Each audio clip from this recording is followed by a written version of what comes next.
What's up, y'all? Welcome back to the Reality Kingdom, where we put the real in reality or whatever, period. Period. I'm your host, Pharaoh. We are joined by the wonderful Stephanie. How you feeling, queen? Hi. Oh, this is a good week for you. I be forgetting. You having a good Uh, I mean, I'm time? no. It's a downer. I mean, Okay. I am a fan of D, Mm-hmm. but no. Still. Yeah, Yeah. that's real. See, and this is what we need. We need real people because you can love and stand D and still understand that, we're here. Y'all I coming don't. for me. Lee and Dave just mentioned me saying like but they were like, or I think Lee was like, Stephanie must be enjoying herself. Oh my God. I will say I love that, like, because some people, I remember they were commenting and they were like, oh my God, like, I can't watch you guys because you all hate the icons and da da da. And in my mind, I was like, well, not really, because especially like at the time they commented that, like, Uh-huh. I'm like, well, some of us actually stand the icons. Y'all have Yeah. to get into the team. It's not just me and Lee no more. Other people have different opinions. Thank I you. think no. Uh, Easy defends D a bit. He does. Like, especially at that time, Easy was a D defender down. Like, especially at the Yeah. beginning, you were down with the icons. I want to say there was one more person. Oh, not that Drake was cool with the icons, but I remember him like defending D sometimes as well, like her game. And I was like, oh, He also tries to give Barrett a little bit of leeway. yeah. So we had some niche opinions here and there, but girl, we move. We're here. Day 50 in the live feed. Someone confirmed that it's 84 days this season, which means we have 34 more days to go. We are moving through. I'm very excited. I feel good. Let's talk about day 50. Y'all, nothing happened for real. Yeah. Like, for real, not really anything happened. Like, stuff happened, but not really. So we'll get into the few conversations we have, and then we'll move forward. I know that's right. These bitches want to talk game when we get on live. Really? Dead ass. Oh, they're finna piss me off. Because literally the last like 4 hours, they've been doing nothing. And now they want to. They've been in that HOH room just lounging around. Kiki and now the icons I having didn't a even conversation. Notice that Drew was in there at one point and he just fell asleep. Yeah, he was sleeping on the ground for hours. All right, well, let's get through here. I don't think Skippy What? even noticed. Yeah, it took a while.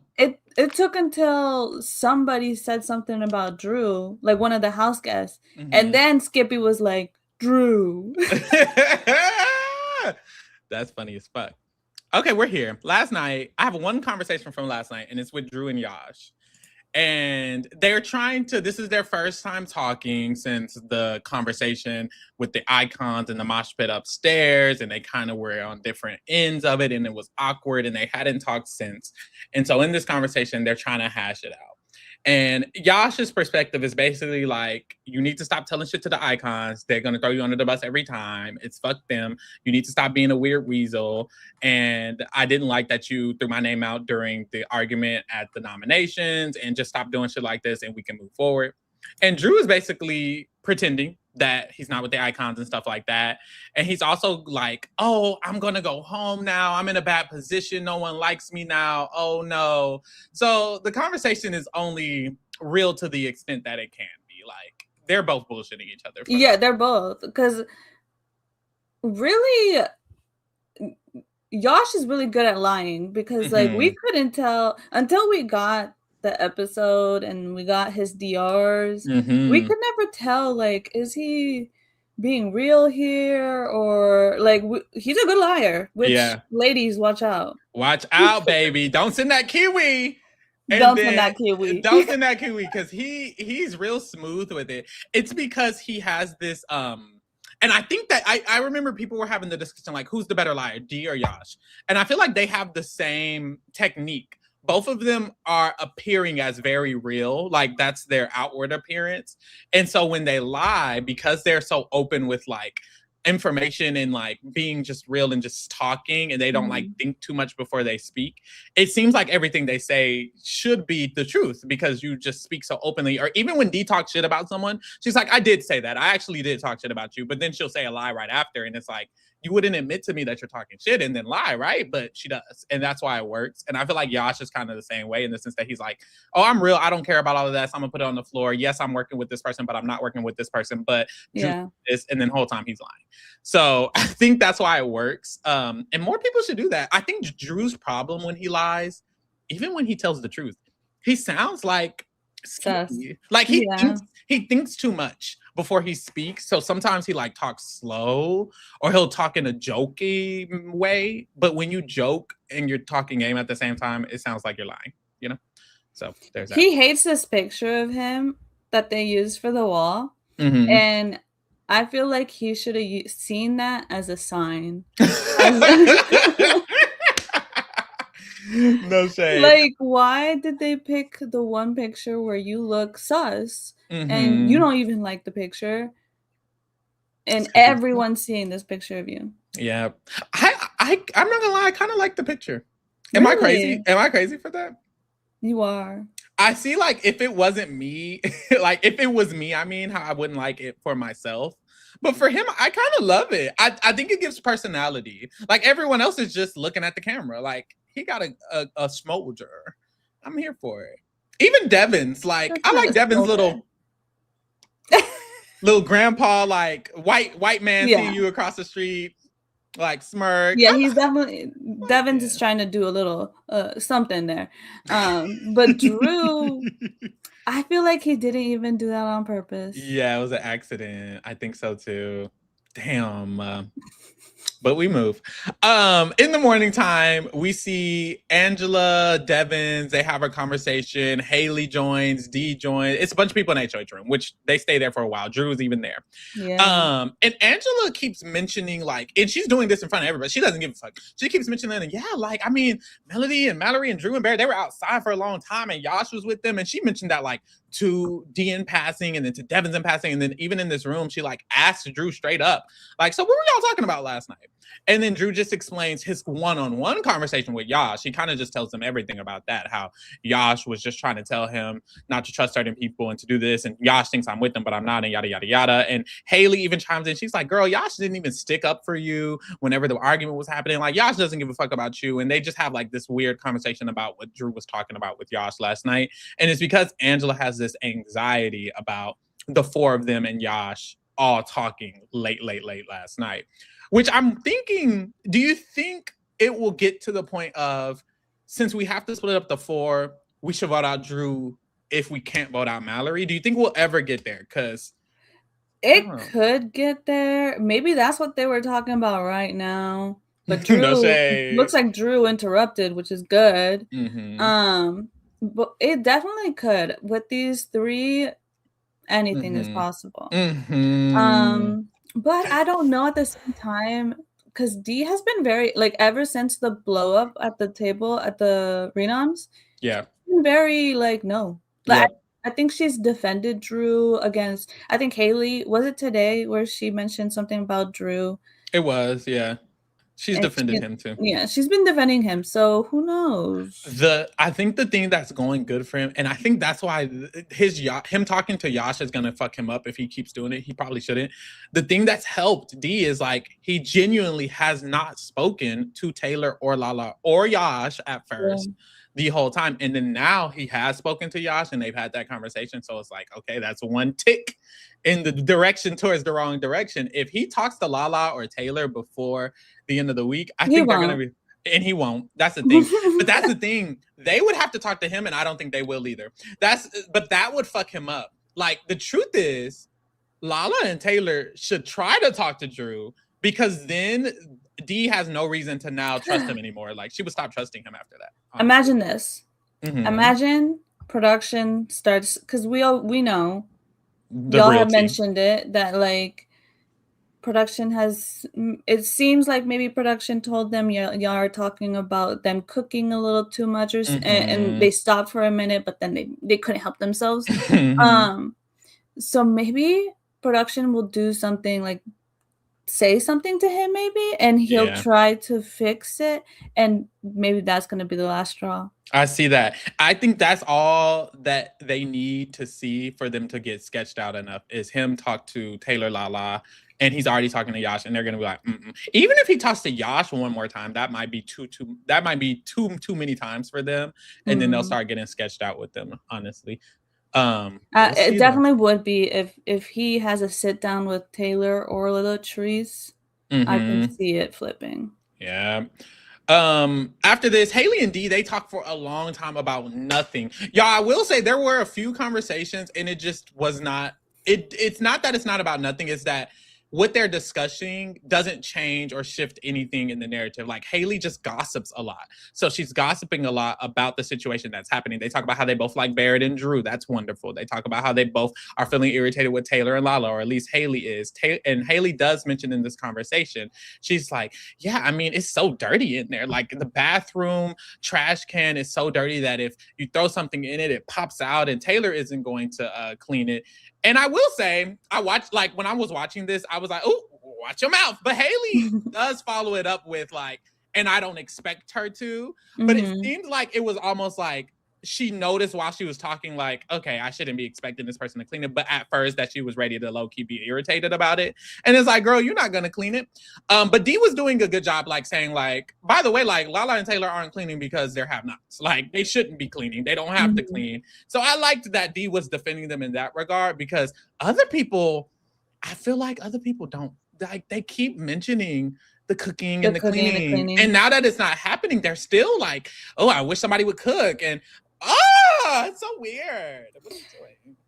Yeah, I ignore a lot of those comments. I do know Devins has been cooking more, and he'll say, I think he made a comment and saying, like, I don't know if that was today though, we can do it ourselves. Like, yes, when they cooked that burnt salmon, and it was so it was a backhanded things they were saying, because I remember they were cooking the salmon and they started eating it. And Angela was like, oh, I just love this. I wish we could cook some more. And it's like, oh, girl, please. This burnt ass chicken and salmon.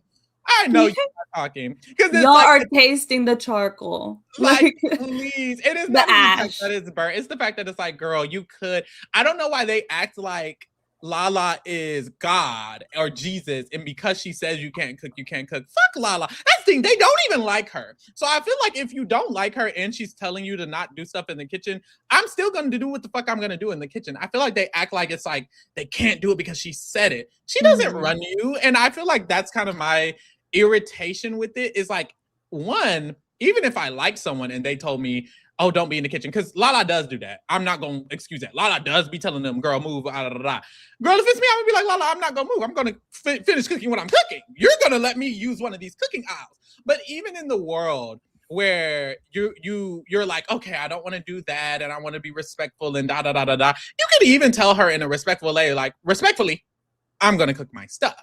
And then move forward and cook your stuff.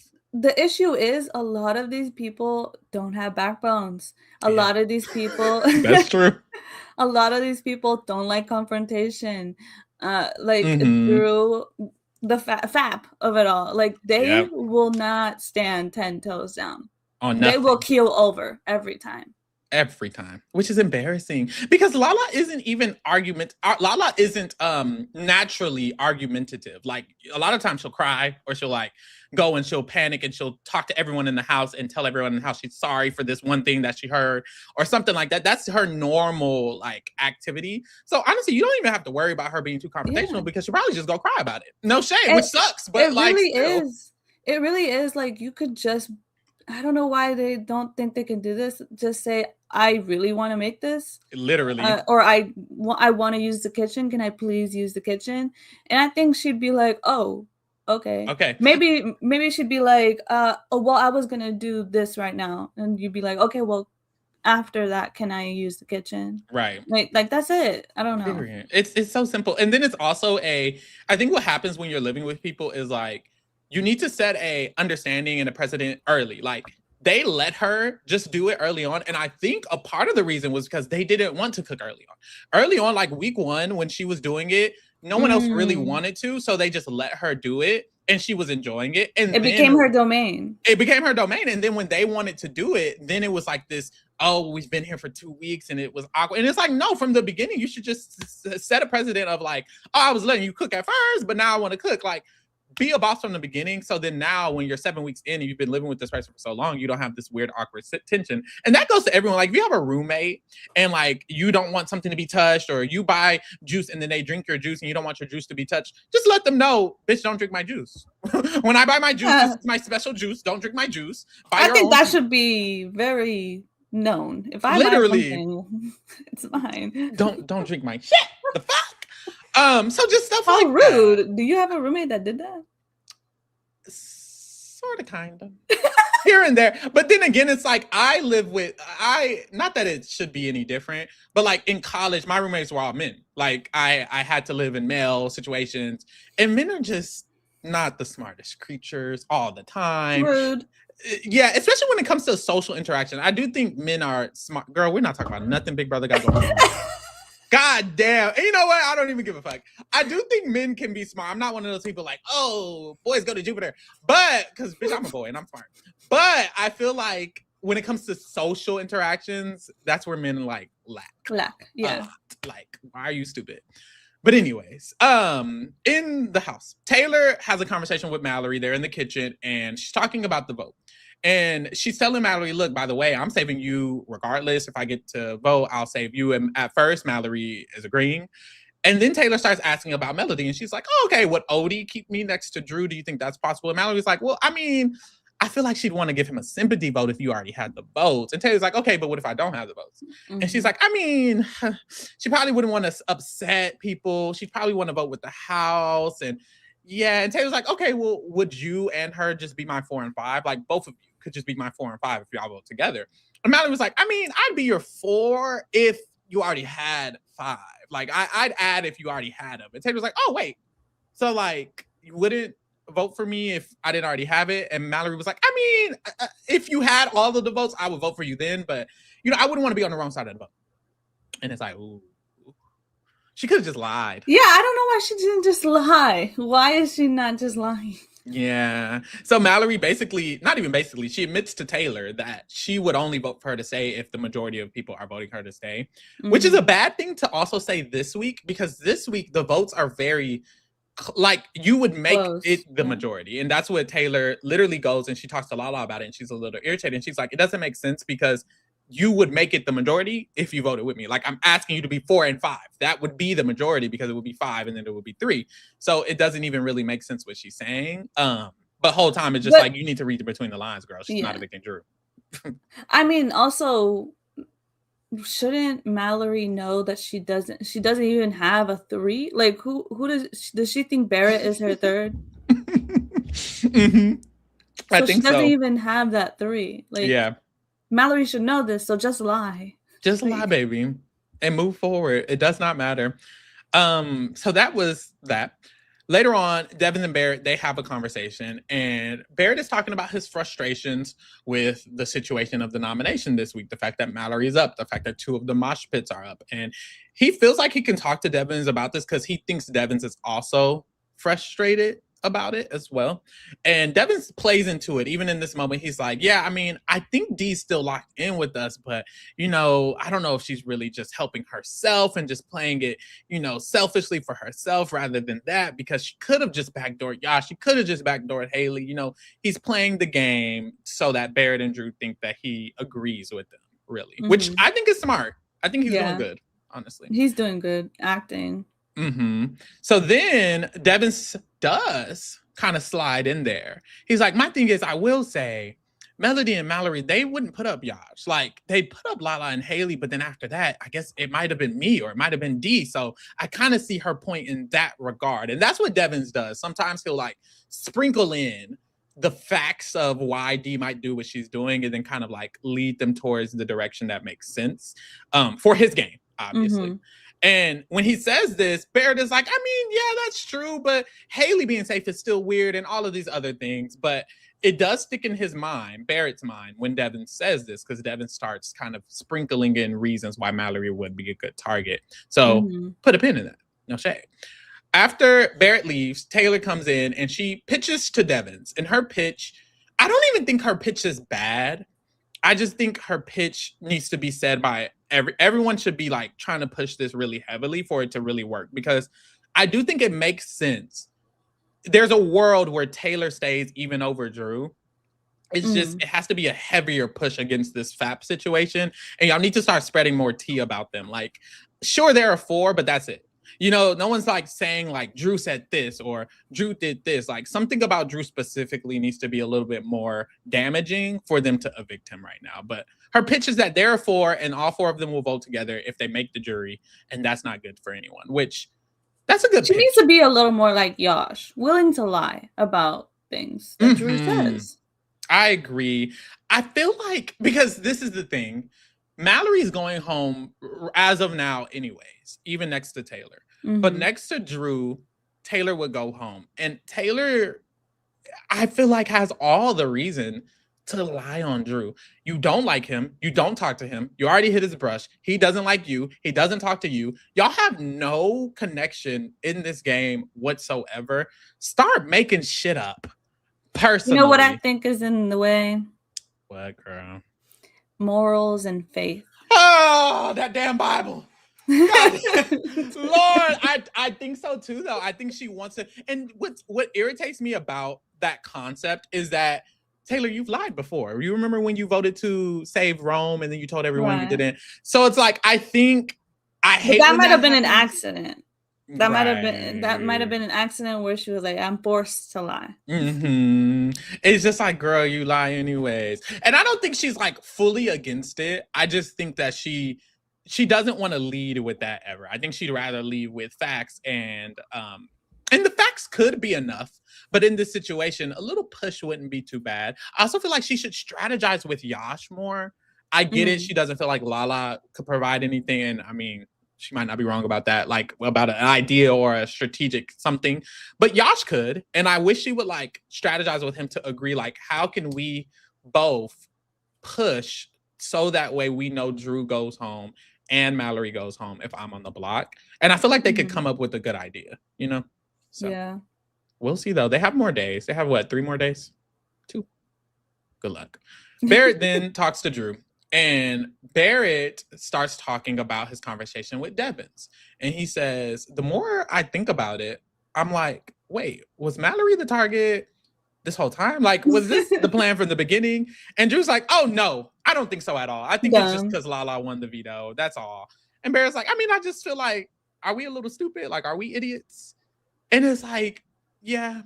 He's like, I feel like an idiot. It seems like every time one of Barrett or Drew have like the right idea, the other one like tells them it's not that. And it's like, there's also no harm. This is what I don't understand. There's no harm of Drew just considering what Barrett is saying. Like, Barrett says, was Mallory just the target from the beginning? Drew's immediate response is, no, I don't think so. I think they're with us. Why not just consider, just let it breathe in the air for a little bit. Like, just be like, maybe so. And I feel like the best players do that. Like, even Dee today, because Dee is a better player than average for sure. And today, she like talked to Mallory and she had a moment of considering maybe not targeting Mallory. Although she should still target Mallory, considering all options is an indicator of a good player. And I feel like even in these moments, it's like Barrett and Drew, they just limit themselves so tightly. Like, they don't consider everything and they don't care to. They're just like, oh, whatever, who cares? We're with the crossovers. They'll go with us anyways. And then that's it. And it's like, that's not good enough. Think more. Do more. So there's that. Mallory talks to Yash. And Yash tells her that he'll ask the icons who is the person that they want him to vote out and let her know later on. And she kind of campaigns, but her campaign is weird. Like, she doesn't really... She's not good. Yeah. Like, she almost doesn't even really give reasons as to why she should stay. She just kind of, like, talks and gossips a little bit. Like, she's irritated with Dee, so she'll talk about that. She says, like, Barrett will be mad at Dee, so if I go, that's good because Barrett will be mad at Dee. And it's like, the things you're saying are, like, potentially real, but what does that do for Yash? Why? Like, she's not trying to make Yash have a reason to vote for her. She's just saying sentences, for lack of better words. So there's that. That happened. I will say for her, like, to give her credit, Yash does like her enough to where he wants her to stay over Drew, but that's it. But that's also because he don't like Drew. Exactly. Not even completely because he likes her or wants her to stay. Yeah. But he wants Drew out of here. He wants Drew to go. Barrett and Drew, they talk again. And they're talking about Devins again. And Barrett is like, I'm just wondering, like, Devins isn't working with anyone else, right? Like, he doesn't have too much other things going on, right? And Drew's like, absolutely not. Nope. He's keeping us safe, and he's going to go with us because he can't beat D. And Barrett is like, he can't beat D? We sure? And Drew's like, yeah. Like, right now, if we voted right now, like, he wouldn't beat D. And Barrett's like, wait, but I feel like his, like, the Rome thing, the Kamu thing, like, those moves are, like, worthy of a win. Yeah, those are pretty strong. I feel like he could, but Drew's like, I don't think so. I think D. I think he knows he needs to take us and not D. First of all, wrong. He can beat D, and that's the biggest issue with them wanting to go with Devins, because in the world where Devins would lose to D, what they're saying makes a lot more sense. But Devins can beat D and would at this moment beat D. Like, so many people respect his game a lot. Yash respects his game.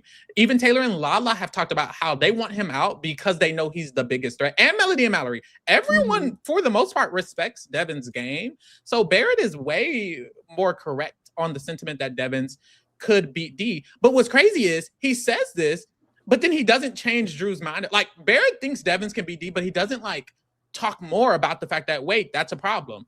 If Devins can beat D, then Devins knows he can beat D, and maybe he wouldn't go to the end with us because he could just stay loyal to his girl, who he used the diamond power of veto on, and then win and still win. And it's like they kind of just stop there, and I don't know why. Why did they stop there? I don't get it. Yeah, Devins. So I don't. Maybe Drew just has a big ass bias where he just, when he sees D and Devins, he's like, D's winning because he just sees D as like the winner of this all. Or maybe he just sees Devins as I think it could just be like a like what Angela does whenever she's working with someone. All of a sudden everything they do is like good. Like, oh, Devins isn't telling me about his power because he doesn't want me to know, so he doesn't da da da da. Like, maybe it's like that. Like, because Devins is his ally, he feels like this ownership over him. He's like, Devins wouldn't do anything wrong to us. Like, it kind of feels like that a little bit too. It's weird. I don't know. But honestly, everyone in that house should be thinking Devins needs to go. I mean, it's literally week 7 and he's still not hit the block. Not and nominated. He's made all these big ass moves. Like, they even D needs to be thinking about this. It's getting crazy. But we'll see. Barrett then says, like, because this cast is so anti-Icon that he thinks that Icon would always lose. And I'm almost like, I feel like y'all are a little bit off. I think they're right that the cast is anti-Icon. But, for example, Haley. I think Haley would vote at Icon. Actually. Like, I don't think Haley would not vote at Icon. Even Yash, I think Yash will vote at Icon, especially over the Weasel and the Rat. He does not like Drew and Barrett a lot. That's what I think it might turn into a we just hate y'all. Yeah, they're going to be the one. What they're like thinking is going to happen with the Icons, like no one would ever vote them. I think it's going to be no one would ever vote Drew and Barrett. If Haley, Yash, Taylor, and Lala are in the jury and they're the first people, even if they're not the first people in the jury, if they're in the jury, I think they're all going to agree, fuck Drew and Barrett. We won't be voting them.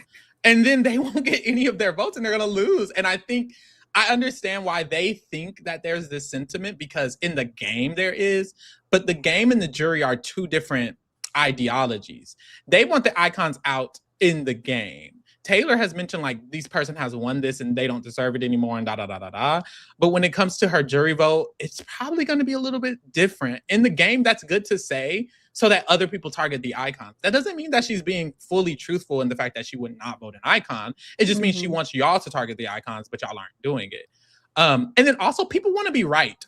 And I think people don't understand how much people want to be right. Taylor, for example, she wants to be correct. And when she says Drew and Barrett shouldn't be working with the Icons and they still do it, she's going to be like, fuck it, I'm voting an Icon. Y'all shouldn't have done it. Even Melody, or if Melody's bitter, however she goes home, if Drew puts her up or votes her out, I can see her being very bitter about it and being like, fuck it, I'm voting an icon. Like, Yash is definitely going to feel that way. Haley already likes the icons.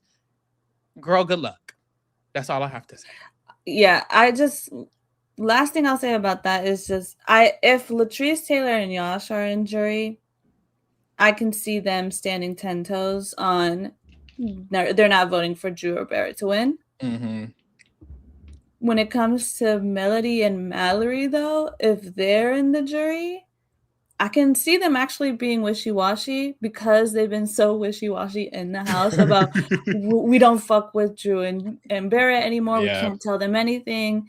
Next thing you know, they're all up on them, hugging and voting them to win, child.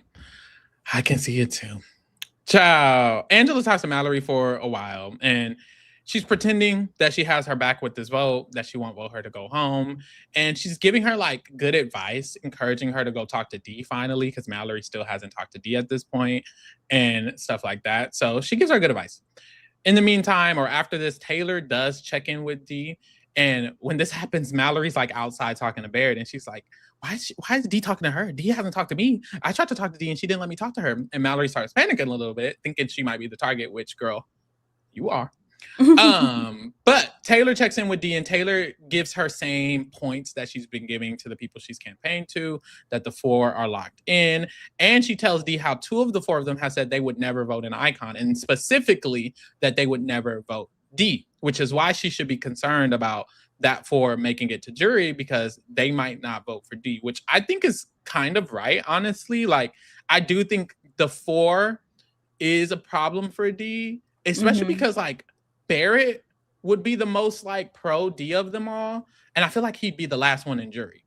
So it's like, it's not good for you for Melody and Mallory and Drew to sit in jury, because I feel like they'd all want to vote Devins. You know what I mean? And then it's like, they wouldn't be advocating for her. And especially if Barrett's there for that long. And then if she's in the end with Barrett, they're voting Barrett anyways. So I do think there is an issue of the 4 of them making jury for her.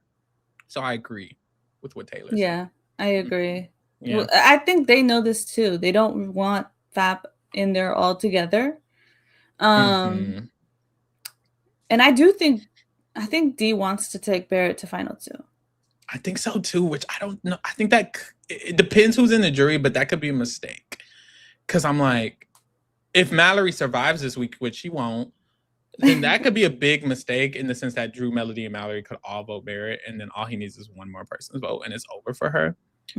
But because if Drew takes him out, maybe then whoever out of Drew and Barrett is in the jury, and if one of them is in the final 2, they got each other's vote. Yeah, exactly. And then they're gonna tell the girl, if the girl makes it, to do the same, and that might happen. So, girl, good luck. So yeah, what? Yeah, because if both of those girls are in the jury house with them, whichever one of them is definitely gonna be telling the girls who to vote. Exactly. And they're gonna do it. Yep, exactly. I hate to say that about Melody and Mallory, because I wish they, like, I know they probably are gonna be saying like, no, that was my vote. Like, that's what I wanted to do. That's what I wanted to do. And I'm like, girl, I'm not gonna. I wish I believed that, but I won't. Mallory finally talks to Dee. And this is a good conversation, because Dee felt like it was a good conversation, so I'm gonna give it to her. Like, Mallory's just like, honestly, I don't want us to continue to not talk game. I just had to take time to cry about it. Dee says, that's fine. There's no bad vibes. And then Mallory says, look, I want you to know, like, I wouldn't nominate you. I want to squash all of the potential, like, I nominate you if I wanted, then you nominate. Like, that's not going to happen. I feel like we can move forward and just stick together. And Dee is honest. She's like, look, I'm going to be real about why I was feeling a little distressed, because when the discussion was happening at the table and we were talking about who's targeting the icons, you were quiet. You didn't say anything. And it kind of made me feel like, oh, okay, like, that's a little weird. Are you trying to work all angles? And I didn't really like that. And Mallory was like, oh, I just didn't want to speak without knowing exactly what I wanted to say, and yada, yada, yada. And this conversation kind of goes in that same direction. Like, they're just clearing up all of those thoughts. And when Mallory leaves, Dee talks to the cams, and she was like, I mean, like, personally, I like Mallory, and she feels good about Mallory. Like, emotional Dee is what she tells Devin. She's like, gameplay Dee, Mallory still needs to go. But emotional Dee, I would want Mallory to stay. And I think that's what's good about Mallory, is like, people like her as a person. So that's helpful. So yes, she then but talks it may to Devin. not be enough. I don't think it is, because Devin's kind of eats it up. Because even Dee, she's like, what if Mallory and Taylor are on the block and we save Mallory? Because if we save Mallory, maybe we could just tell the FAP people, oh, see, we saved you and we were very loyal to you this whole time. And actually, this whole time, we were never going to vote out Mallory. And Devin's just like, girl, you don't understand how mad they are at you. Melody and Mallory would still nominate you, even if you did that. Drew and Barrett are even mad. You're not getting it. They're mad at you. And Dee's like, okay, you're right. Let's just vote her out. We just need to figure out a way to tell Drew and Barrett because I don't want to blindside them. She truly does not understand how mad they are at her. Like I guess they're hiding it pretty well. Barrett especially is, Barrett. sure. Yeah, Barrett. Because even after this talk with Devins, I think she still thinks that Barrett's not mad at her. Yep, she does. Which, this is what I'll say, like, Dee's perception of people, it seems to like stay consistent for a while. Like, even if they do things that prove otherwise. Because I remember with Kamu, she kept saying like, we can run Kamu, like we can control him, like we have control over him, like he's easily influenced and we can influence him. And I remember being like, I mean, girl, kinda. And then like, you know, Kamu did what he did and it was really bad for her game for the time. And I'm like, girl, that might be, I don't know if it'll happen with Bear, but I think she just has a perception of people, and whatever that perception is kind of stays consistent. Yeah. And that could be a problem because sometimes there's differences in that perception. Like right now, Barrett probably still will do what Dee wants, but he's still mad at you, girl. Like that doesn't mean he's not mad at you. And that's still a problem because he's allowing Mallory and Melody to talk shit about you, which isn't good. And you need to be aware that that could still trickle down to them. Even if Barrett wouldn't put you up, Mallory and Melody would. And Barrett's probably not going to stop them as much as he would have before he was upset with you. And you need to know that. So I think that's kind of a problem that she's having, but it'll be all right. I think the second, if Barrett were to do or like say he's not voting a certain type of way for her, I think that's when she'll be like, okay, I don't have him anymore. And I think it might be a drastic, like, he could go home. No shade. Because immediately there was a moment where I think she said, everyone who knows the days needs to go. And Barrett was one of those people. She was like, Taylor, Lala, Barrett, they got to go because they know the days. And then she realized how much Barrett was like up under her. But as soon as she doesn't feel that anymore, like, girl, it could be a problem. So good luck to him. After this conversation, Mallory goes and tells Melody how it went, and they kind of discuss how the icons still have to go up next week. They're like, all 3 icons have to go up regardless. It's fuck them, which is kind of what Devin is trying to let her know. Like, girl, we can't be saving Mallory. Mallory got to go. Because the gag is, it's like, no matter how much I love Taylor, Taylor might not put up all 3 icons. Taylor might put up Haley or something like that. Like, or even a renom. It's like, oh, okay, I'll renom Haley or something like that. Like things, there's more leeway, I feel, with Lala, because Lala probably wouldn't put up Angela or Taylor or even Yash. You know, Yash has the curse now, the Disney Channel curse. So I get it. Like, it makes much more sense for Mallory and maybe even Melody, honestly, to be going for them at this moment, because I feel like those are the 2 most stern on putting them 3 up, you know, right now. So, good luck. The 5K alliance meets, which is just the icons and Yash, and Dee has finally let Yash know that her target is actually Mallory. And this is what I love about Yash. He pushes back. He's like, what about Drew? Because personally, I would want Drew to go, and I feel like he's weird and he lies to everybody and he pretends to be everyone's ally. So what about Drew? And then, of course, they all just give all the reasons why it shouldn't be Drew. A bunch of bullshit. But he tries, and I appreciate that he tried. But that's the main thing about this conversation, is that now Yash knows Mallory is the target, even over Taylor. It seems like he wanted Mallory to go over Taylor anyways. Because in this conversation, they bring it up, and he's like, girl, Taylor's not a problem. She's not a threat. So it's now set that Yash, Haley, Lala, and the icons all know that Mallory is the target.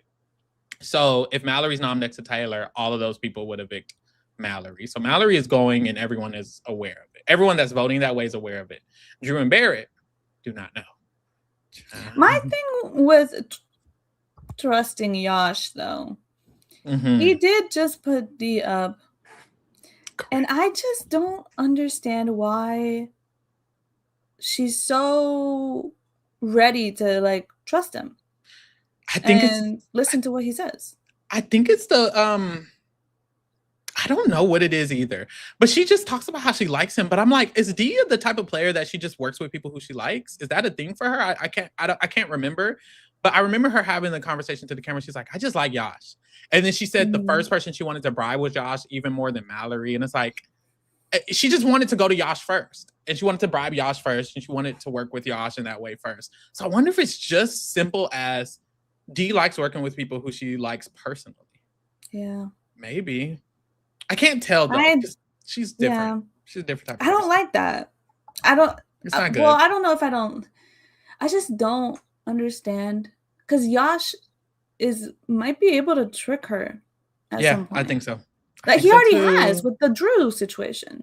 He did. I think Yash. If anyone outdoes the icons, it's Yash. And this 5K deal, I think to me is better for him than for them, because the gag is they could have just made Taylor take it and then took Yash out this week. Instead, they might make Yash take it and take Taylor. Like Taylor could still go, which I think is like way weaker than Mallory or Yash going. Like if you don't get Yash or Mallory out this week, I'm kind of like, oh, you suck. Like that's not great for your game. Like they're the two biggest heels to your game. At least she did bribe him though. But I'm just like, girl, like he could have just went home, right? Evict him. But we'll see. What else we got? Is that the last conversation? Oh no, Yash does talk to Mallory for a little bit. He now knows she's the target, but he's not telling her that. He's telling her that he would save her next to Drew though, and that she would stay next to Drew, which isn't, she wouldn't stay next to Drew, but he would save her next to Drew. So there's that. And that was the last conversation I had. Looks like other shit happened. Any more thoughts on the day though? Lots of bugs, right? They found a bug in Angela's teeth last night. They did, which is fucking crazy. They found a bug in one of the food items, the HOH food items that Dee got, an edible flower or something. Which is interesting. Not even, she said not even ants. It was like a bug. You know what's crazy? Is there nothing we could do about the ants? I feel like there should be something we could do about the ants. I thought they always had something that they did, but it's like they come back every fucking. Like they always they have like ant traps or something. And it don't. I thought they did. Though.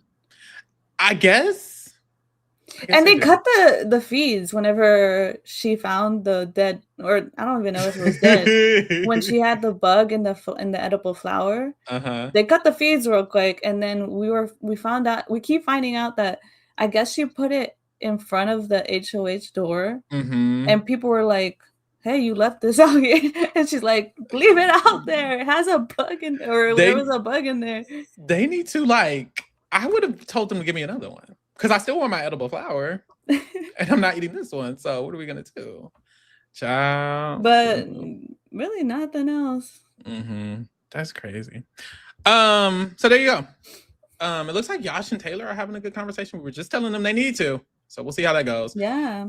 Get into the Patreon, y'all. This episode is a 90-minute episode. What do you think is the fucking twist? I have no idea. Right. This too.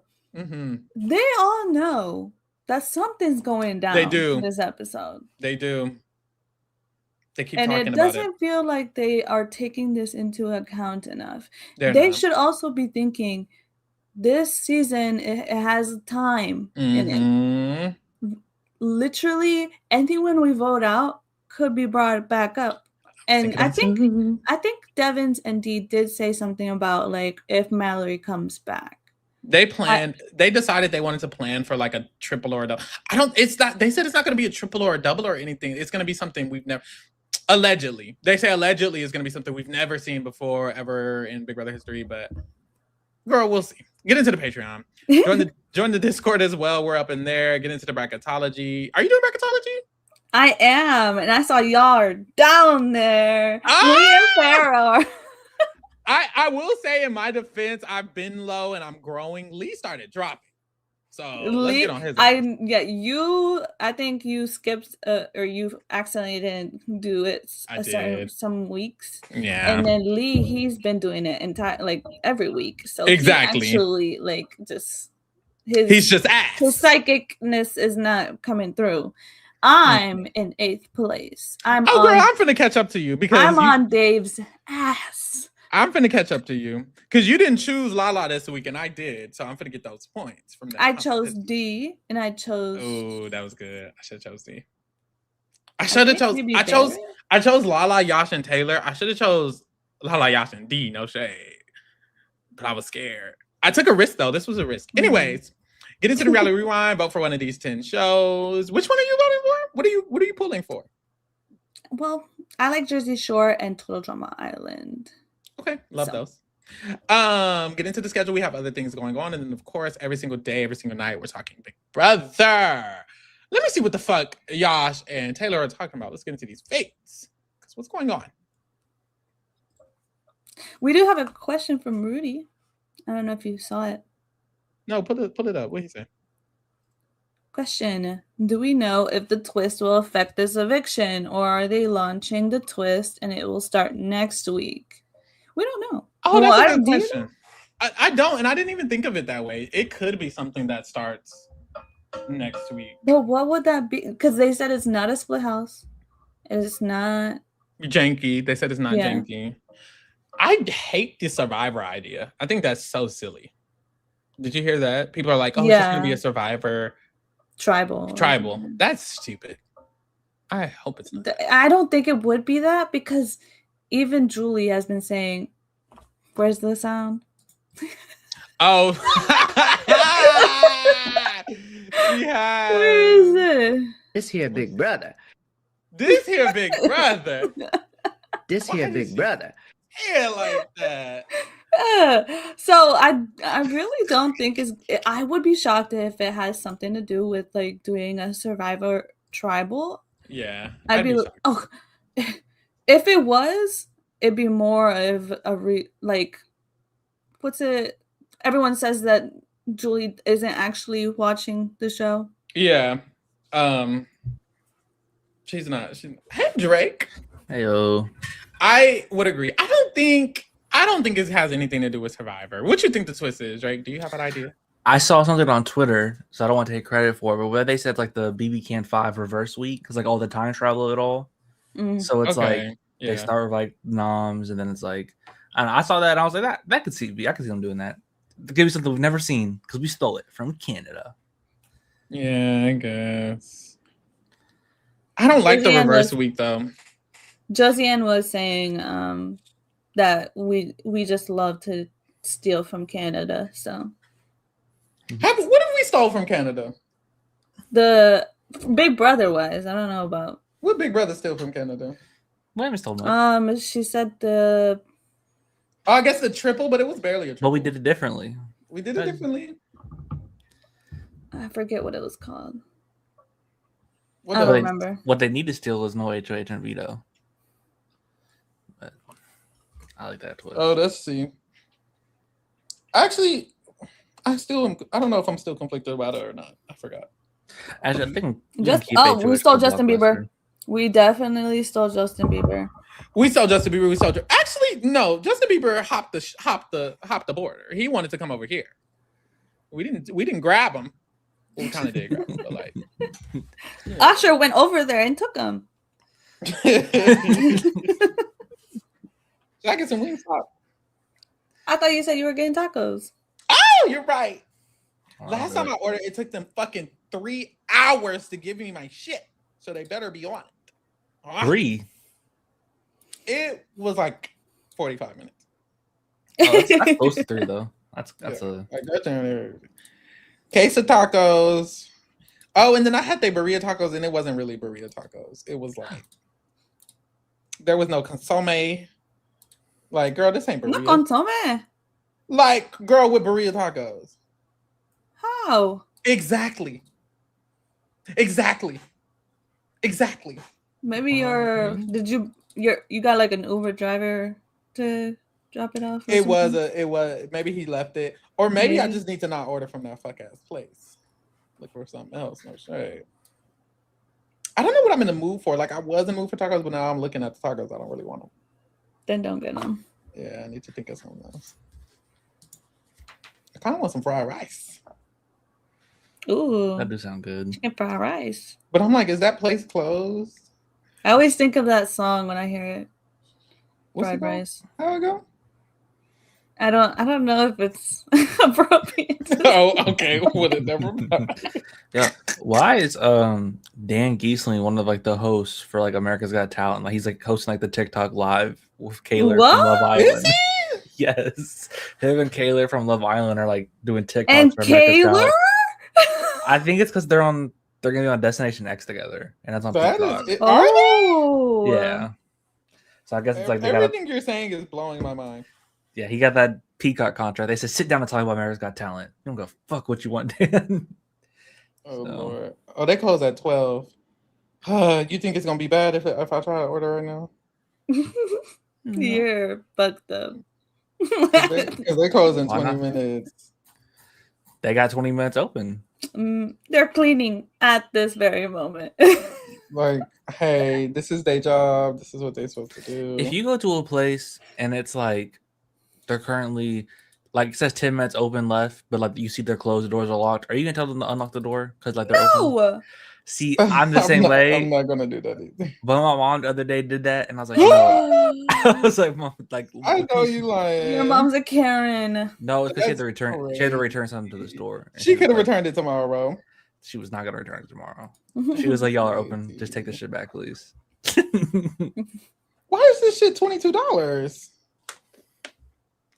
Ooh, but it's buy one, get one free. Do it. I'm gonna make them get me two. Stop taking so long to order. Just order it. It'll be 10 minutes until they close. And if the DoorDasher gets there, it's gonna be cold on the sidewalk. Oh, that's gonna piss me off. Okay, let me quit playing. Because not only do they have to order, they gotta wait for the DoorDasher to get there. I don't know how that works because like, do they stay? Does someone have to stay just to drop it off to the Dasher? Oh my God, you're right. I will say one time I picked up from like a store and it was closed, but it was a DoorDash order. And I told them, I was like, I have a DoorDash order. And they were like, oh girl, we're closed. And I was like, but I have an order. Is there not an order back there? They're like, we done cleaned everything up. I was like, oh shit. Well, so I guess it just depends.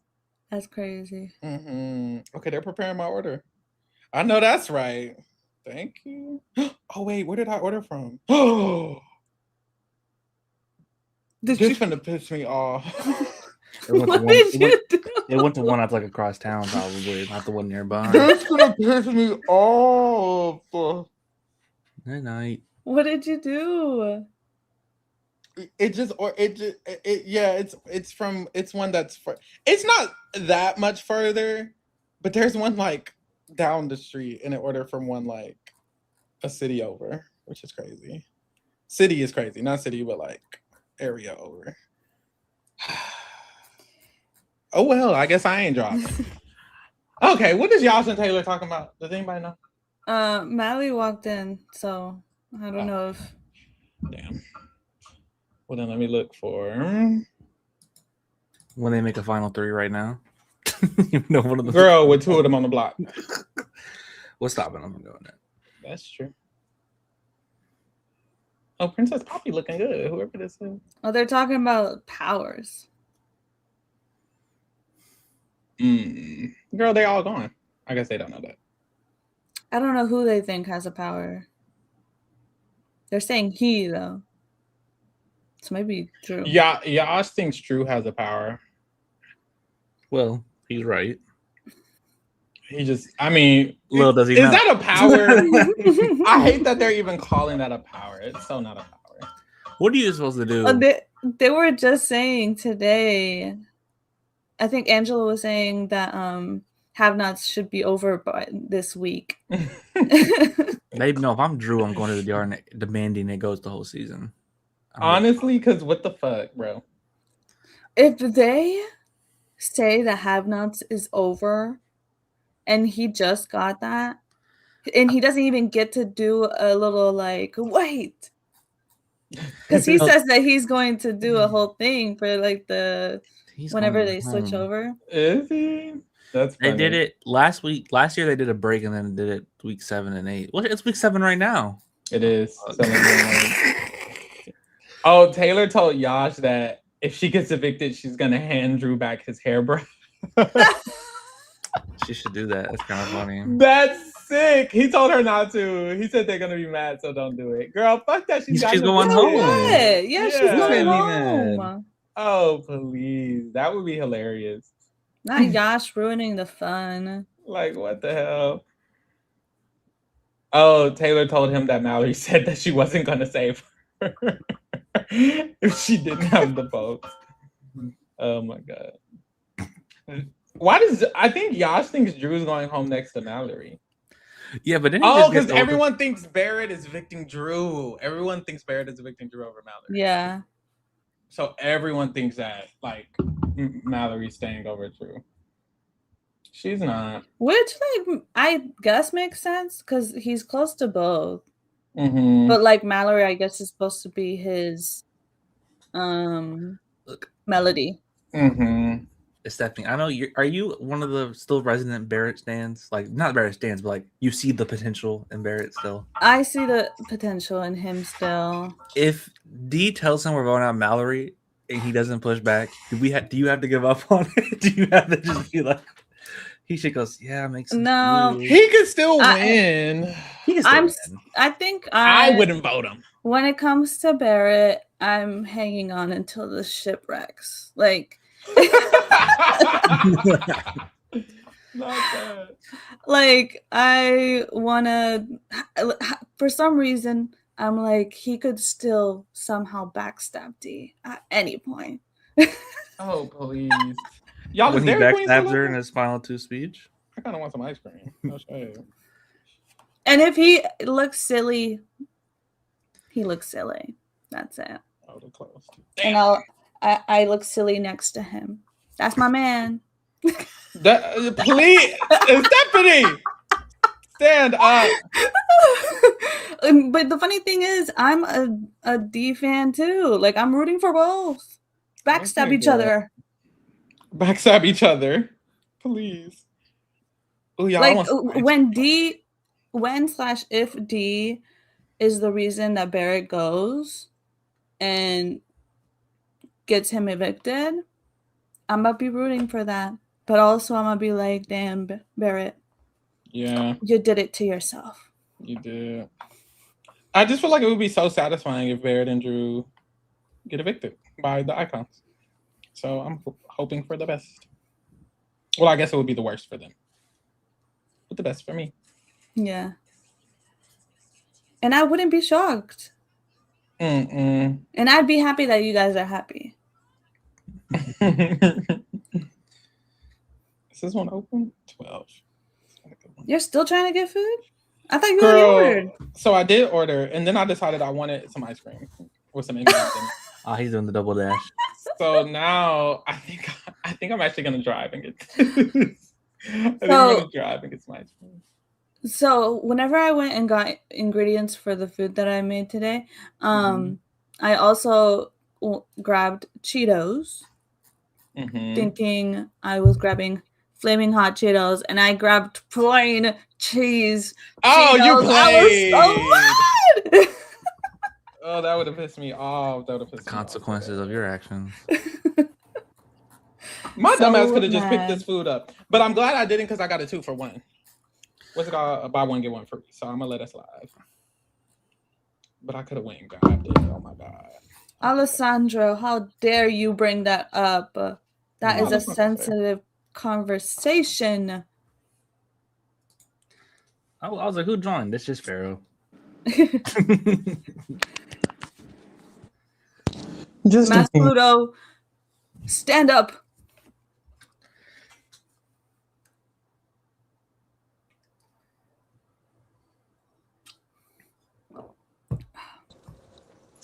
Wait, my Pluto not number 1 no more? No. Girl, no. I'm picking up okay, so this is what I'm doing. The food that I should have went and got it. But it was buy one and get one free on the app. So I think I'm okay that I got it from the app. Yeah. But now I'm gonna go get some ice cream, and I'm gonna go you're pick picking up the. Okay. Yeah, crazy, right? The things that humans do. Oh wait, but Mass Pluto lost his crown. I know y'all lying. Yeah, but they're saying. Hopefully the meme look tribal something. I think. No. But Mass Pluto says, "I'm down by single digits." I believe so. It's whatever. Them, I think, was like double tribal was the name. They were up by a lot compared to everyone else. Oh, yeah, I'm nowhere close to them because I was third, and they were both like 70 above me. Ooh, we'll see if I'm still third though. Yeah, Two's tribal has 914 points. Mass Pluto has 901. Ooh. Drake has 823. I have Taylor give me -7.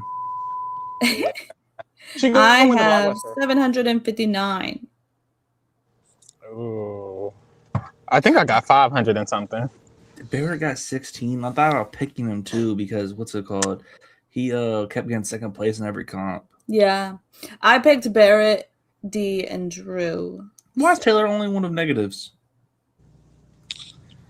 House Guest is nominated for eviction. House Guest is muted or bleeped out. Oh, God. Oh, she was cussing. Yeah.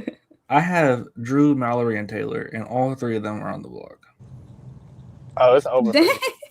It's low-key impressive.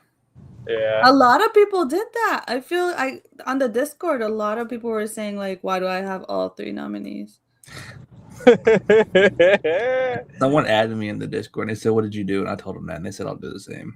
That's why they all followed what you did. No, they didn't all. Some people already doing it before. I'm about to Lala. You set these people up. No, I'm picking Thog for next week. Like, honestly, I don't think Thog is a bad option next week. I think I'm gonna pick Yash. I'm picking Barrett, Haley, Yash. I have a feeling. I don't know why, but I have a feeling Yash is winning the next HOH. Which would be tea. Like, I should not do this thing because he was next to HOH. I'm not too big. Barrett and Haley. On a Yash HOH, does Drew just go home or do they vote out Haley? On a Yash HOH, I don't. Oh, well. Let's think. Okay, so if it's Drew's going home, I think. Okay, if Mallory, let's say Taylor goes this week, I think they take out Drew. If Mallory goes this week, they might be more open to getting rid of Haley. True. If Mallory goes, then they'll be more open to keeping Drew. See, but what if he noms Drew, Barrett, and Melody? They're not evict. Or are they just gonna evict Melody? I think they do Drew first, then Melody. So it depends if he noms Haley or Melody. But even Haley, I'm like, ooh, would they just save Haley because Haley's working with Angela and Dee more? It's definitely a real bit. I think it depends who's nommed. It depends who else is nommed. Barrett's the one where I think Barrett would be safe, but Drew, I'm just like, they'd probably be like, fuck it. Yeah. Because he's not putting up Taylor or Lala. He could. I don't think he'd put up Melody either. I think he would do Haley, Drew, and Barrett. I kind of need him to win next week so he can go ahead and get this shit out of the way. Mm-hmm. Mini Monstera says that D thinks Yash is winning the next HOH, so maybe he won't. D is wrong a lot of the time whenever she says someone's going to win HOH. Oh, Lord. We're going to do the 3 icon because we're about to have a twist and all 3 of them are going to get saved by it. It would be hilarious. I think it would be hilarious if Barrett wins HOH. I would love that, actually. I would not. No, I wouldn't. I would not love that. I would actively hate a Barrett HOH. He would do the craziest of things. No, he would do the most basic things. He'd go, Yash, Lala, Taylor. You guys are not in the mosh pit. Haley, rebound. I get that, but at the same time, like, maybe he's done with, because he's been showing, well, he had been saying that, like, D is doing a lot of selfish things, but who knows? He's maybe done with D and Angelo to an extent. Like, I think he still will work with them, but I just don't think he trusts them as much as he trusts Devins. He's really snowed by Devins. I don't understand how. I want to snowed by Sir Devin so much. I feel like if Barrett wins something, if he has to win something, I would rather him win like whatever this twist shit is, and hopefully it's like some bullshit. And right. What if he wins that? I think he might win that then. Maybe that's what it'll be. Because in HOH, where he gets to nom 3 people and all of that, I don't think I would love that much. Now that I'm here, I should. And if he wins, maybe if he wins whatever this is, that's why he'll take a shot at the. Well, I don't know. It depends what it is, bro. I hate that. I have no idea. Yeah. I guess expecting unexpected, child. Oh, what if the ice cream machine don't work and I went all the way here for nothing? Yes, they're gonna sit there and stare at you. Luigi, man, I have you right there. Luigi. Luigi. I have a Luigi thing going on. You do? Yeah, I got Luigi and Amiibo. I didn't even notice. We both have Luigi in our rooms. Yeah, I got a thing of Amiibos over here. My Amiibos. I need more.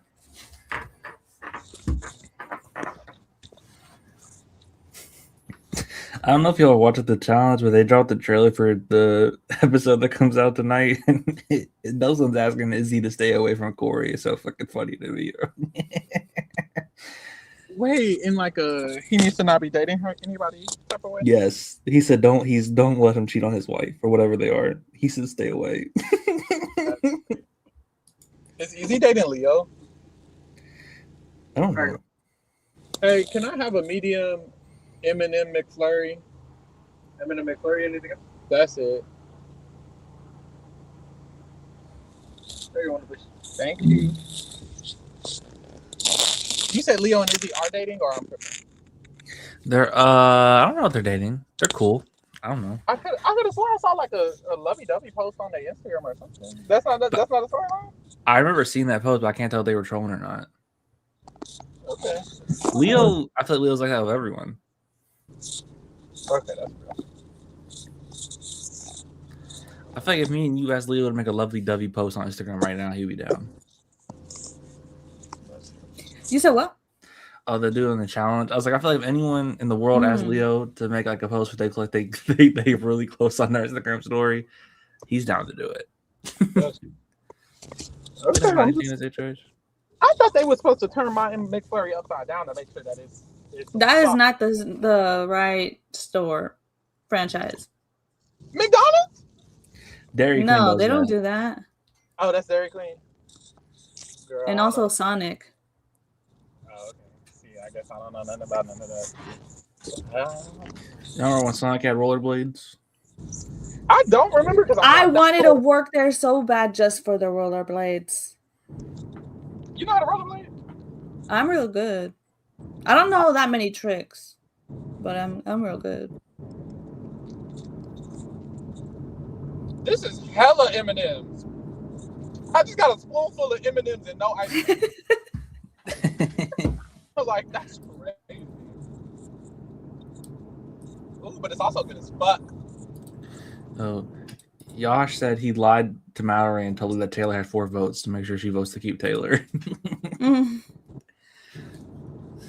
The thing I respect about Yash is he just be lying to get his agenda. No, Mini Monstera.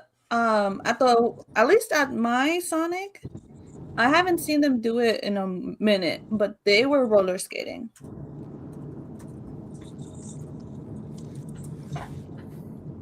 I feel like they stopped it at some point. We used to be a society. Make them hoes roller skate again. Like, put them hoes back on roller skates and perform.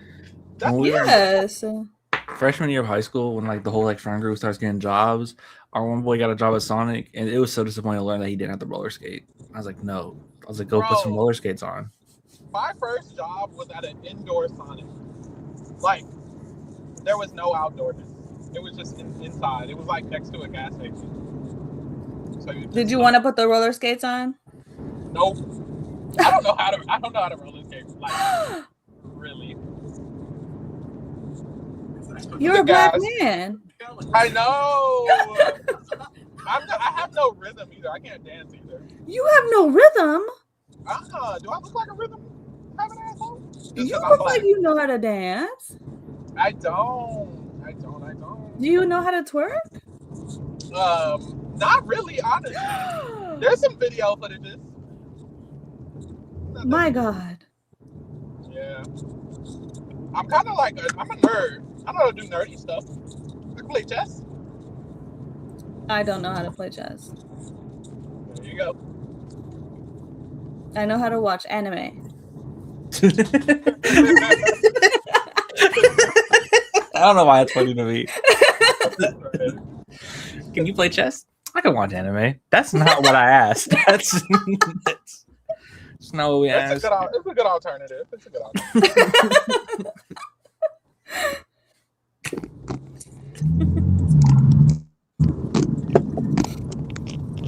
Stephanie, do you have a favorite anime? That is like, that question is like the bane of my existence. Do you have a favorite anime at this moment? Not overall, just at this moment. If I had to say, I guess I would say the Apothecary Diaries. I'm really looking forward to the movie and the season 3 that's coming out. I think they're doing it in parts. Have you watched it? No. The name sounds familiar though, but I've never watched it. Watch it. It's so good. I need to watch more shows. If you're not watching it because you think it's like a girl show or something, no. Like, this show is good. I don't think I watch enough anime. What's the What's the what, Pharaoh? You're cutting out. I said, what's the premise? It's actually based in China. I don't know if it's like they say it's China in the show, but like it's like the emperor's stuff, time, and so like they used to have like, what's it called? Not succubus. They used to have women that like were like the wives of the emperor, but it was many of them, and that was how they were, and they all tried to get concubines, consorts.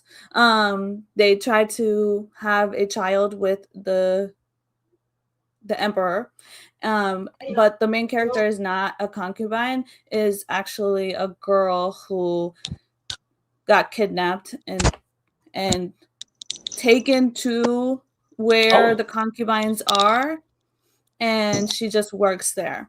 But her life drive and what she wants to do is be an apothecary, and because she's just so smart, she solves like mysteries of what's happening in that area, in the concubine area, because a lot of shit goes down because of the emperor and like people wanting people to die, and because of like politics and stuff like that. There's a lot of mysteries that she is able to figure out because of the science of it all, I guess. Interesting. There is a love interest as well, but that doesn't have a lot to do with the show, but you are like, I am rooting for them. I have to check it out. Yeah, send it to me on text messages so I remember the name. I'm intrigued. Also, I had to make a weird face for a second because I was listening to Taylor and Yash, and she said the group is probably like Drew's connected to Barrett, Barrett's connected to Devins, Devins is connected to D, D's connected to Angela, Angela's connected to Haley. Haley's at the top. Haley's I was like, did I hear this right? I was like, maybe she said Angela's at the top. I don't know, but I was like, Haley. Haley's at the top. Okay, I think you just don't fuck with Haley.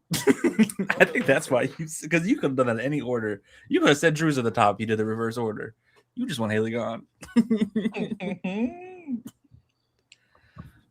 Bro, y'all, my lead is very beautiful in a very androgynous kind of way. I love androgyny. Mm-hmm. I'm here for it. Period.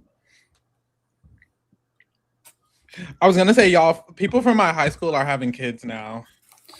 Same. And it's like, girl, me next. Huh? Huh? This is the second day me and Pharaoh talked about kids. I think he just wants to go adopt today. Like, honestly, it would just be so easier to just be straight, because then I could just, oops. It happens. At one point in my life, You got a scare? It wasn't a scare. It was like I was doing it on purpose. Oh, really? How old were you? Like, it was when I was in the military, because my fiance boyfriend at the time, we were scared that he was gonna be taken to a different base. Okay, gotcha. And like basically like shipped away. Like we thought he was about to get shipped away, and he was like, we were like, well, if something were to go down when we have a baby, I wouldn't be able to leave. True story. It didn't end up happening. Thank God. that wasn't in y'all cards at the time. Was it meant to be? Yeah. But like everybody having kids. They do, yeah. Yeah. Everyone has. For me, it's like people are having babies, or the people who had babies like early on. Now their kids are going to school. Ooh, yikes! That's kind of crazy. Because some of these people were having babies right after high school, after graduation. Yeah, real early. No shade. I know a few people who got babies. I know people who have kids who in school by now, for sure. Yeah, someone who's out like fresh out of high school. I know people that have like a ton of people with kids already. Oh, I know people whose kids are already in elementary school because they had them like freshman year. Oh, yeah. Okay. Shout out to the kids. You don't know anybody that got pregnant in high school? I did. I know someone got pregnant in middle school. Middle school? Wow. That's sad there. It's not a competition, Drake. Is it Degrassi? What school you go to? I went to Degrassi middle and high, actually. Yeah, because Degrassi junior high, they was getting kids. So I said my cousin had a baby at 16. Poor baby. So had a baby and they was a baby child. Yeah, my mama was 16. Just young.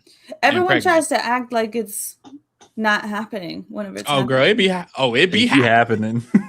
No, like I mean like family, like when it's literally like a cousin got pregnant and she's 16.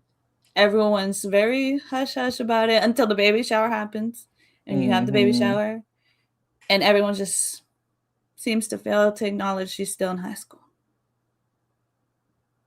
I just read Mary Duda's comment. What? Let me see it. Girl, I'm.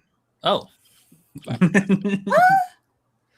Yeah, that's. People be wild. That can't happen. That's kind of crazy. I don't know. That's it. None of my close friends have kids, but. Oh! I he should be in jail. Send that nigga in jail. He should be dead. ASAP. Wow. Maybe we gotta start killing more. Let me not say that out loud. Yeah, but allegedly. Ciao. And we moved. Like, that's crazy. Why the fuck I went, got some ice cream, came back, and my order's still not even on the way? You should just walked in there. But I tell your dasher to go home. I should have went to that location. I didn't. I went somewhere else. But this is my problem. Maybe I shouldn't have ordered because the store is closed. They forced her to marry him. I was gonna. Oh, girl, I know you lying. It just got worse and worse. Where do you live? That's what I'm wondering. Like, this got to be a movie. They shouldn't be allowed. It's illegal, isn't it? That's not a legal thing. Mary Duda making this up, y'all. Y'all gotta know Mary Duda. Maybe she live in like Oklahoma, somewhere where that shit can go. That shit can go down legally. Because how could you get married? Dang, that's what be going down in Louisville. Not Louisville, no. I don't know. Maybe Lexington, but not. Maybe Louisville. Louisville. Uh-oh. I was talking to someone. They said Louisville, and I wanted to fucking smack so fucking hard, bro. I know it's how it's spelled, but they pissed me off.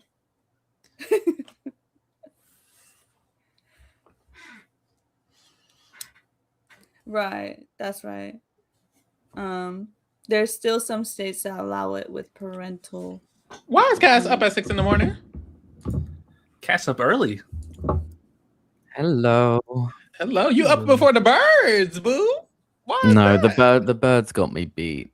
Oh, They woke me up. Damn. Pharaoh, the girls want to see your ice cream. Oh, girls in the freezer. Who sit up there and just eat a whole ice cream when you get it? Everyone. I guess I'm just too skinny. You actively have 3 different DoorDashes on the way, so I don't want to too skinny. Cass, Pharaoh ordered DoorDash and the guy in his car and went to buy ice cream and came back. Yeah. I did. And then my DoorDash is still wrapping up. Hello, it's 12:09. Y'all closed at 12. Y'all should have been Oh, that shit's not coming. speeding through that, bro. And if that shit's not coming, I need my DoorDasher to tell me so that way I can get back in the car and go get McDonald's or something like that. Jesus. Or something that's open. What's open? Because now they're saying my shit gonna arrive at 12:30. That's ridiculous. Do I call him or I let him call me? And then he got an 85%. Why you got 85%? Like, I do DoorDash. It's hard to get below a 95. You must be doing some fuck shit. You stealing people food and shit. Everyone go check their Uber rating right now. See what we got. Because 85% is crazy. And all you do is do Uber Eats. He still people food. Let me not put that on him. I'm going to hope for the best. I used to fuck with people and tell people my Uber score was 2.4%. That's like Why? No, they give you like the rating, like your passenger. Like if they still give you a rating. I just say, yeah, I'm at 2.4. I try to be the worst. Oh my god. I need to stop messing up people. I'm a 4.90. Let me fuck me up.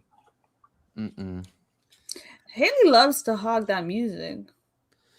Oh my god. I don't think y'all understand. If I was in Big Brother and you had some whack ass HOH music, I don't care that that's your favorite album. I will genuinely be pissed off. Like, we can not be close. I will actually be upset at you. That would piss me off. That's the one thing the house gets to listen to all week. And it's some fuck shit. I would be pissed. And it's some bullshit. Okay, let me see. The HOH music has not been killing it this season. Yeah. No. I don't think I remember anybody's anything. I don't remember anyone's music. Nope. Yosh had Gunna. That's true. Did Lala had someone good? Was it Whitney Houston? It was someone good. I want to say it was Whitney Houston. Kamu had some Christian music. He did. Correct. And I then just keep these thinking of the ones edits. was, and I think both times it was country music. So And neither Oh was my Jack. god. Oh god. I don't even hate country music, but Devon's was like, it was some band. I heard some people on Twitter say that band was good, but I just don't think it's my genre. So right, it was. Hey, well, if someone on Twitter said it, you know that's true. Twitter is more trustworthy than the news. wait, what was the band? Maybe I recognize it. Oh, you don't know? Twitter is my primary news source. It was like an older band, I think. Okay, maybe not. Last year, people had some good HOH music. I just made that up. I have no idea if they did. We said, what's my rating? Mm-hmm. I feel like mine says a percentage. Am I crazy? Wait. Kamala Sorry, guys. I'm just reading. Dee says that she's telling Angela that she wants Taylor safe no matter what. Is that real? Oh, girl, I don't know. I haven't been listening. I'm not gonna lie. I was looking. I don't know. They've been in. I don't know when that conversation would have happened because almost everyone is in her HOH room, so she can't really talk. Mm-hmm. I trust it. As she should. Whatever gets Drew gone this week. Whatever gets Drew. I said it was gonna happen, and they still. Oh no, Dee was telling Angela about her conversation with Taylor. She lied to Taylor and told Taylor that Taylor's safe no matter what. But in reality, they said Lauren last season had Beyonce. I feel like I would love Lauren as like a friend. Like we go to get coffee every once in a while and breathe next to each other. She would be a great like day-to-day friend. All right, Vince week 1 had Post Malone. Jimmy week 2 had Miley Cyrus. Okay, I like Miley Lauren Cyrus. had Beyonce. Okay, I like Beyonce. They were eating. Mickey had Oh, I got confused because I said Riley, then I was crossed out with Mickey. Burner Boy. Ava had the Beatles. I like Burner Boy. I like the Beatles. Rachel had Britney Spears. I like Britney Spears. Vince had Sumbuck. You lost me. He like his indie bands. So they were doing good. Linkin Park. Lauren had Sabrina Carpenter. Love. Vince had Camp.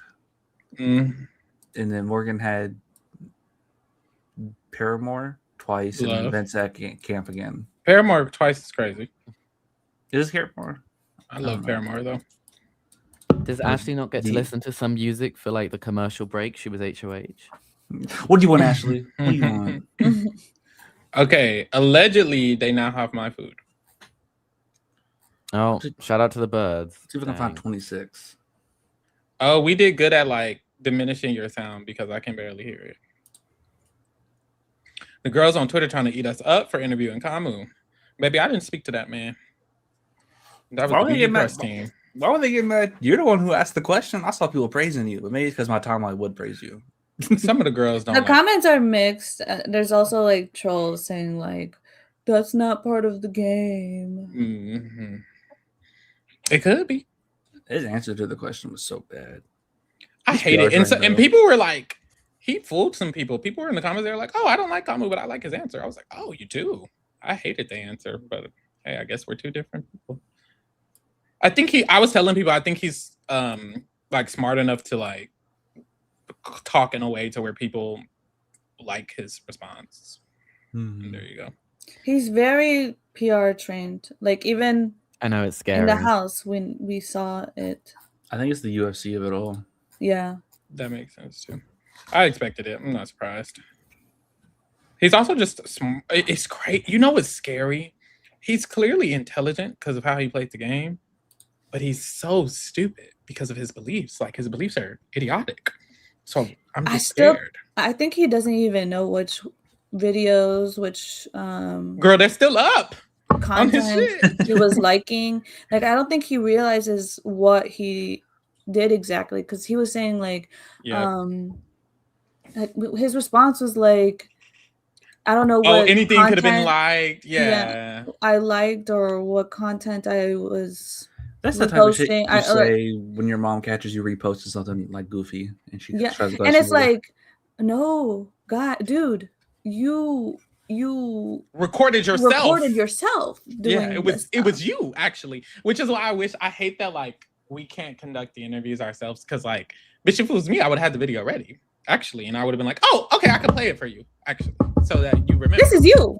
Yeah, this is not AI. I would have like, is this AI or I'm just trying to make sure because it was posted on your account. Matter of fact, let's go to Instagram. Let's go to your profile. Let's go to your highlights. Let's go to here, and this is where the video is of you actually saying it. So, The Sun did an article about Devons's chicken comment.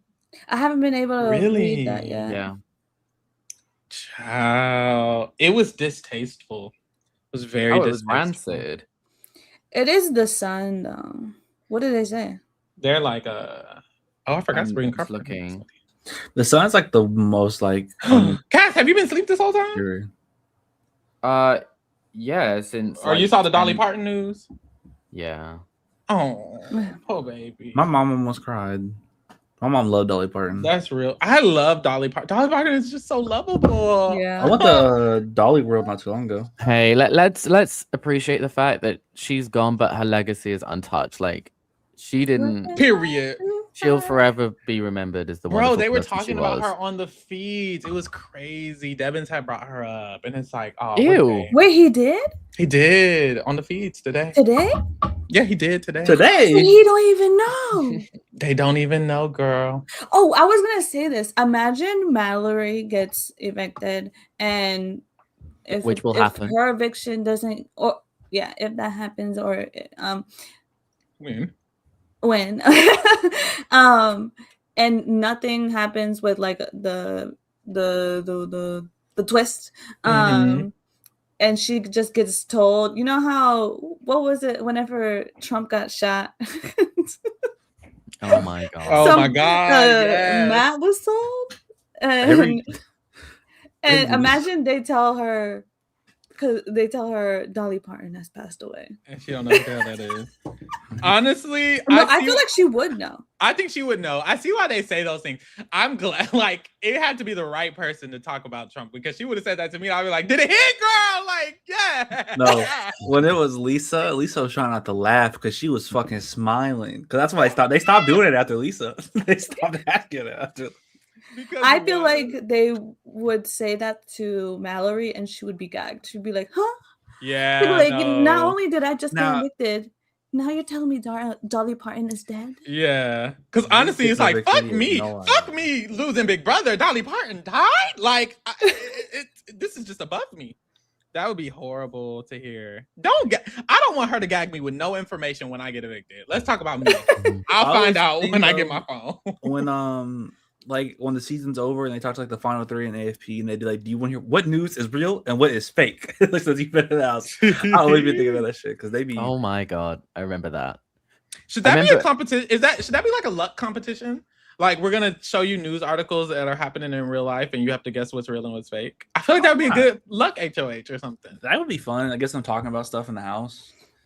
Yeah, like do it late in the game or something. I just thought of that. Final 4 HOH. I'd love it because I want some equitability. No one, like, you guessing what's happening outside. You could be wrong or right. Who knows? It starts getting like really like crazy. It's like, here's 3 people. Who's dead? So, wait a minute. No shade. That's the thing. It's like they would do that. And then could they like use Dolly Parton as a question, or is that rude? I think it'd be like, did Travis Kelce and Taylor Swift get divorced, or did they get married? Which one? Ooh, I don't know. That happened while they were in the house? I don't think it happened like right before. Oh, did it? Right before? Mm-hmm. I guess it would suck because there's a world where they just ask about like white celebrities, and then white people know better, and then like they don't ask about black celebrities. Black people don't know better. They ask about Survivor players. They're like, which? Oh shoot! It's like, what show was Kelly Nebe on this year? Was it 99 to Beat, or was it like, what the fuck? No one. What are the names of the winners of this year's Love Island season? Oh, Melody winning. Oh god. Oh Lord. Someone's talking about Love Island in this house. Was it her or was it someone else? I remember Vince and Ashley talking about Love Island a lot. Really? One of the few times they spoke. They shouldn't know who won the World Cup, I don't think. Oh, that's true. I don't even know who won the World Cup. I mean, Jason didn't know who won Drag Race, which is basically the same thing. That's true. That is true. Mm-hmm. They should ask the question. They should ask that question. They had to set up for Casey made Final 4. Oh, I think D kicked everyone out. Of her HOH? Good. Yeah. It's time to go to bed. They've been in there the entire day, it feels like. Yeah, they have. I'd be pissed off. Thursday needs to come so badly. This house is so boring. Honestly, it is. Wait. She's yelling at the camera. She's saying, get the fuck out of my house. I'm so bored. Like I was saying in the Discord, like I've been so tried with all the comments and stuff and the horrible behavior that I've kind of processed that and I'm better now. So now I'm just looking at gameplay and there's nothing to look at. Like nothing. It's just there's no interesting scenario. Even targeting the icons, like from the people who are doing it, it's also not as interesting because it's like I kind of already know they're gonna do that. It's only 2 of them, and then everyone else just isn't. But it's like, what do I want? I don't know what I want. Lala, Mallory, maybe even Melody need to win HOH. And if that's not the case, then we just need to wait until D turns on the icons, which is so sad that I have more faith in D than fucking Barrett or Drew to turn on the icons. Yeah. And D's not going to do that until like final 6. So. Yeah. Oh, damn. What's going on?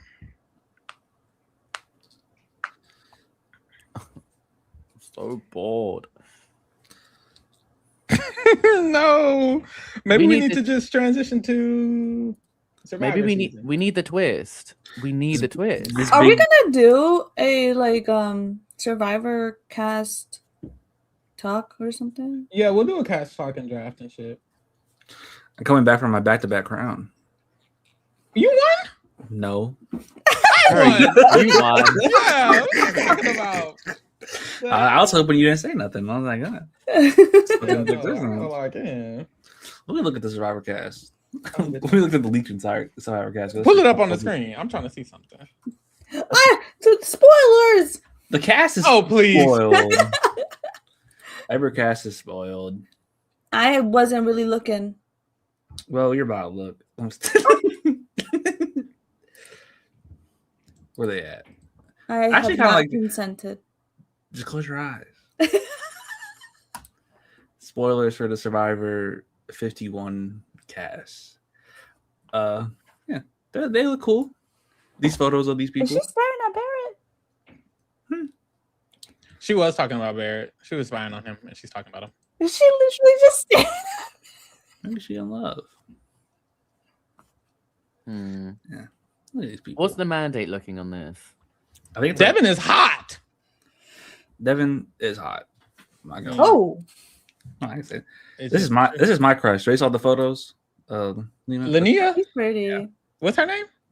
Lena. I don't know how to say her name. We'll find out when the cast gets her, and then her. Rob those are my might be kids' my names. crack winner. Like I'm is that what it's called? I don't know what it's called. I can't What read kind that name, but is it Louis or Levi? Lewis. Louis? He's from Yeah. That Ireland. giving Drew. He looks extremely young and he's 28. That's Oh. interesting. He's Yeah. an influencer from Ireland. That's why. Islanders can play this? It's because he lives in Puerto Rico now. Mm. That's what it says right here. Ireland, Puerto Rico. Okay. The weird, I would be so down if he had an accent. Wait a minute. There's too many white people. It let's is. go. Oh, I'm rooting for Jelly. Because why is her name Jelly? Like, I need her I to love win. that. I have a Kentucky person. Where's she at? She's down here. She's from Kentucky. She's not Louisville, but she's from Kentucky. Miss Rhonda. Let's go through the numbers. We got, I think 1, 2, 3, 4, 5. I don't know. I think someone kind of. I don't know. I think so. I don't know. 6, Yeah, let's put a pin on him. 7, 8. Okay, it's not that bad. Because what is supposed to be 10 and 10? Yeah, Something there's like that. there's 21 people. Okay. Well, that is pretty bad then, because that's 8, 9, 10. It's like 3 off. But I mean, hey, are we in the back? Are we back to settling? Where are we at? I guess we're back to settling because Are we kind of living for D and Devin's just going to blindside Drew and Barrett? That's the only thing that's I wish, but I don't think they are. I think they're gonna tell them. They might as well blindside them. It's not going to make any difference. At least it makes better TV. Yeah, they're not gonna care regardless. This is that new Boston Rob. They'll convince themselves that they didn't tell them for a noble reason. We told you to protect you. We didn't want you to lie to them all week. Yo, the way They would eat that up. The way Drew won't touch D if he wins HOH.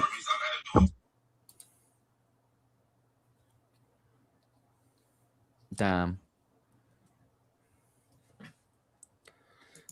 He's hopeless, actually.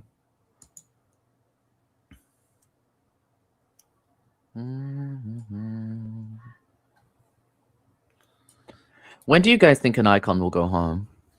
Final 4. Let me stop. I don't think that's that unrealistic. I don't know. I'm thinking like final Didn't 6. Dee say that she's not bringing Devins and Angela to the end? She did, and I believe her. I believe her too. Like, I think if she keeps getting what she wants, Devins and Angela are gonna go. I don't think Angela wants to go to the end with an icon either. I think Devins does. Yeah, I agree. I think Devins is the only one who does. But what's crazy is like, well, no, I think they all have a person who they could go with instead. Because Angela does probably gonna have Haley or Lala. I think both of them will be available towards the end game. And then Do you Dee will think- have Barrett. You will have Barrett. Do you think Devins would be better? No. no. I don't know. He's been better both times. The reason I say I don't know is he was bitter on 50. He would have been if anyone got to the end that took him out. He was very bitter at Rizzo. I think he's a bitter player. If I'm being a bitter juror, I do think he will be bitter at D. Like, I think so? He's been saying this entire show game that D is a great player.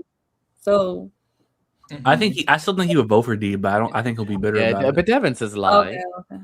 I think Angela will do the same thing. Well, they'll probably vote for D, but she'll be bitter about it. Like, she voted for Chelsea. Yeah.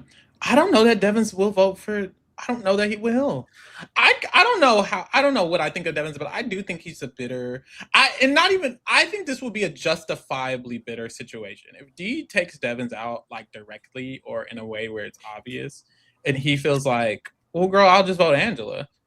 Or even Drew or Barrett. I'm kind of like, you know what the gag is? Why not?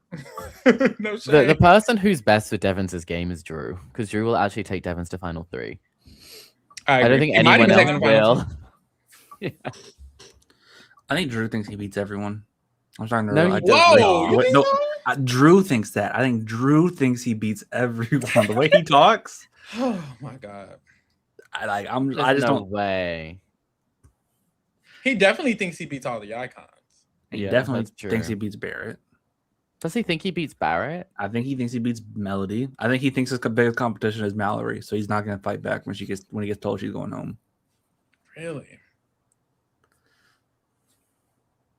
They're going to be split up before the 5, and it's not going to be because of Drew or Barrett. It's going to be because of Angela or D. Because of Yash. Or Yash. Or someone else that has nothing to do with it.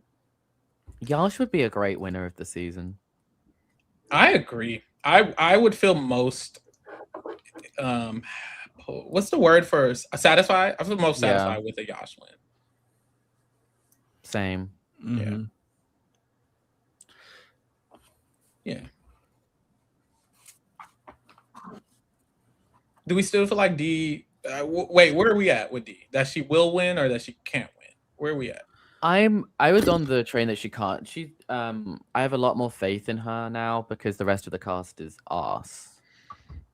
Yeah, I think she still has a possibility to win. Mm-hmm.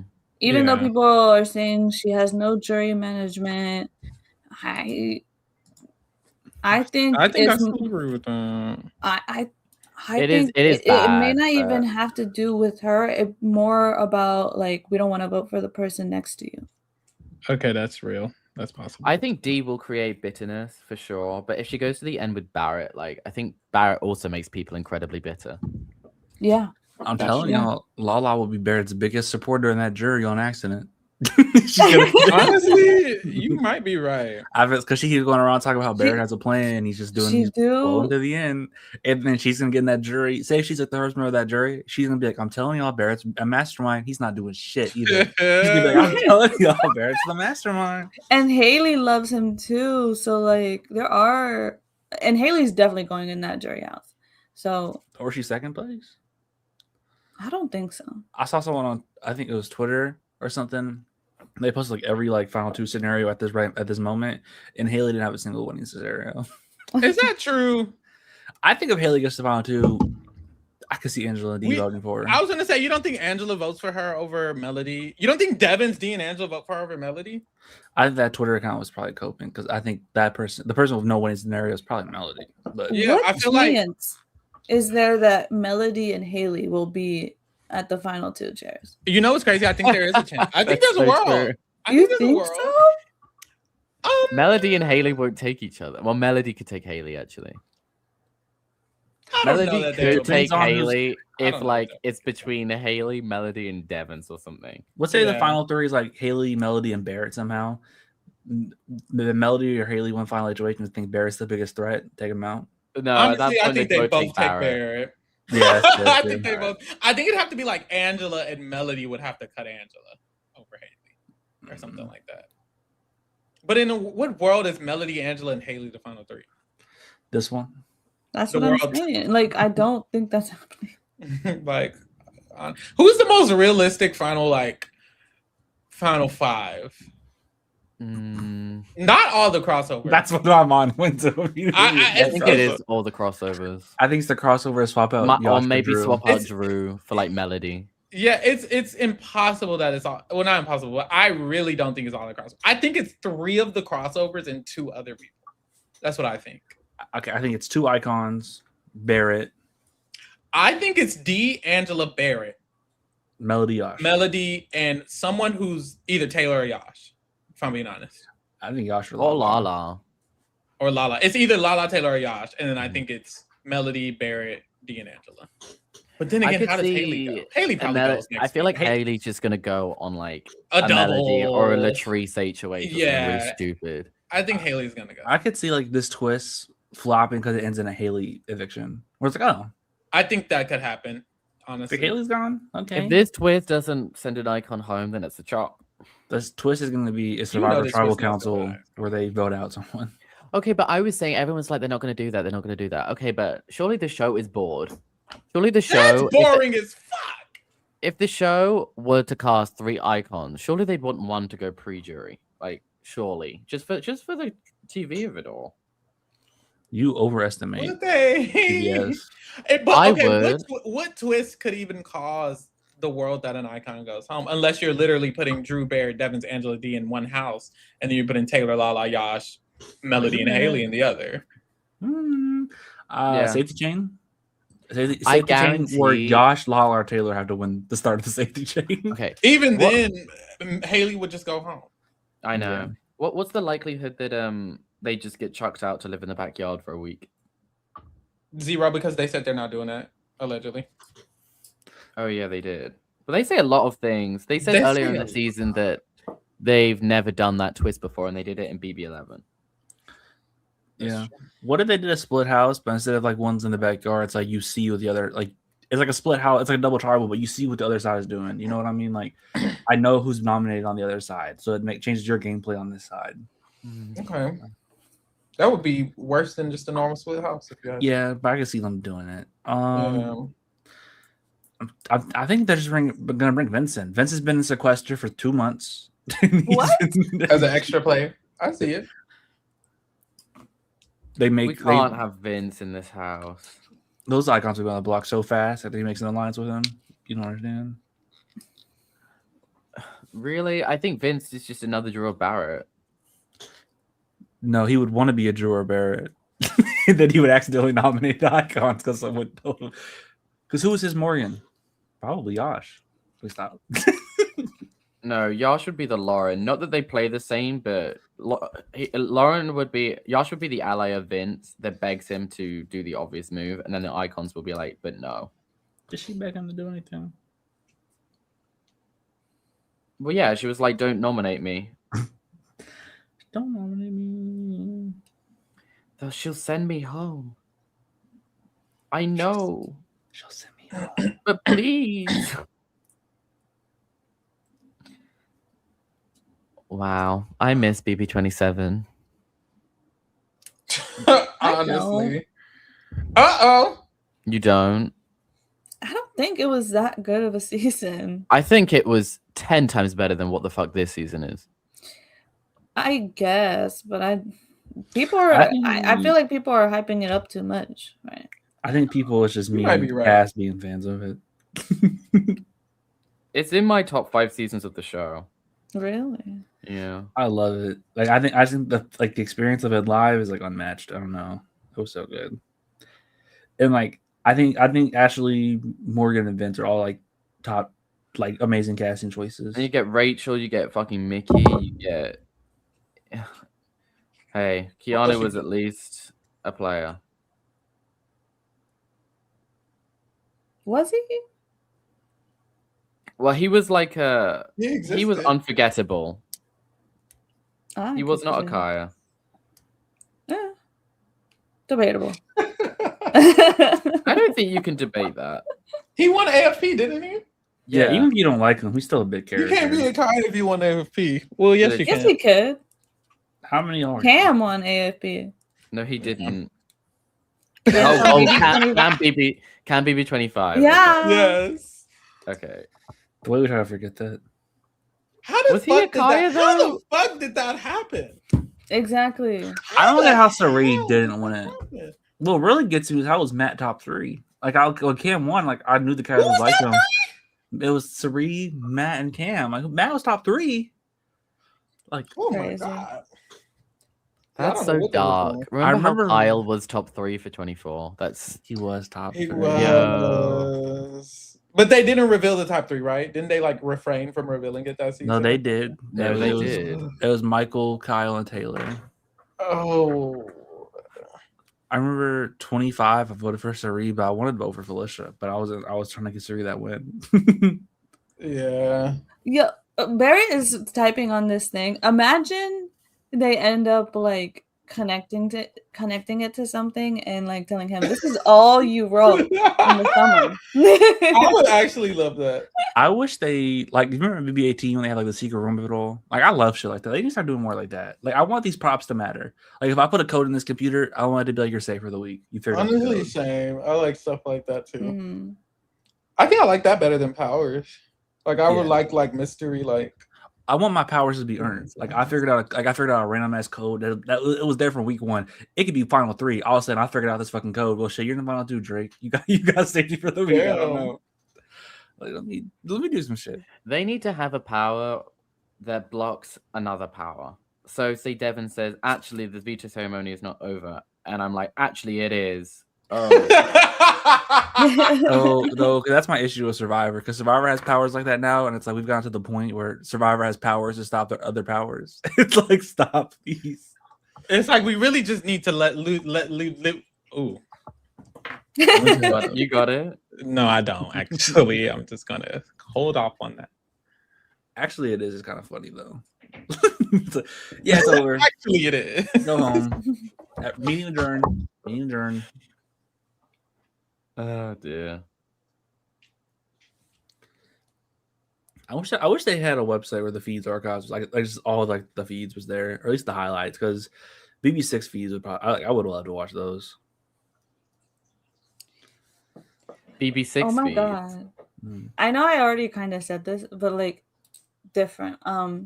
Imagine, okay, so Barrett has no idea what's happening on the outside, but imagine Big Brother decided to connect this or like show us what he's writing, him thinking no one knows what he's writing, and then we get to see everything he's writing. And like I think that would be so cool, but obviously that can't happen. What if it like they like said what he was writing and he turns out he's been typing smut like this whole time?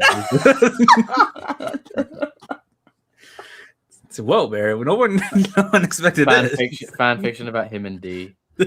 Stop. He's been writing it for hours. I wonder if he's actually typing shit or if he just presses buttons. No, I think he's literally writing down everything he's thinking right now. That's his new cam talk. He types it and he thinks we can see it. I listened to a Barrett cam talk earlier today and it was very depressing. He's like, I need to win the game. I miss Cliff Hogg cam talk where he would fucking yell his whole game. So yeah, the day when my plan is like and then they would be outside that door. Do you think after this season Barrett's gonna own it, right? Yeah, I think so. Especially because he has a podcast. Yeah.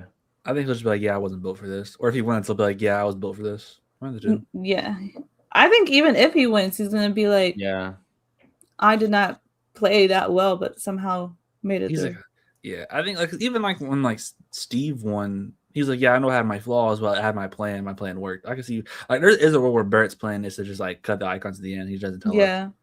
I think the difference is Barrett doesn't do as many cam talks as Steve did. Steve did cam talk every fucking day, dude. It's gonna be hard for Barrett to play a better game than Steve at this point. Steve was much better at this point. Like Barrett has to have the most fire end game imaginable. But I guess people forget and Steve I don't did think have that's gonna happen. Oh, not the Mallory pacing. Mallory, go home. No, Drew has to go. Yeah, but that's not happening. To be fair, Lee said it might happen. So I that don't means think something. it's happening. I won't be mad if Fab stays, just so I can keep using that Terran meme where he goes Fab, Fab, Fab. Just because I think it's funny. Because if all 4 of Fab stay, I'm gonna be so mad. You know why I'm mad? It's because if Fab stay, then we're gonna have 4 more rounds of the season, potentially getting rid of a member of Fab. And we've just seen how bad TV it is because they don't care and they do nothing. Yeah. No, why does no one in this house campaign or like actively do shit except for like Kamu, Yash, Devins, and D? Ooh. Period. You said nobody does anything but Kamu, Yash, Devins, and D? Like that's like an active player where they get like a plan, they're gonna go like set the groundwork. Like it's Angela too. It's the icons, it was Yash, it was Kamu, it was Melody for like one day, and it's Drew whenever he has a dumbass idea. It's not even when it's a good idea. It's when it's a bad idea. Drew's active. Yeah. I really hate that about this season. I do feel like there's a lot of like passivity. Is that the word? Passivity? Yeah. On both sides. Literally. It's kind of like how 26 was passive, but it was a lot of chaos. I feel like this is like pretty passive, but not a lot of chaos. The thing is with D and Devons is that, I mean, yes, they're active technically because they're running the game, but it kind of just seems like they they decide the plan and then they make Drew do it. That is true. And then they get mad. They don't really have relationships with a lot of this house, especially D.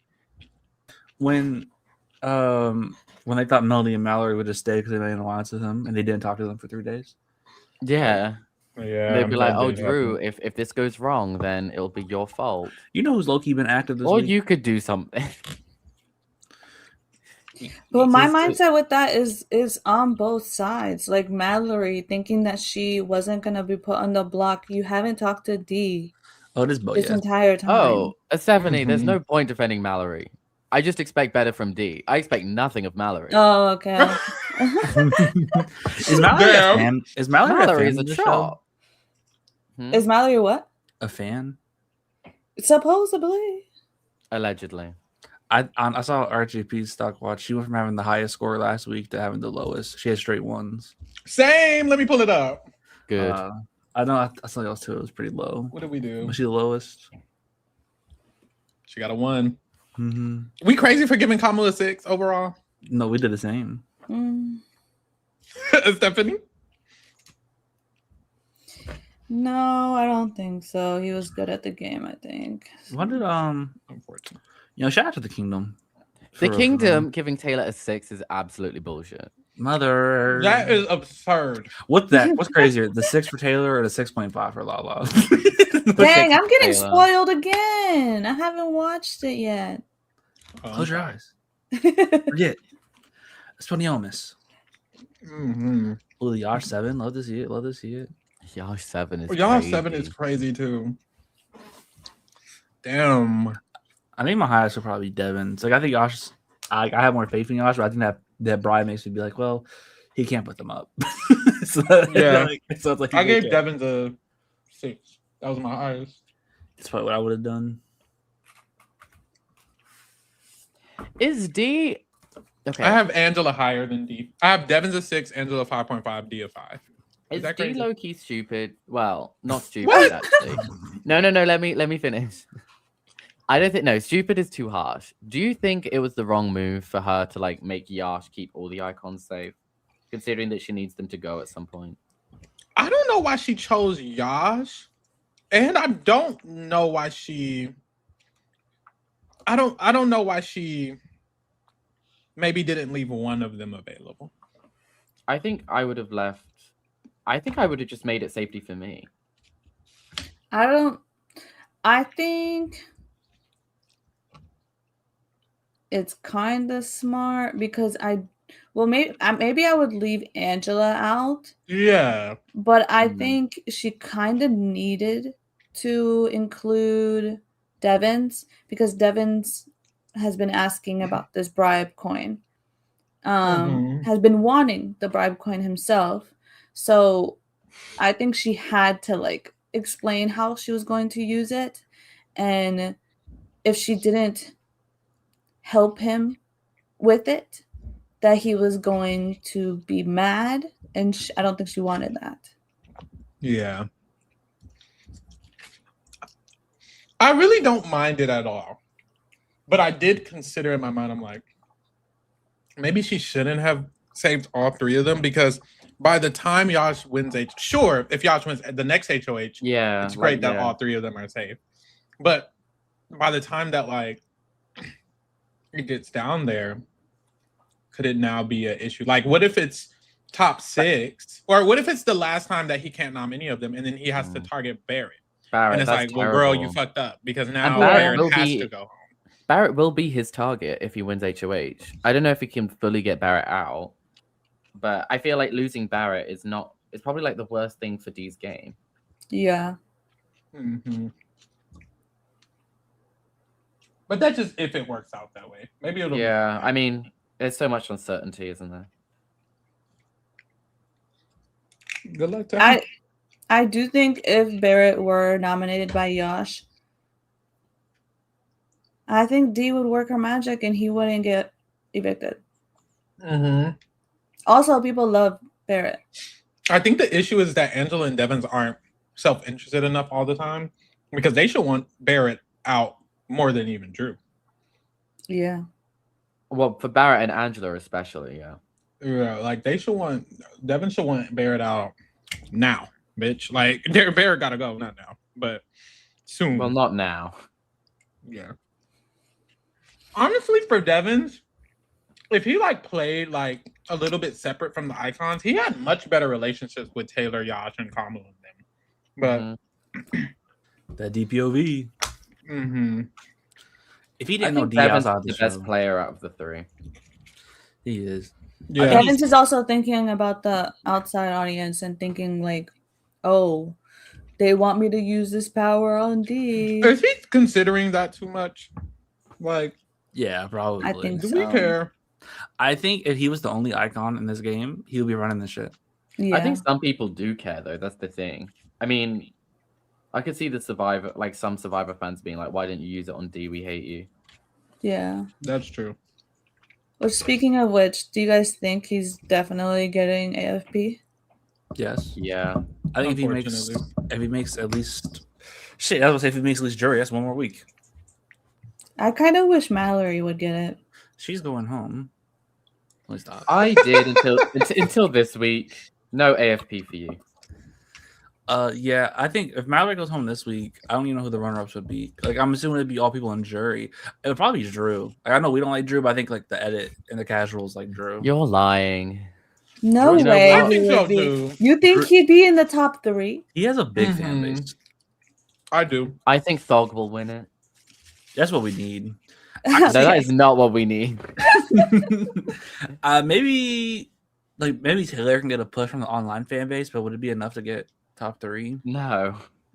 Luigi, you are delusional. If you I think if anyone like grows from where they're at now to getting it, I kind of think it's Yash.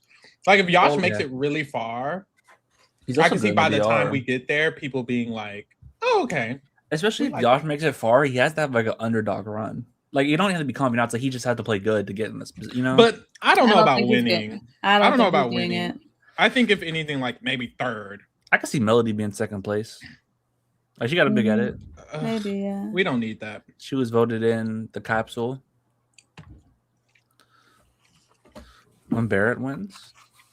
I'm so happy. Barrett's not winning. I think I have if Barrett wins AFP, then we've all failed as a society.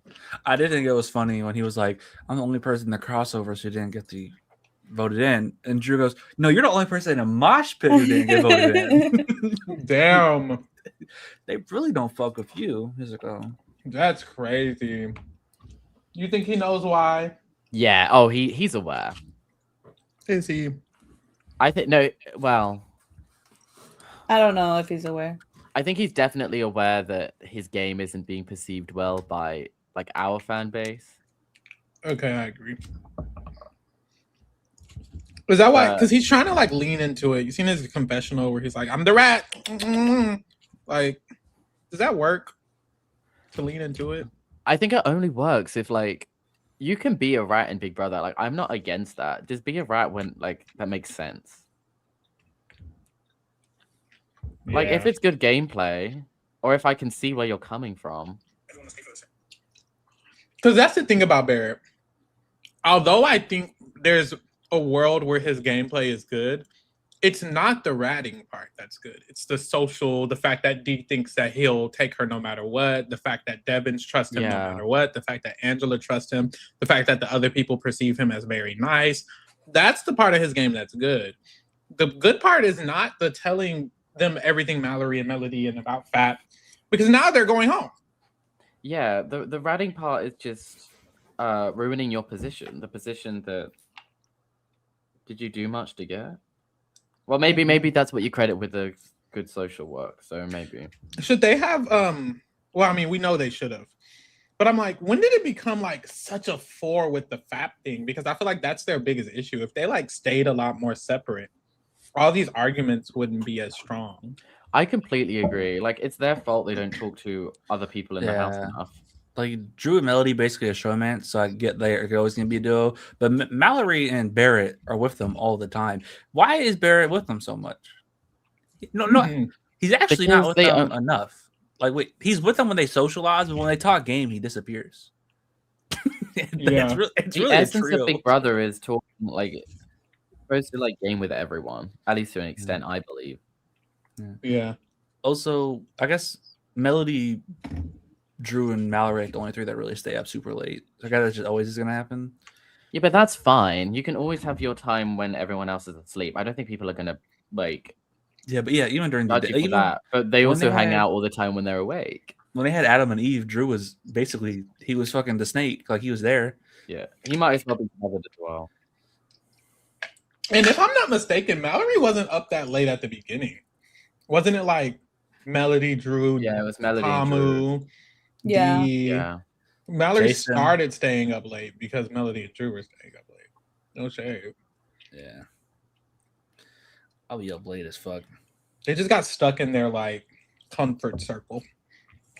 And that happens a lot of times in Big Brother. I ain't gonna hold them. Like, they're not the first people for that to happen. But getting stuck in your comfort circle is a sign of like you're never gonna be an elite player if that happens. Mm-hmm.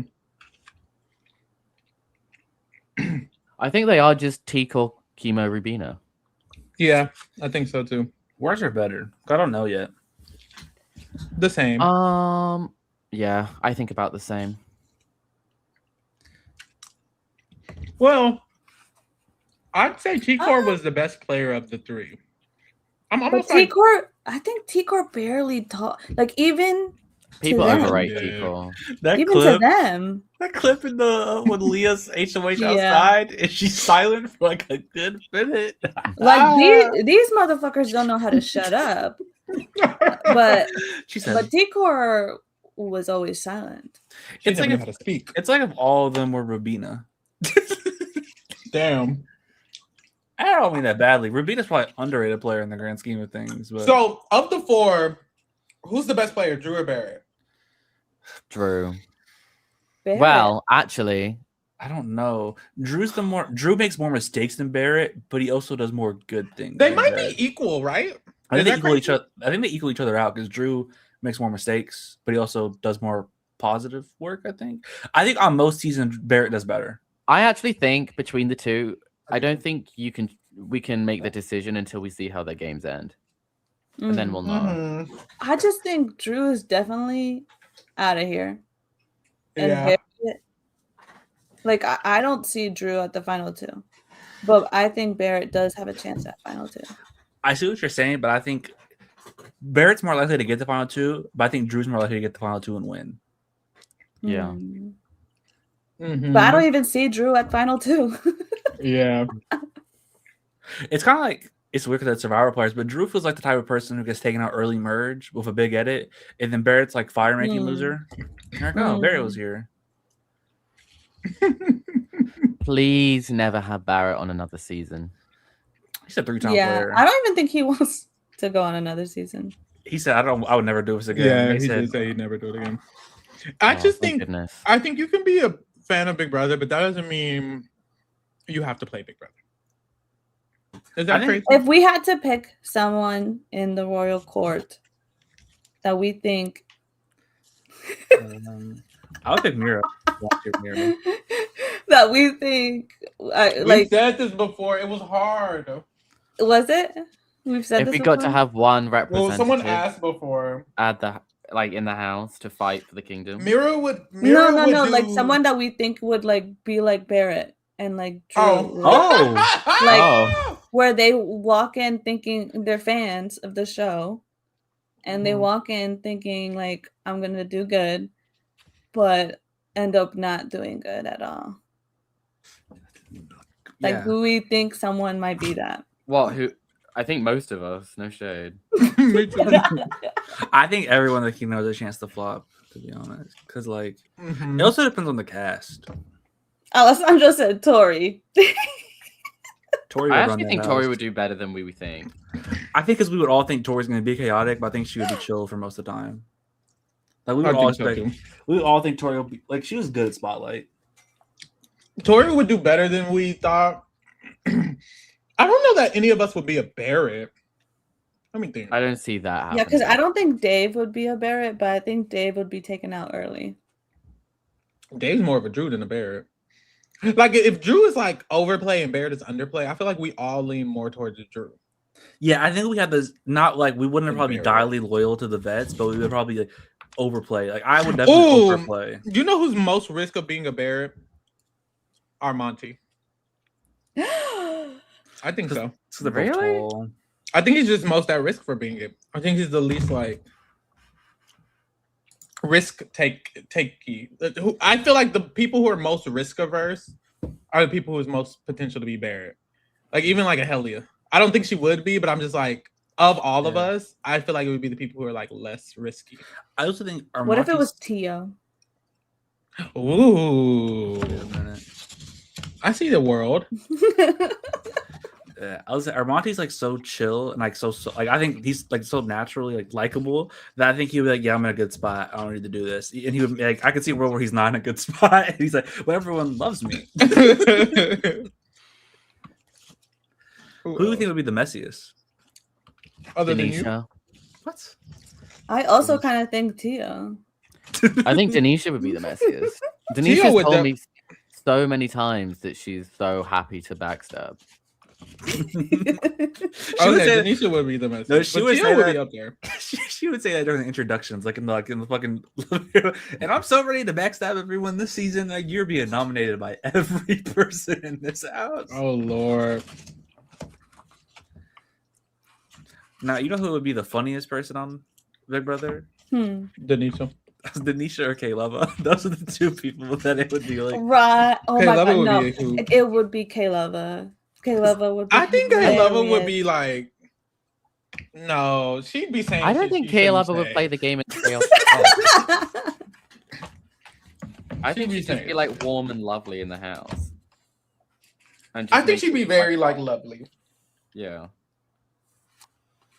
I think she would be active. And I think she'd blow up at some point. Girl, they K-Lova's like too real for Big Brother. I think so too. Like I feel like she just want to do something, and then she would, and then she'd be like, "That wasn't smart to do." Oh no. D would definitely have like when they do like the final 3 episode and they have the crying segment. D would be the person to be like, "Oh, there's crying in this house. Like I can't handle it." Like D would cry. D would cry in the house. You know why he cried? Because he missed his daughter. Right. Yeah. Like he would miss his daughter. He would miss his who thing or whatever he got going on. Like he would cry. Who would be the most evil? Who would? Yeah. Other than you? Other than me. Is that genuinely your answer? Or are you just saying that? I think it would be one of Tia would try to be evil. It depends. Okay, what do you mean by evil? Do you mean by like this person in the house genuinely feels like they can trust him and then one of us? Yeah, something like that. Not like genuinely like they go on a killing spree in the house. But I would say like, Dave. You said Dave? Just, I don't think Dave would get the chance. I feel like Dave would be like Jason. You said he's gonna flop. Yeah, I think he would get not necessarily flop. I think everyone would see him as a threat. It's Lee. To win. It is Lee. Oh, it is Lee. I think people would just trust him way more than he cares about them. Yeah, honestly, and that would hurt their feelings. I think Lee could cause a bitter jury. Honestly, I do. That's always been my theory. He's just confused on what everyone's better. He's like, but I had my number one. It's like you. It's like all that. It's like we all thought you were our number one. Yeah, it's giving that. It's giving everyone thought they were working with him, but they weren't. Who would be too loyal? Like, who would go down with the ship? Me. Fucking liar. Saying that. You saying that to someone in the chat. I just think it would be Easy. Easy. I think Easy would be loyal.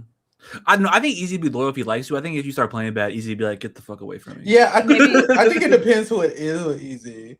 Because to me, Barrett's too loyal. Barrett and Drew are too loyal. Yeah. I think maybe Keely. No. Absolutely not. You don't think she would be loyal? The opposite. Well, she wouldn't be too loyal. I think she'd be not a loyal. D gives me he would be loyal. Yeah, I agree. I was gonna say D. I think D would be loyal too, but I think there's like I think everyone in the community would be loyal to an extent unless they start playing bad. Like if Pharaoh was getting targeted, I would like try to say Pharaoh, but then like if you start doing bullshit, we would succeed. But like if you start doing bullshit, I'd be like when say if we were in a game together, you pulled a Jason went to a random person and said how you made fake cookies and like cried at Angela's face. I was like, I can't save you. But you could though. But you could. I would never let you go. If we were in the game, I would never just drop you. So you're saying you drop me. That's what about Peter? Peter would play everyone. Peter would go home. Yeah. Because he would be being too fucking messy. Peter would be too messy. I mean, he might not even actually be messy. I think he would be perceived as someone being messy. Yeah. Even if he isn't. Because I think he just would he be the Drew? No. Nah. Because everyone thinks Drew is sus. Do we have a Drew in the Royal Court? A little sus. Somebody said Peter first boot. Rhonda is first boot. Rhonda like asked to leave. She got recruited. Rhonda walked out herself. I think, but the thing is, though, I haven't seen a lot of the Royal Court in like big group settings. I think that would depict on who I think would be good at Big Brother. Does that make sense? Like, yeah, that's true. Group settings with like people you don't really know. Yeah, we don't have enough information about each other. If we're being honest. Cass, are you in heaven now? Yeah, I'm spending. Honestly, I'm surprised I made it. I think more people are making it to heaven than people think. I think people are going to hell. I don't even think hell is a thing, but we can't go there. Literally, we can't go there. Never going over there. No, never going over there. Not happening. Who would be loyal to an all-girls alliance? Mira.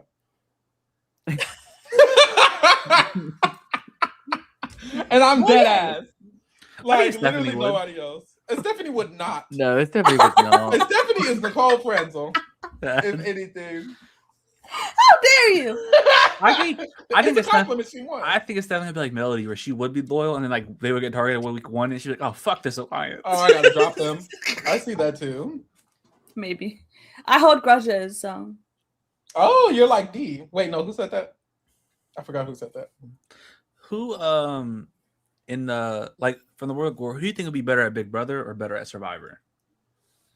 Who the hell is Christine Brex? Oh my God! Did someone say that's you? Somebody said that's me. Alessandro.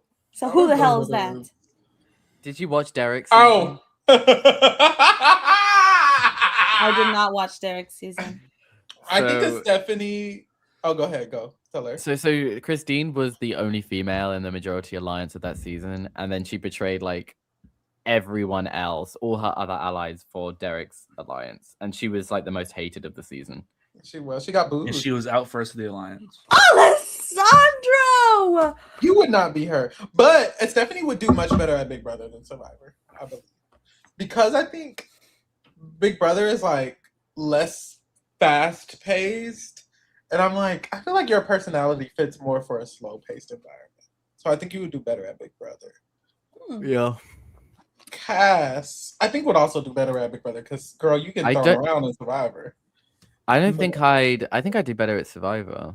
You think so? Because I think they'd. Because I don't think I am a particularly nice person, and by that I mean like not evil, but I don't think I come across as super warm and friendly. So I think that would be respected more on Survivor. Okay, I see. Wait, Stephanie, do you think you'd do better? What do you think of yourself? I could never be outgoing, bubbly, and fun. I might have a problem with like resting bitch face. And I do get told sometimes the way I talk is mean. So really, who knows? Okay, I don't know. Drake, what you? I think you do equally in both. You think I would flop in both? I did not say that. I didn't say that. I've been told I'll be better at Survivor. You feel more like a Survivor player. I was told that I would, Big Brother, no one would bring me to the end, and Survivor, someone might. They were like, you have to win out on Big Brother. I think that might be accurate.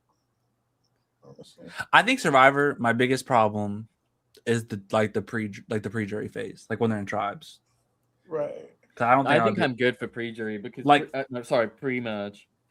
Because pre-merge is like the length of time I would be able to fake being like into people. And by the time the merge is done, I'll run out of social energy, but at that point the dynamics are established. That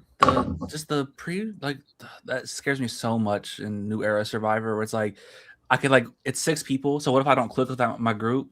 And then I'm fucked. Or what if I do click with them, but then half my alliance loses their vote because of the fucking Sandra DS Twine God Idol, and now I'm just voted out because there's nothing I can do.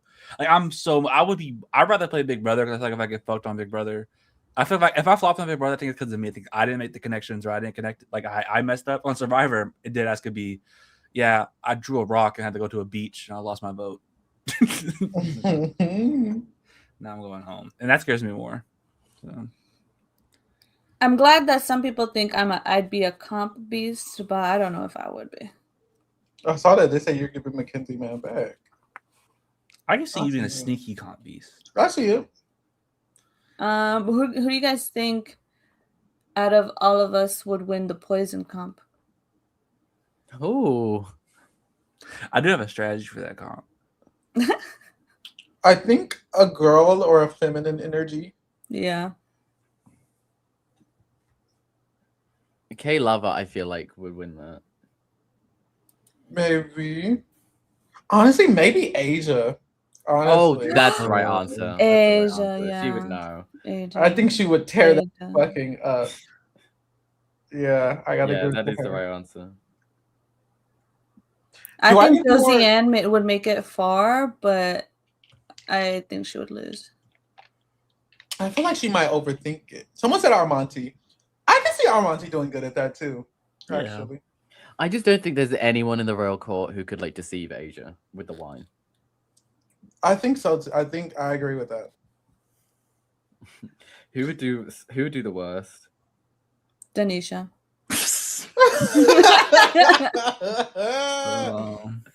Denisha is a good answer. That might be the answer. I think I would do bad. I think you just said you had a strategy. I do have a strategy, but I don't know if it won't work. My strategy is to just not talk. I would just give it to him and just close my eyes. Oh yeah, you losing. I would just close my eyes. I'd be like, which one do you want? And they would say it, and I'd give it to them and close my eyes. I have a pretty good poker face, I think. Mine is tragic. I still have. You know what's now a stim? When what? that Taryn Armstrong fake account entered the Discord. Oh, you believed it? No, I didn't believe it. Oh, okay. But the video is just the season is like Pharaoh, just loud and gay.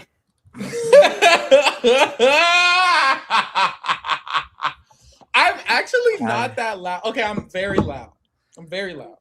But I'm not that loud of a person. I think I'm a loud entity. Wait, guys.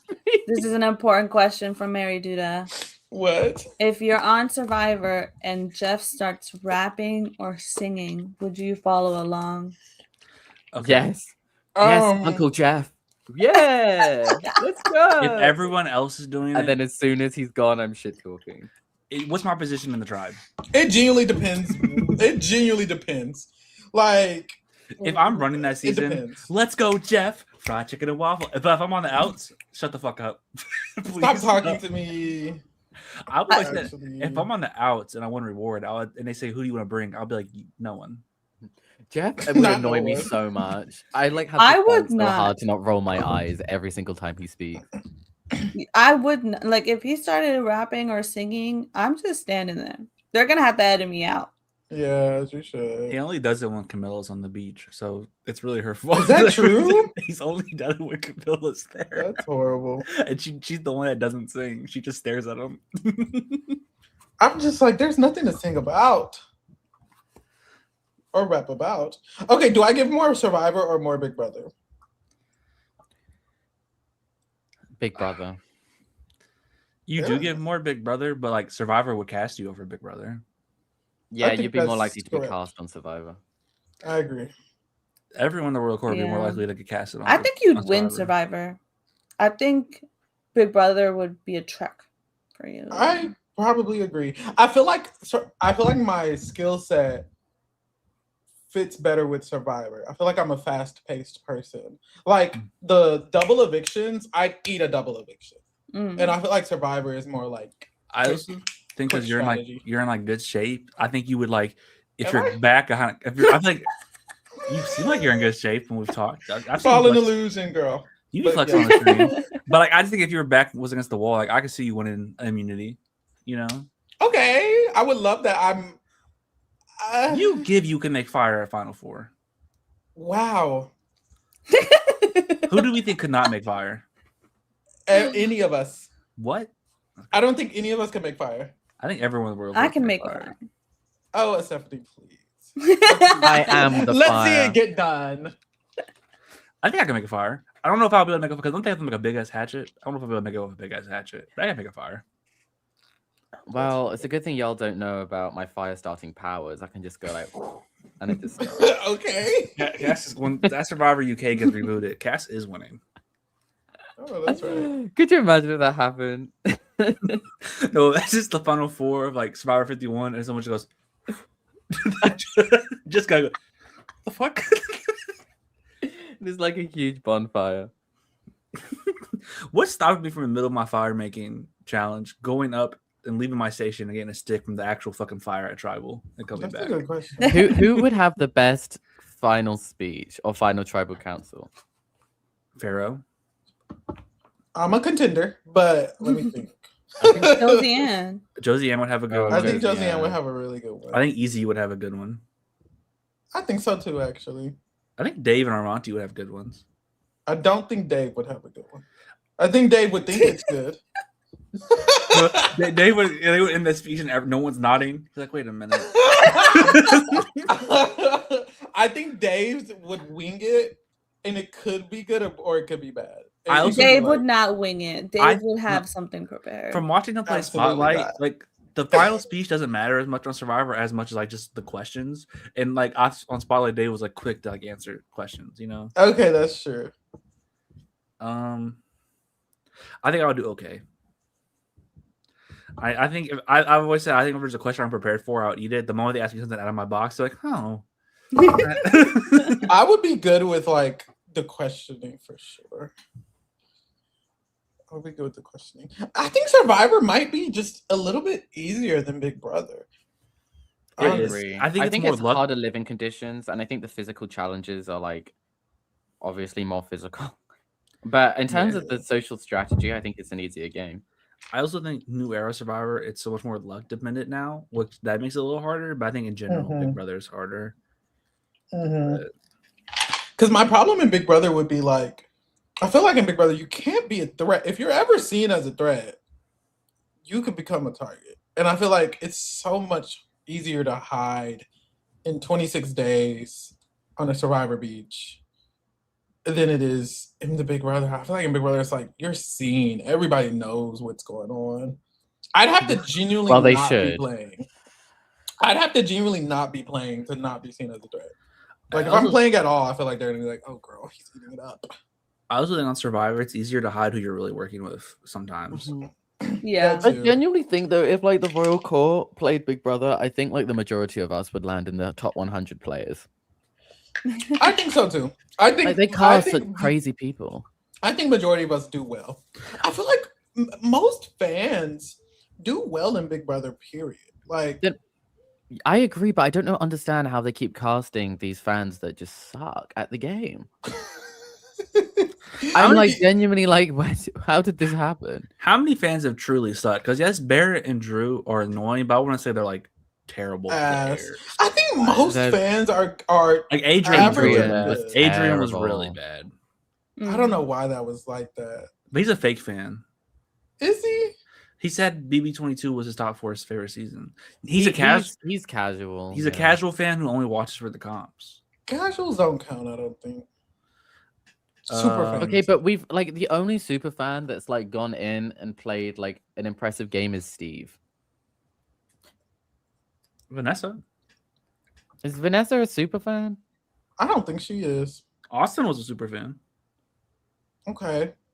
Which is weird to think about. Okay, but they're not okay. Maybe the super fan archetype then. Yeah, the archetype, yeah, because Austin was talking about watching feeds. Who's the archetype? So like each season, who has the archetype? 16. Who is it on 16? Is it Christine? Nicole. It's Nicole. Nicole's a pretty good super fan. Yeah. Wait, she's the super fan? I thought she was like the hick casting. I think she's the super fan. She's both, kind of, but she's like the super. She was like. I think she was the super fan. Yeah, I think she was the super fan, like archetype. Like her, maybe Frankie, but I don't think they consider Frankie the super fan archetype. No, Frankie's the gay archetype. Yeah, that's all they are. But Nicole's good. Even on 16, like she's still good. She kind of just gets twist screwed a little bit. Not really twist screwed. She gets Derek screwed. 17, Steve, good. 18's Big Meech. Is it? Yeah, she said that. I don't know that she was actually. Well, I mean, maybe she was actually a super fan. She was. How on earth can she be a super fan? And she was like. She was like one of the most bitter jury members ever. I feel like we have to use the word superfan lightly. From my memory, she was like big on like Twitter and stuff before going in 18. Like she was like a big presence online. Being a bitter juror is not something you can foresee. It is, from my opinion, like you don't know if you're going to be a bitter juror unless you actually play. So I won't say that she's. I don't know that that's the case. Did 19 have one? She just her behavior, the way she moves, just doesn't read super fan. Like maybe you're right about the whole bitter jury thing, but the fact that she couldn't find anything respectable about Nicole's game, and like as a super fan, surely that there is some merit to that. She just didn't fuck with. I do not like her. Cool. I know people did. For real. She really annoyed me. I never liked her either. Who else we got? I was Team Nicole over Team 19 Michelle. didn't have a super fan. No, because I think it would probably be Josh, but Josh isn't. It's Cameron. Oh, it was Cameron. He gets voted out early. Who? Wow, he's the day one eviction. Cameron? That is so sad. He paid for Steve and Ian's sins. That's so sad, actually. Yeah. I know nothing about that man, but like he kind of just gets fucked because he has glasses. That was crazy. I don't know if Ramsey's actually a super fan. I know he's a fan, but I don't know if he's like a lie fan. No, they told him to lie. Yeah, they told him to say it. 20, Scotty? I guess. Yeah, it's probably Tyler was a super fan, but he's not the archetype. But Tyler wasn't. Haley was a super fan too, but she's also not the archetype. Yeah. She's just a pretty young girl. Swaggy was a super fan too. Yeah, that season actually had a lot of super fans. Good season. Yeah. Swaggy's talking about BB13 feeds. I remember that. I was like, what the fuck? I was like, oh, that's right. That's what we're gonna be watching. 21, Nicole Anthony. Cliff. I guess it's Nicole and Cliff. Cliff is not the super fan archetype. He just is one. Oh, and Ovi. Oh, maybe he was Ovi. Yeah, I would think Ovi and Nicole are both the. Some of these don't do that well. And Nicole does well. I didn't even hate Ovi as a player. I remember that one day he was there. I was like, oh, you know what? He almost convinced But him. still, none of these are gags other than Steve. That's true. 22 doesn't all-star. 22 is Ian, but 23. Mm-hmm. Who is it on 23? Claire? Question mark? It is Claire. She's an alternate, but I guess it is Claire. Didn't she replace Christy? Christy would have been the super fan. Loud. Oh, because it's Claire. I'm trying to think. Hannah, is Hannah a super fan, or was she just like a casual fan? I think she was just a casual fan. And I think Tiffany was also a casual fan. I think a lot of them were just casual. Oh, it's Frenchie. It better not be. It's Whitney. Hello. Frenchie was a super fan. 24, Michael. Michael does good. That's kind of a gag. Mm-hmm. Okay, that's the closest. Yeah, 25 is Corey, who does all right. 26 is Quinn, who does all right. Yeah. 27 is Vince. That's the gag. It's not. It's Adrian. It is Adrian. Vince is the person without a job.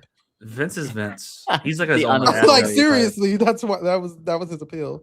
Oh look, he doesn't have a job. Yay! I think Vince was meant to be like the mastermind of the season. I think that's what he was cast as. Interesting. Yeah. I gotta go, guys. Love you, Stephanie. Later. Have a good one. Love you. See ya. Bye. I think most people who genuinely are fans of the show are decent at the game. Yeah, because even when being a fan is an advantage in a way. A lot of them at least do solid, or they go out early by some like bullshit. Like Ovi, because everyone's racist. Cameron's like a day one eviction, and they all feel like he's gonna be good because he wears glasses. Yeah. Okay, but what's Adrian's issue? Where did we go wrong? He wasn't actually a fan. He's the casting archetype, but he's not really a fan. Yeah, it was a lie. Adrian might be the most frustrating. He made the comps in his backyard. Oh, please. Good way to get cast. Yeah, I'm gonna do that. Good job. What would be your pitch to get cast? Would you even mention the Reality Kingdom? I don't know that it's actively avoided. Yeah, honestly. I don't know. I mean, they would find it though. They can ask me about it when they find it. I don't have a good pitch, unfortunately. Like I don't look. I think they really care about how you look matching with your thing. Like I don't look like the super fan, and then I also don't look like the gay. So I'm kind of like, damn, I'm the black man. I guess go for that. Good luck. Get a cowboy hat and you'll be on next season. Honestly, if I put a cowboy hat on, I think I got it. I just don't want to do that. I don't want to not be myself. It's so hard. If you were a gay cowboy during casting, you would be a lock for the and it's like I have a cowboy hat. I have cowboy boots. I could lean into it. I just don't want to. I think Pharaoh, you'd do better. You just like cast yourself as straight and come out on the show or something. I think I agree. I think I would do much better. Even though they know, but I can't be gay. If I'm gay, it takes up like a gay, and they refuse to have more than one. And I wouldn't be the gay. That's the issue. I can't be the gay because I'm not gay enough for them, and then I can't not be the gay because I'm gay. So I'd probably have to pretend to be straight. I know. Cowboy. I don't think I'd be gay enough either. Yeah. Me neither. No, Drake, I think you could qualify. I think you could make it. I don't know that like any of us could be gay enough. Any of the court. I don't know. Some people in the court will qualify. Okay. It's like more obviously feminine, I think you have to be. I think so too. Yeah. Yeah. This season is like Pharaoh, just loud and gay. That's crazy. But I'm like, get cast to do what? Lose? I would really want to win. No, that's true because they only like casting us like 4 people who they think could actually win. And I don't think they'd want us to win. That's why I think Survivor would be better. Like I genuinely think everyone on Real Core can end up on Survivor. I think my new strategy is just apply for Survivor, say no, and then apply for Big Brother, and then they'll recognize me from the Survivor casting. It works. And be like, my best chance is like doing a Devons or a D, and even then, I don't think there's like, even if I do well on Survivor, if I win 2 seasons, I join Sandra and Tony, and then they're like, I want to do Big Brother. I still don't think they'd want me being a vet. Yeah. Guys, your best opportunity is going like Big Brother UK and be the most iconic person of all time.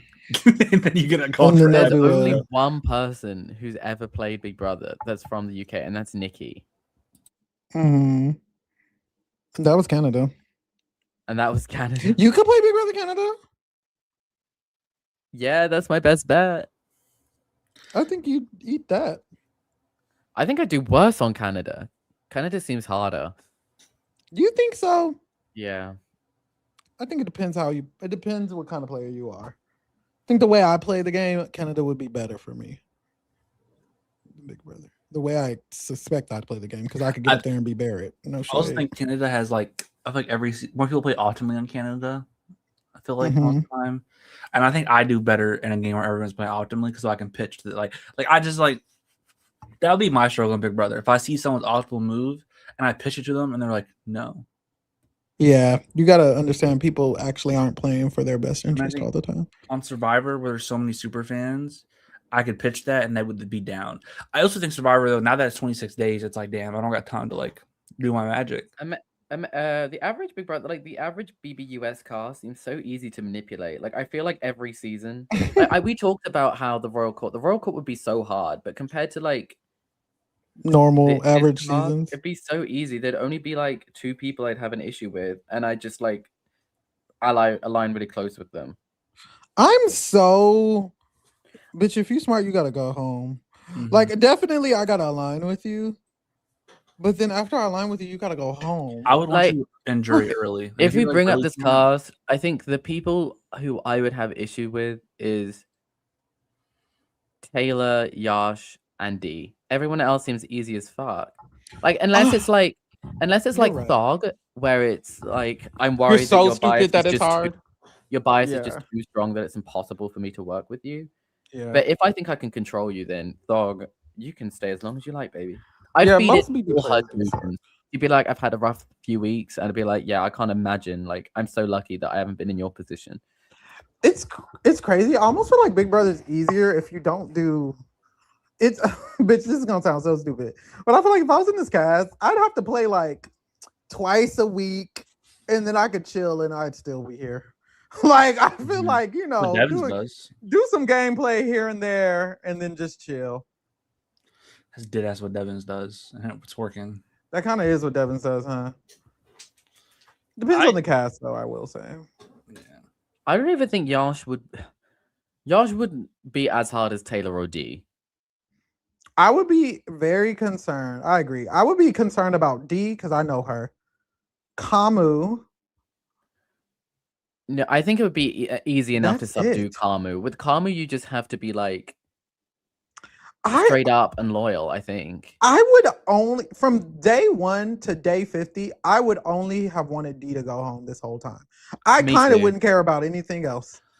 Yeah, truly. I would work with D, but I think at this point in the season, I would probably would have worked with the icons, but I'd be itching for them to go. I would do it. Like they have to. The reason why Taylor would be less of a factor for me is like, do I think I could control and manipulate Taylor that well? No. But the issue is that I think I could do better with Taylor than 98% of this cast. Exactly. So she can stay. D will actively work with people like Haley and Chuck and get them to do her bidding. So and even Devons and Angela. So last week, D would have to go so.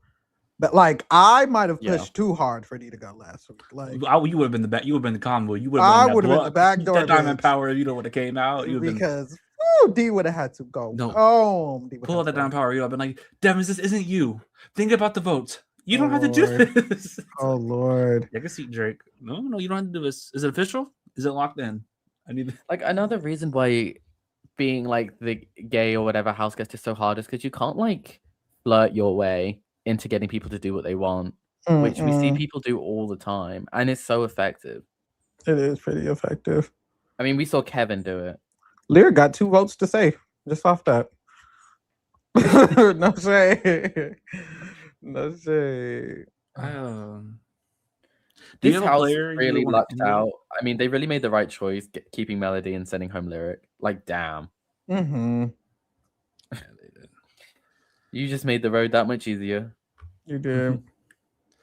Do you have a player you would want to emulate if you were casted? Where it's like you have like not like to a T, but like their general strategy? Nicole Franzel. No. Nicole Franzel. Yes. I know that's right. Impossible. I don't think my personality matches anyone enough to do it. Truly, I'd have to just emulate Pharaoh. Nicole's the winner that I would emulate my game off the most. I feel like her winning path is difficult. I think I would try with someone like Tyler. Yeah, but the chances that Nicole gets to the end is so high. Yeah, I think all the people that I would want to emulate all lost her. I will read through their story. That's fair. I would. Andy. Andy is the hardest. Why would you make your life that hard? Andy's my thing is Nicole is the second hardest. I don't think it is. Andy's strategy has only worked once. And it's gonna be twice next season. Stop. I feel I would hate Tyler's strategy is so difficult. I would hate the middleman strategy. I would never want to be that. Well, I'm not even thinking the middleman of it all. I'm thinking he dumbed himself down and had very the dummy of it all. Okay, I see. Like he had like 17 final twos, and each person would have so connected to him. Like I would definitely be the type that has so many final twos, and I think my strength, I would want my strength to be my social game. Like I would want to be a lot of people's number one. That's real. My biggest goal in Big Brother would to be not to seem like a threat. However, I can do that. Like I think that would be my biggest worry. My biggest concern is like I'm the social butterfly gay. If that person becomes threatening, they become threatening. Like they gotta go. Like Tommy, Frankie, whoever it may be, even Marcellus. It's like that would be my biggest worry. I could never become a threat because I feel like it'd be so easy to just turn against me if I become a threat. Like especially in this, like if I got cast in this cast, oh girl, the way I'd have to sit there like Taylor and do nothing, or else they want me out. Like even if I was in the crossover, it's like them bitches would want me gone. They want me gone. We're making the assumption that this is like a cast that would allow us to do well, because otherwise we're all playing like Taylor. Genuinely, if I was in this cast, if it was me instead of Chuck, or Jason or whoever, you're doomed. I guess I would be. Who knows? I'd be one of them. I'd either be Chuck or Jason. If it's me, let's say it's me instead of Jason, and I'm in the crossover / the tool shed, I would actively know that I quite literally can't do anything. I can't even talk to Taylor. There's no way. Angela would want you gone so fast. Yeah, literally. I would have to do nothing but talk to Angela, D, and Devins all day. And honestly, I would do it. Sorry. They might have to do it. When you do it, have you no leave the room. choice. Pharaoh's been up in this room all day. He's definitely fucking sus. They'd be mad at me for being with them all day. Even before Jason, the whole exposing his game to Drew and Melody, they were already like, he's too good. They were impressed. They were very impressed. Like Angela would truly like, if I'm not with her 100% of the time, then she is getting me out of the house. And even if I am, by like time week 5, she'll still do it. She'd be like, everyone likes him. That wouldn't even be the case. Not everyone would like me. She just want to get rid of me. I think I could subdue Angela. Because I'm also crazy like her. I would just be crazy with Angela. I think I have Angela under wraps. Which is a crazy sentence to ever think you have. But I do see a world where I would be very close to D and Devin. Like I think I'd be doing better than Drew and Barrett. Only because I could see me trying to make plans with them. Like I would want to scheme something up, and I think they like that when it's like you make like a very complicated plan for no reason. Am I crazy? Devin seems so easy to butter up. He is pretty easy to butter up. He is. He kind of liked everybody in the cast at one point. The issue is that he listens to what D wants a little bit too much. Mm-hmm. You'd have to butter up D. I think me and D would be pretty close. I think I could do good, but if I'm ever doing too good, it's over for my ass. That's the problem. This cast, I would hate this cast. This would be a horrible cast for me. Jesus. just too white. I think I would run this season. Let me stop. I see it for you. You got the culture. Yeah. If I'm in there instead of Drew, I'm winning this game. I think you're Barrett, Drake. I think you're Barrett. They would cast me as Barrett. I think you are Barrett as well. I don't think it's me and Drew are like the same age. They're okay. Drew's the first person to be younger than me on Big Brother. Really? He's 2004. Whoa.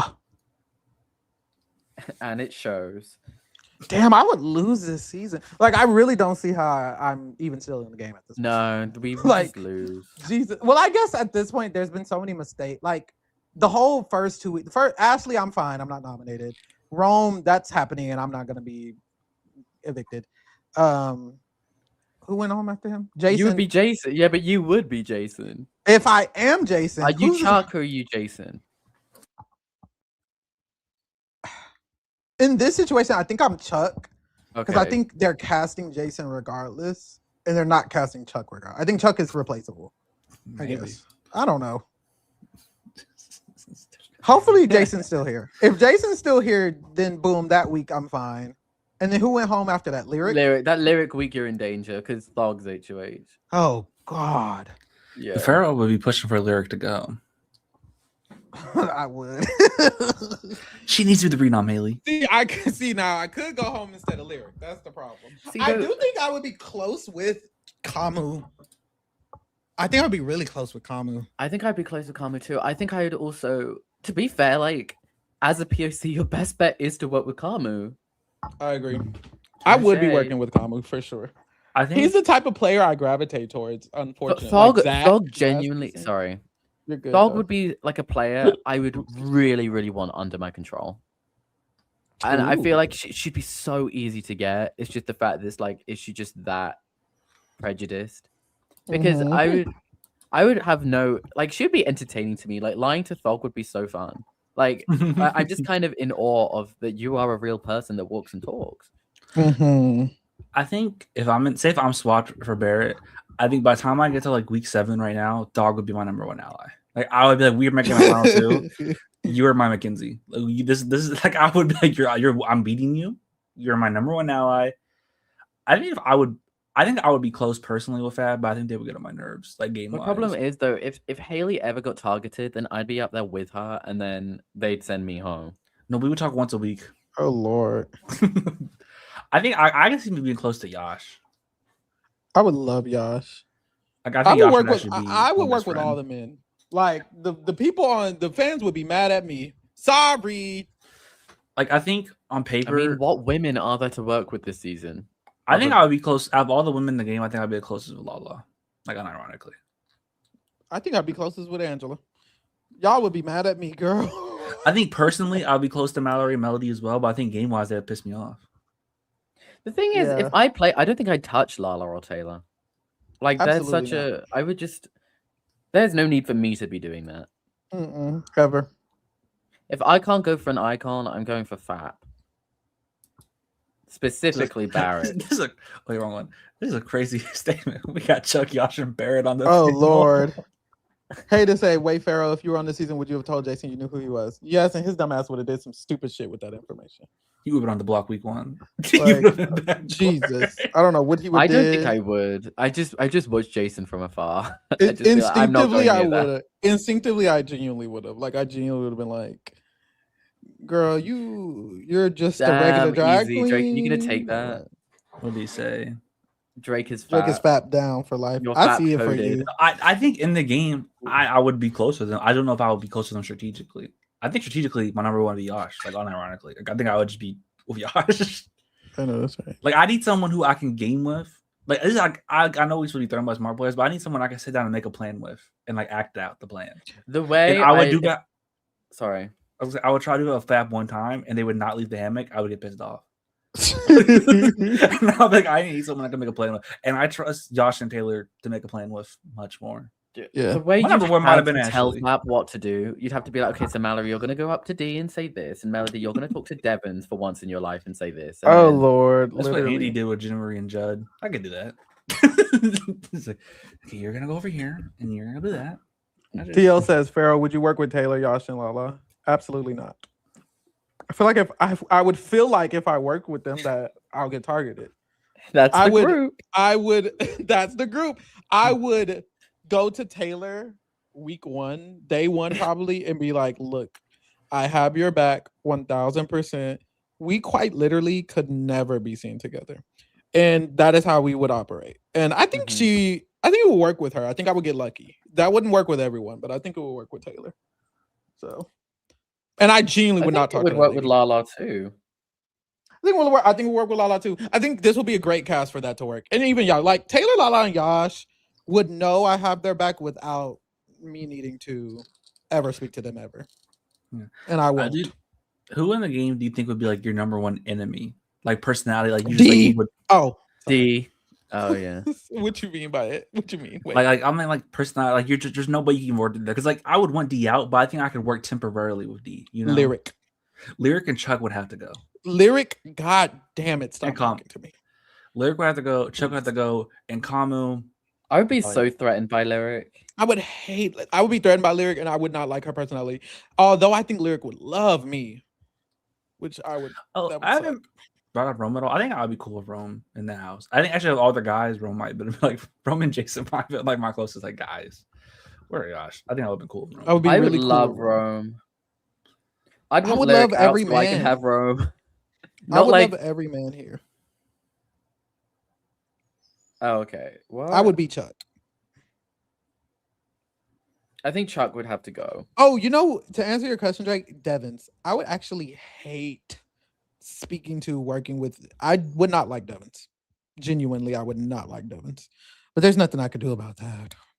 I just don't think Devins is worth me getting out, to be honest.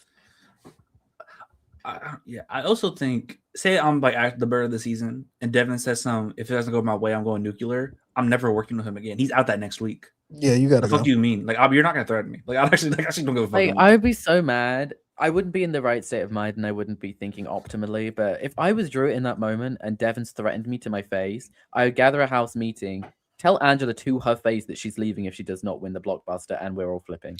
Yeah, it would be real bad. But I will say, Devins only says that to Drew and Barrett. Devins doesn't say that to Cass or Drake or Pharaoh. It's because he knows they're the submissive. He knows they're weak. They're the submissives and betas of the season. It was Drew and Barrett. Ooh, diabolical. Ever since that's good. That's sorry. Gabriel. I was just gonna ask, how do you think this cast would play around you? That's a good question.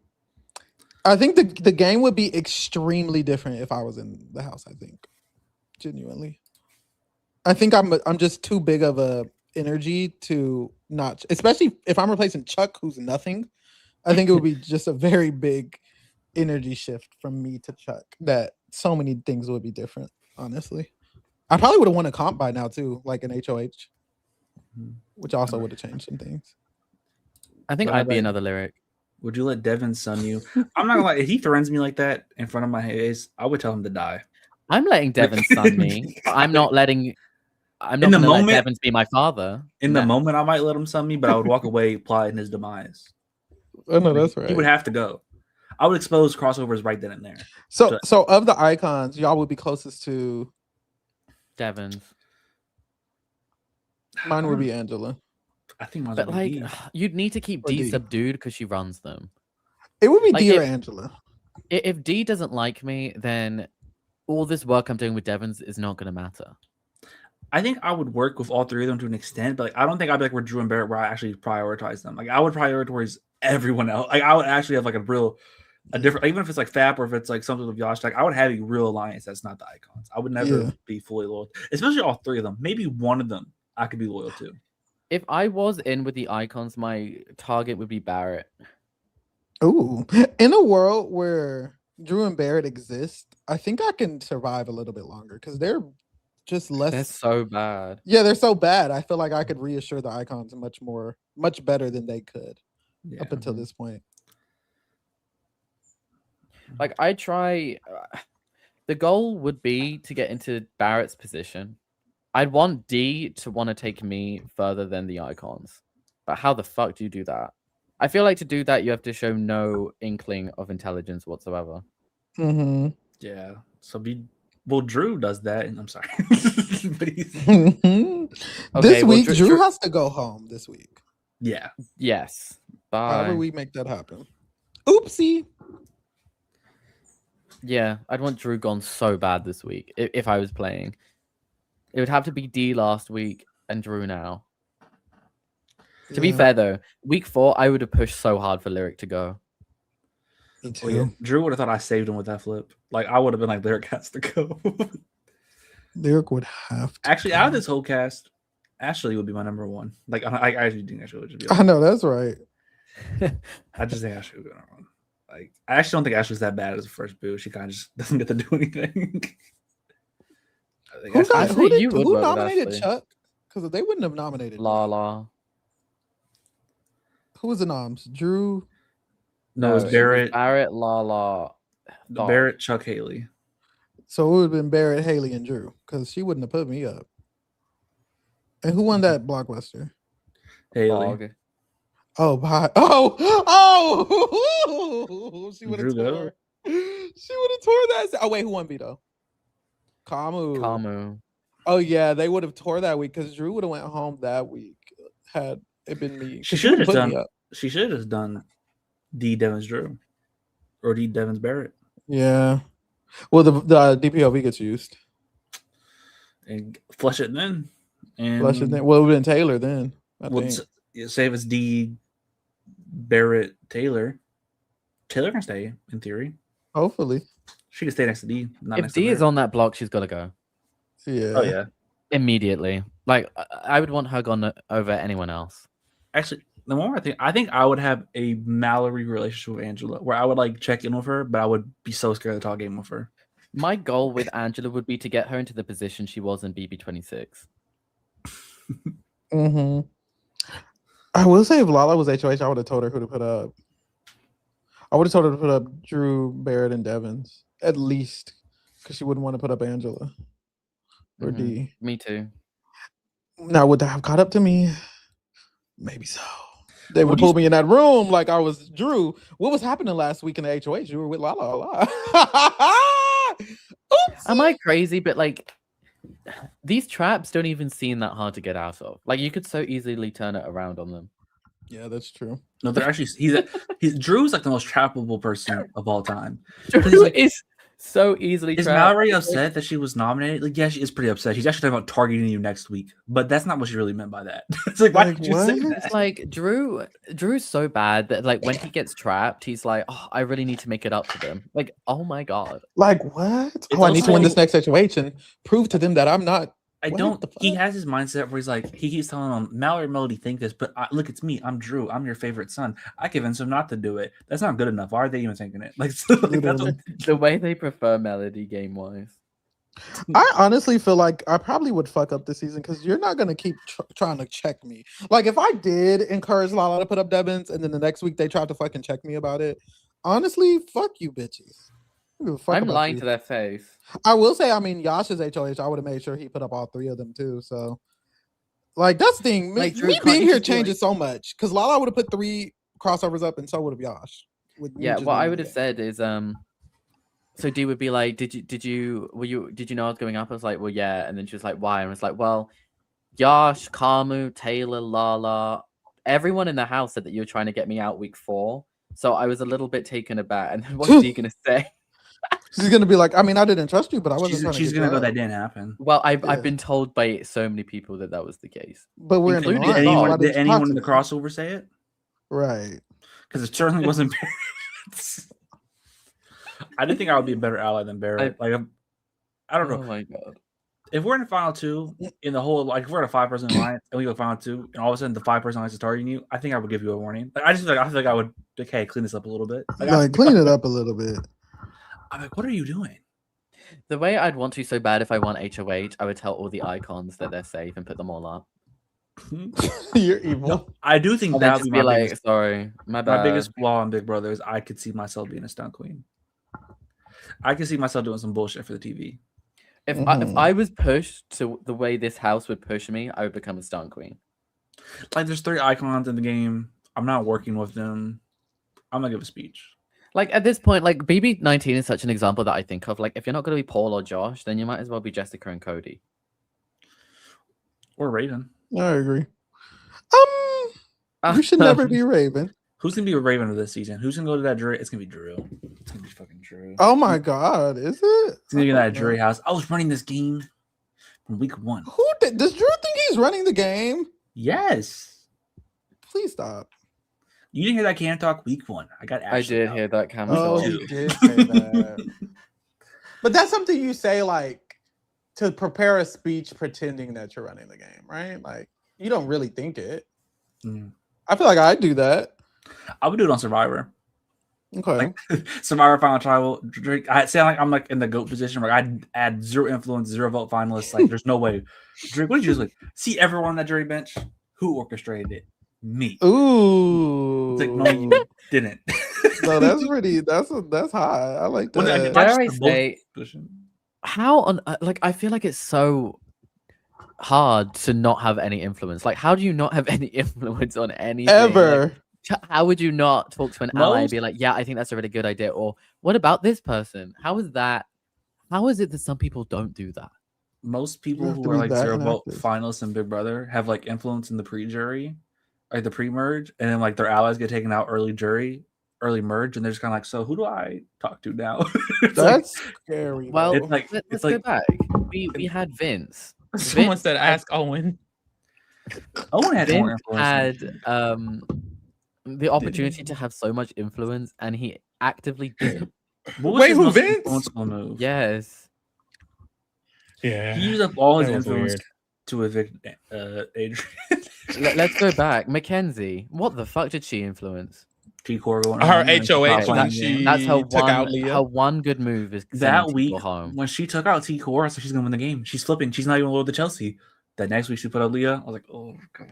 Oh, yeah. It did feel like she was gonna pick it up when she took out T-Core. It really felt like her and Cam were about to win for a second because they were both talking about like to get together. I was like, oh god.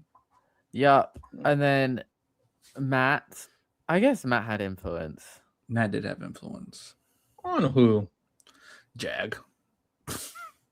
Yeah, but then again, like, what did Matt really do? Matt would just talk. Matt was just good at like making you feel good in that conversation, so you wouldn't target him. But what did he like? Yeah, he was good socially. Who did Matt get out? That was like Matt. Stamp it on with Matt. No one. Maybe I'm trying to think anyone pre-jury. No, it's more like I think because I said Jag, but really he would try to influence Jag. But like when Jag could influence Cameron. Mm-hmm. Like Jag, all those moves. Like I could go back in like so many moves in BB25 and be like, that's Jag, that's Jag, that's Jag. And to be fair, all of these are competition based, but still. I'm trying to think of Matt's. Like, Matt has to have one because like I remember at the time yelling he's playing good, but I just don't think he was that type of player. He's good at like preserving himself. He's good at like protecting his position. Yeah, I think he's good at positioning. I don't think he's strategically influential, honestly. Okay, which I mean, hey, everyone's different. You don't have. Who was Vince? What was Vince's moves? Who did Vince get out? He took out. It's a dangerous question. He got Morgan out by staying up. He got Lauren to use the veto on him. I will say he did good work making sure Zach went over him. That's true, but that isn't Zach's. Like, Zach going home isn't his move. That's Mickey's move. Mickey's move. She sent Zach home. She did. Does he doesn't do anything for the Jimmy move? Mickey just makes that decision. No. He got the veto used on him. That's the best he could say. But he didn't send someone. He didn't send Riley home, did he? He sends Keanu home. No, Morgan sends Keanu home because she wins veto. Well, and Morgan pushed him to do it. Like, why does Ava go out at Final Four over Ashley? Is that because he decided Morgan and Ashley? No, because he did. Please be serious. The thing is, though, there's moments where he had influence and he didn't use it. Like, he could have influenced Lauren's HOH, the first one, to not put Adrian up, and he doesn't. I don't think there's a single person on BB27 that went home primarily because of Vince. Adrian. That was Ava's move. No, that's the crazy part. Because Lauren did not want to nominate Adrian, and then she said, "What should I do?" And Vince said, "Do what you want." And she actually she wanted Ashley to be an initial nom. She said, "Don't do Ashley, put up Kelly." Was he scared to do so? Like, why? Yeah, he was really scared of Rachel. But and it's then he was like scared of Morgan. Oh my God. He was scared of Rachel, and then he was scared of Rachel in the jury house. That's ridiculous. Yeah. I could never, like, he just lives through fear. Is he okay? I don't know. Mentally? 24. Did Turner have influence? No. But I don't think he ever tried to have influence. Like, do you think he would have had influence if he tried to have it? I think if he wanted to, he could have. And he just didn't want to. I think he could influence Alyssa. I agree. I think he could have influenced. I think he could have influenced Kyle. Let me stop lying. I wouldn't go that far. He kind of. I've always. I think my strategy on Big Brother is to act like be socially Turner, but actually be an optimal player. Alyssa Snyder is such a flop. Oh my God! She almost wins that game. Does she? She almost wins that veto. The HOH, whoever it was. Thank God. To do what? I don't know. She probably was taken out. Monty, to get rid of probably Brittany. Yeah. Damn, that's crazy. Turner evicted her for no reason. I'm glad he did it, but why did he do that? Thank goodness Turner has no brain. Turner has no brain. It's scary how brainless he is. Like, wow, the Scarecrow in Wizard of Oz has more brains than the way he was gonna send home Taylor on his first HOH is actually pathetic. And even when his whole alliance, the Leftovers, formed and they wanted him to do a mirror, he didn't want to do it. Like, what are you doing? 23. I think, I think Big D. Like, people joke on Big D, but I think there's probably points in the game where Big D had some influence. You would think. I'm not gonna go through it. Was there? He's a friend of the pod, so I think we should be respectful. We can be real. Yeah, he influenced Xavier to take him. He influenced Ozza to not take him. That's true. I mean, what was Enzo's move in BB22? I think Enzo was likable. Yeah, I know, but strategically. I actually have a better one for 12 than I do for 22. I would say he's Enzo. Like, I don't know. It's weird. Enzo's the type of player where he doesn't have like moves he makes, but he's the deciding factor of almost like every move. Like, you need Enzo to do something. Does that make? He's like that type of player. Or I guess Matt was kind of that too. It was like, you need Enzo. Yeah, I just think he plays in a different way. He plays socially. I think some people play socially and some people just don't have strategic gameplay. And when you think of the winners of the show, they all have like one person that is gone because of them. Like, even Jordan, getting out Kevin is her move. Because she wants one out of HOH. Still, one is more than zero. And she could have decided to vote out Natalie. And she had to pick one person. It could have been Natalie, and that would have been the wrong move. She made the right move. And if she took out Natalie, that would have still been Kevin's move somehow. Kevin was gonna take her. Yeah. Yeah. I don't know how that happened. I don't even know if Kevin wins if that happens. Every other winner has like someone they took out. Is that true? Is Casey? Yeah. Oh. Never mind. Yeah, but that's why Casey sucks. Does Josh? Casey does suck. Yeah. Does he? Like. Does Derek? Let me stop lying. Wait, Josh is also a weird one. Josh, yeah, like I'm like, but I would put Jake, Casey, and Josh near the same area of winner. But the thing is with Josh, I think like quote unquote taking out Paul is his move. Like, he doesn't take out Paul, but he's the reason why he's like a huge reason why Paul loses at the end. I think so too. So you could say that. Like, could you? I think that's more than nothing. We're splitting hairs. Does actually, yeah, I was gonna say Rachel, but I guess Rachel has a couple. 13. Rachel has a couple. She's just She's just HOH too many times. I feel like eventually you have to. be Dominic has to be Rachel's move. Yeah, Ian has Boogie. Ian takes out Boogie. Oh my god. He does. He takes out someone who was loyal to him. That's great that he does that. To go to an alliance that is not loyal to him. Does Ian send home anyone? Like, really? Comp-wise, he sends home Frank, but I think that's I'm not talking about comp. Everyone was gonna. I think he is like the one that flips on Boogie. I'll give him that. That's true. He's the one who rats out Boogie to Dan. Wasn't like I need to read this because wasn't Boogie loyal to Ian and then Dan was not? Yeah, but Boogie like literally only spoke to Frank. Like that is true. There is no Boogie is also to blame for that. Which is funny to think about. Boogie just did not want to play BB14. He did not want to play 14. I wonder who the other coach option was. It was Eric. Eric was like the other option. Apparently June was asked as well. Ooh, she should have been there instead of Janelle. Love Janelle, but like on TV. on TV. But I don't love her on 14, so they got to June. June and Eric instead of. I was just thinking, someone made the rounds of like, when Taylor, Lala, Yash went veto and they played Janelle's Give Me That Key Bitch. The funniest part of Give Me That Key Bitch is that Janelle, Howie, and Rachel are all so gassed just to send home Jennifer. Like they're so happy just to flop their HOH. Because how do you take off Maggie with the veto to replace her with Yvette to assure Jennifer goes home? They just didn't like Jennifer. If she took off Jennifer and replaced her with Yvette, that's a game-winning move. Yeah, but no. Jennifer's one of my most random Big Brother crushes. She's pretty. She's camp because she's evil. She's truly a sinister lady. Did you ever see that when they did like the Sharon started like the season 6 reunion and Jennifer still does not fuck with them? She's like in the reunion of all like Summer 6. She does no forgiveness for that move. She's not gonna fuck. But Jennifer's so cutthroat. She is.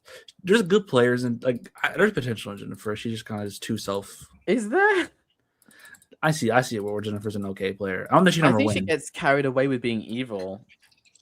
And that's you should embrace that more. But that confessional where she was like, in the game of Big Brother, you should only trust yourself, and Casey, you should have kept your hand on that button. That was cunty. That is so cunty. Like, damn. She felt but like she shouldn't have done it. No, she was a bad move. It was such a bad move. She should have just done James. Like, why was getting rid of James? If they get rid of James, April might win the game. Honestly, yeah. If the NML did damn Maggie's like such underrated a good player. players, I saw April was in there. Ooh, who else was in there? Marvin. What? Ooh, Diabolical. I don't think Marvin's underrated at all. I actually think me neither. He Karen might be a little from 5 was in there. I think he had like 3 players from BB5 in there because like he did the Drew like deep dive. So BB5 he's like genuinely is one of the least competitive casts in Marvin won HOH to take out all his shields. King shit. Damn. Karen is so overrated. That lady did nothing. I think if he gave like a lot of credit for like the week 2 move. I swear, like Karen and Will would just talk all day about how they want to be Danielle and Jason and not do it. Will's a more much under better player. Oh, I think he also had Will. Like I think he had Will in the list too. That's Will. Okay, Will makes a lot more sense than Karen. I think he's said Marvin's just a very good strategist, but he's bad at every other facet of the game. He's a terrible strategist. But like he's a creative strategist. Like he can think outside the box. I think Marvin's creative. Taking out Natalie is such a game-losing move. Yeah, but she was kind of racist. Yeah, true, but you're not thinking. We got to win the game. Yeah. You could have took out Cowboy if you wanted to be against racists. Did Marvin just think him and Drew were That would have been way better. He puts out Cowboy. He just doesn't. He doesn't go. But then I also fault Diane. Like I think Diane did not. Like, Diane should have taken Marvin to Final 3. Diane is also overrated. Every single Big Brother 5 player is overrated except for Drew. And Drew's underrated. Yeah, Drew's like underrated. No, Will's also underrated. I think Will and Drew are the 2 best players. I don't think they played the best games, but I think they're the 2 I have most faith in to win a season. Mike Lubinsky's underrated. Let me stop lying. You might be right. Lori's underrated. She almost stayed. You know who's overrated? Holly. Gomez? Like Holly is worse than you think. Holly's like a bottom. Holly is very overrated. Like even as like a character. Is she rated? She's like a bottom, like arguably bottom 10 player. I think she's kind of talked about too fucking much. I think she's only it's talked Holly. about. Yeah, I think that's why she's talked about it. It's Holly. That's the only reason I know about Holly. It's Holly. But she's not even like the cuntiest like ditzy girl there is. Maybe she is. Maybe she's like head ditzy girl. It's just her as a human. Yeah, like she really Jace. It's kind of funny. Like they like truly. I remember Karen and Diane talking about her as if she's like a skinwalker. She's a Jace. Jace is someone who I really like. I appreciate like alpha duties like him. Like he's fun. He's camp. Jace is like in a campy like movie about like bisexual people. Like I love Jace. Jace would star in not another teen movie. Yes, like I find Jace very fun and cool. He's also aware of the TV of it all. They don't cast alpha dudes like him anymore. They don't cast campy alpha dudes. Could Rome have been Jace? Honestly, too nice. I think he is too nice. Rome isn't actually an alpha person. I guess he pretends to be alpha for the bit. The closest was probably Tucker. I agree. I think Tucker's a good one. I like Tucker too. I prefer Jace so much more than honestly. Tucker. You know who on this cast? They're not close to Jace. So anyone like Yash could be like in the DR. He's really good in the DR. Yash is fun. Yash is fantastic casting. I can't believe he's an alternate. I can't believe he's an alternate over Levi. He wasn't on the show for the first 6 weeks. I will say we don't know Levi, but Levi could have been on here instead of Drew. But the fact that Levi was white is crazy. They were really about to cast that many white people. And Taylor might have been a white person too, because she was also an alternate. Yeah. Taylor might have been a white person too. Clip that. Somebody. 2 white people. Yeah. Yeah. Josh is such a good casting. He wasn't on the show for the first 6 weeks. It's so insane, bro. He wasn't. They hate him. I will say we were calling Josh boring the first 2 weeks, but like since week 3 he woke up.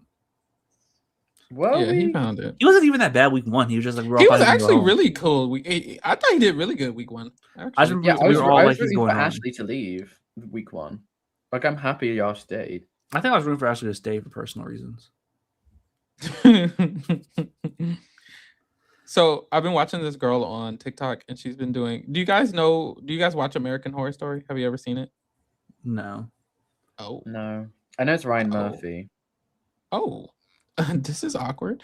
But anyways, she was doing a like recap of all of the seasons because they all kind of connect together, and that this newest season is gonna like connect to them. And I haven't watched in a while, but it's making me want to like kind of watch. No shade, it's pretty good. Y'all would like it. It's one of those shows I've always thought about watching, but like I see a lot of clips of it. I think the first 3 seasons are truly amazing. I feel like any person who watches media should watch the first 3 seasons of American Horror Story. They're very well done, very fun, very amazing, and they're campy and gay and fun. Is it really gay? It's gay. It's LGBT. It's pro LGBT. It's not that Ryan gay. Murphy. Yeah, it's Ryan Murphy. It's not that gay, but like it's definitely bisexual coded. Oh, these are pretty birds today. Ha ha ha ha ha. Drew kind of thick right here. Wow. Drake, you be looking every time something gets said about a man. I have to confirm or deny if y'all are saying. You can look, don't worry. Go ahead, turn your left. Go ahead. I'm straight, but I can admit when a man's hot. Okay. Do y'all think Drew's a top 10 player of all time? Like not this Drew, BB5. Oh no, nah, 20 maybe, 25. Maybe. I think he's closer to 10 than he's 20. You think so? I don't think Drew's that. No, I think we've seen more impressive players than Drew. I think Drew benefits. It's call me crazy. I think he benefits a little bit too much of the whole nice white man trope. Yeah. Like if Drew was black, would Drew win? Okay, but you could say that about any season, any winner. 323. I feel like there's times where I'm like, okay. I think he's just a worse Hayden Moss. BB5 kind of cast seems like the easiest. Like if I'm Drew, and I'm like a nice, handsome, white, allegedly straight man, and I'm in the BB5 house, you win. How do you lose? I think, for are... example, Jason Guy wins BB5. Yeah, yes. he almost won BB3. Yeah, he almost won BB3. Shit, Nathan Flower wins BB4. Dare I say Drew from this season wins BB5? Is that crazy to say? No. I feel like it's true. Like, I feel like BB5 is just not a good measurement. If you put David Lane on BB5, I think he's a front runner. I don't think Drew is as good as Drew Daniel at all. I'm trying to think, what did like Drew actually do to that like secures him the win? And I think he successfully manipulated Diane. Manipulates Diane. His bond with he's able to play both sides. Like, he realizes the 4 horsemen are ass. He's able to play both sides of that. Diane sorry. He does take out Holly and gets like no pushback for it. Well, yeah, because he's playing the middle. I think the way Diane ran that game, only to give it to Drew. She did, but like she was never that good. I think Drew runs it with her, from my memory. Like, it's not like does he? I don't know that he runs it with her. I don't know that Diane ran it. The game ran itself, and they existed in the game. I disagree. I think Diane was like, okay, so we're getting at these people. We're getting at Jason Scott, and then we're getting at the twins, and then Marvin could go, then Nokomis and Karen can go. I don't know why she ever didn't want to get rid of Cowboy. That was so weird. That's Holly. Because Nokomis is so bad. Because what do you mean Nokomis nominates like Drew and Cowboy at the final 5, and her target is Cowboy, who's her brother? They're both bad. Because why were you targeting each other? I said, well, you also just went to the final 2 together. Honestly, Cowboy and Nokomis final 2 would have been one of the final 2s of all time. It would have been like Dick and Danielle. It would have been worse. It would have been worse. I have more faith in both of those people as players than Cowboy by a lot. Yeah, that's true. I have more faith in Zach from BB8 than I do. Okay, this might sound mean. Why is it difficult for Danielle to be good at Big Brother? Donato. Correct. Typically, when you play and you come back and play again, I mean, we saw Rachel. I'd argue Danielle was like nearly equal or a better player than Rachel on 13. I can't say that. But I can't say not. They were right there. They were close to each other. I think Rachel's side won more comps. So and then Rachel like improved accurately as she should. And Danielle on 22, like she improved too, but like I mean, barely. Rachel just had more friends, like people that liked her more than Danielle. Like Danielle had Kalia and Portia, but all the vets hated her, and she had Dominic. But Rachel made a relationship with Adam and Portia, even Shelly at points. So, yeah, and she had all the vets. Stop myself. I think Rachel might have been a better player than Danielle, even on 13. I think on 13 probably. Yeah. Because I think the thing I always think about Rachel, like she's probably right, but I always think about like when Danielle's side wins, the way Rachel stays like iffy. It's like the Brennan quits twice and then Lawan has to be voted out because he thinks he's about to get a power. But like the next opportunity when Danielle's side isn't in power, she goes home. Yeah. I think the thing about Danielle and the way she plays the game, especially on 22, is she has to be the driver or something. Like she has to think she's the one driving the alliance. She has to be making the choices. And I think she fails to see how someone else is really making the choices, like Cody. That's crazy. I just don't understand how like on 8, I don't think I know her game good enough on 8. On 22, she tried to play a game that isn't meant for her. That's what it was. Like she tried to play the Derek game, and a Danielle Donato can't play the Derek game. That's not how she wins.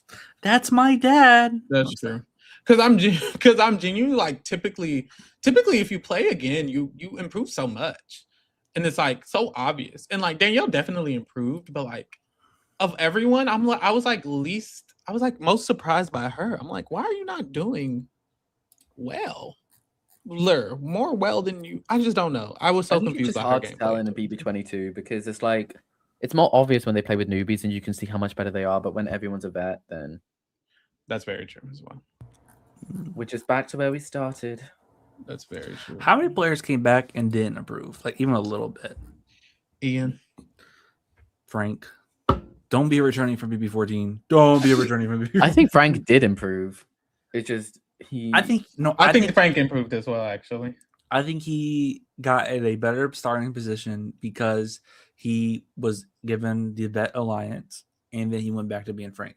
Mm-hmm. Do we skip over All-Stars, or do we consider All-Stars as well? Because we could start at 7 if we want to. Well, then it's just harder to tell. Because it's just harder to tell. Okay, so then the Columbus was absolutely embarrassing on 7, but then again, like I think she played the same. Embarrassing. Yeah, I agree. Okay, so then 13. Did they all improve? Jordan's well, Jesse improved on 11. Jesse improved a lot. Oh, Jesse improved. I agree. 13. I think they all improved on 13. I would say Brendan and Jordan didn't want to be there though. Jordan improved. Yeah. I don't know about Brendan. Brendan didn't want to be there. He only said yes because Rachel wanted to be on. He quits twice, so it's hard to really count Brendan as a player. Even Dick approved. I think Dick improved too. Okay, 14. Dan improved. Dan and Brittany both improved. And Brittany. I say Mike Boogie improved because I never thought BB7 was him. But if you consider BB7 being Mike Boogie, he clearly deproved. But Boogie didn't want to play 14. He genuinely said no to the button, didn't he? Yeah, he did. I want to know, did he really think they were going to force him to be a captain the whole season? Like, that's stupid. That's almost disappointing in itself because do you know that he read the cast bios before going on? Did he? He snuck a phone into Sequester and he looked up the cast bios. So when he did his team draft, he knew who to pick. And he picked Gen City. I was going to say, did he know who to pick? Because he picked Frank, Ian, and Jen. He picked the winner. On accident. Sure. He picked the biggest target in the game, someone at a comp out in Gen City. Who has the best team? Boogie had Frank, Ian, and Jen. Okay. Brittany had JoJo, Shane, and Willie Hance. Okay. Dan had Danielle, Jody, and Cara. You just reminded me why this season sucks. This cast is so bad. The Boogie had the best team. Janelle had Ashley, Joe, and Will. Why is this cast so bad? I say Dan had the best team and he only had Danielle because Jody and Cara are the first two boots. That's crazy. Cara is a better player than anyone. I think Boogie had the best team, and I don't think it's close. It probably is Boogie's team. I think Boogie had the best team. When we do the 14 rewind, we're like, Gen City's running this fucking game. Janelle is just choosing anything. She chose Ashley, Joe, and Will. I mean, let's be real. You just want Shane. That's the only one I want. I don't even think Shane was the first pick. It was either Frank or Shane. No, I think Shane was the second. If this is right for the way he could be lying, I think it says Shane's the second pick for his team. I actually don't think Cara is a bad pick. Cara is actually like one of the better first boots. She just seems like a normal person. Yeah. I hate BB14. I think BB14 lives off having some of the best moments in Big Brother history, but overall, it's still, The cast is horrid. Like, you just read them. That's the worst cast in Big Brother history. Truly. Because even like... I guess if you count the icon... I just don't count the icons. If you don't count the icons, Shane is probably the best player, and he's the most boring person. In Big Brother history. Okay, let me think. He's so boring. he's so boring. Like, Shane's a really good player. He's so fucking boring, dude. Ian, I love Ian's personality. He's just not good. Like, he's not good of a player. Ian's better than the average player, but I think is he? I'd give him a 4. A 4 is crazy. I'm dead ass. You can't give Ian a 4 and give Jag a 6. Why not? Jag drives more votes. Does Ian influence anybody to do anything ever? Jag definitely influenced Bojane and Cameron and Matt. Also, and Blue. Ian... and America and Corey. And America and Corey. Like, I'm sorry. And Riley. I'm pretty sure Jag is a better player than Ian. Sounds crazy. I think if Jag wasn't evicted, we would look at him better. Do you think Ian's the worst winner of the show? I think he's down there. I think he's bottom 3, and the only reason I would have Dick and Jag below him is because of Jag was evicted. I think I put Dick and Jag above him. So who would you put anyone below Ian? Unless obviously the Canadians. Maybe Rachel's winning game. I don't see the argument for Rachel's winning game to be worse than Ian's. They both have to win out. I think in my mind, Rachel wouldn't have won if it wasn't for certain situations. I think Rachel and has Ian probably would watch if it wasn't for certain situations. Rachel has more like twists that save her, where Ian comps out, and I guess you could say comps are. Ian does have a twist that saves him. He has the double veto that saves him, but I think Rachel has more. I think Rachel has one twist that saves her. She has more than one. It's not really a twist. She has more than one. She's playing with her husband. She has Brendan quits for her twice. That's definitely an advantage. Julie Chen tells the whole house that there's going to be a special power at the eviction, so Lawan quits the game because he thinks he's going to get a power. That does happen as well. Rachel was about to be voted out, and then Lawan quits the game to get a power. That's the worst part of it for me. She lied, and she definitely lied and said there was an advantage that you. Well, you do, but like the Pandora box that makes so weird. Shelly goes isn't even as bad to me as Lawan quitting because Julie Chen tells them there's going to be a power. Like that's worse because she was going to get voted out. I think Rachel has more pros than Ian in her game. I think I agree that Rachel has more pros than Ian. They're probably right next to each other. But like if anyone would be below Ian, it would be Rachel, and I guess not, or Jordan for the same reason. I don't think Jordan. I don't even think Jordan's winning game is that bad. I mean, it's among the winners. It's certainly at the bottom. Yeah, but there's nothing inherently wrong with Jordan's game. Even the coup d'etat, it's not like. Well, then let's say Ian. Kevin still is gonna flip to work with Jordan and Jeff soon. See, and that's the part I need to get those details on. You could make the argument that like Jordan and Taylor Hale are like the same tier of winning game. Damn. Although I personally have Taylor's higher. Hers is more impressive to me. Thank you. But so then Ian's the worst. I'm okay with saying that. I think it's like if anyone told me that I wouldn't push back because like I just don't think he's. I think he's a 4 player. I think he's a 4 player. I think he's the worst player to win. I think his winning game is maybe better than Jags and Evil Dicks because of the twist of it all. Honestly, if Jag didn't get evicted, he would not be down there. Like he would not be. I think Jag, Evil Dick, Rachel, and Jordan are all better players than Ian. I agree. I think Tamar Braxton's a better player than Ian. I think that's might be what it is that he's just the worst player who's ever won. Lovely person. I love him as a TV personality. Okay. Who else? I feel like there's someone else who won that's like rickety. I'm trying to think. Okay, well, I don't think Casey's that good. I think Casey's like a 5. I feel like people see her a little bit higher than that. I'll probably go. Her social game is pretty good. Her third is it? People stay fucking saying that. I don't know that it is. I don't think it was that good. I think it's not. I think she didn't talk to Rockstar or Haley the entire game or something like that. It was weird. But I think of it as like on her season, she's probably like a 5 on her season. I think you drop Casey in the average season, she's maybe a 5.5.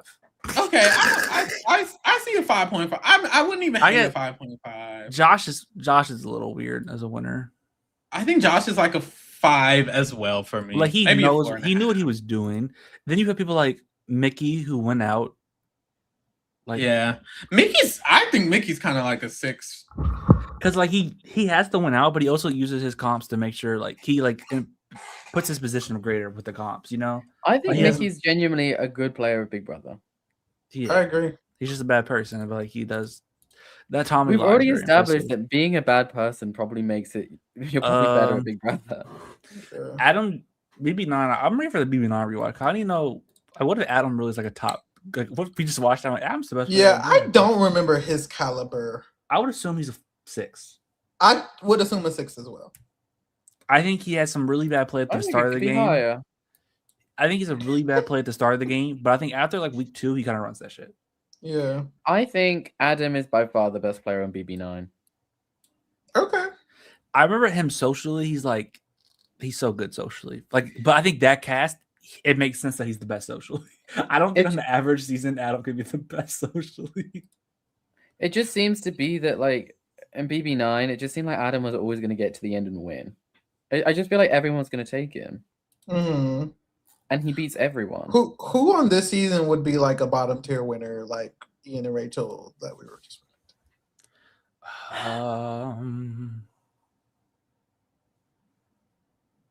It really depends. None.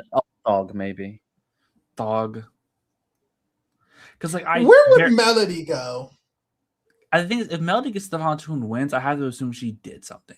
As a winner, she'd probably be like at least a 6, actually. Like for you to win, for her to win. Yeah, it's like If Derek Lala, how that happen, girl?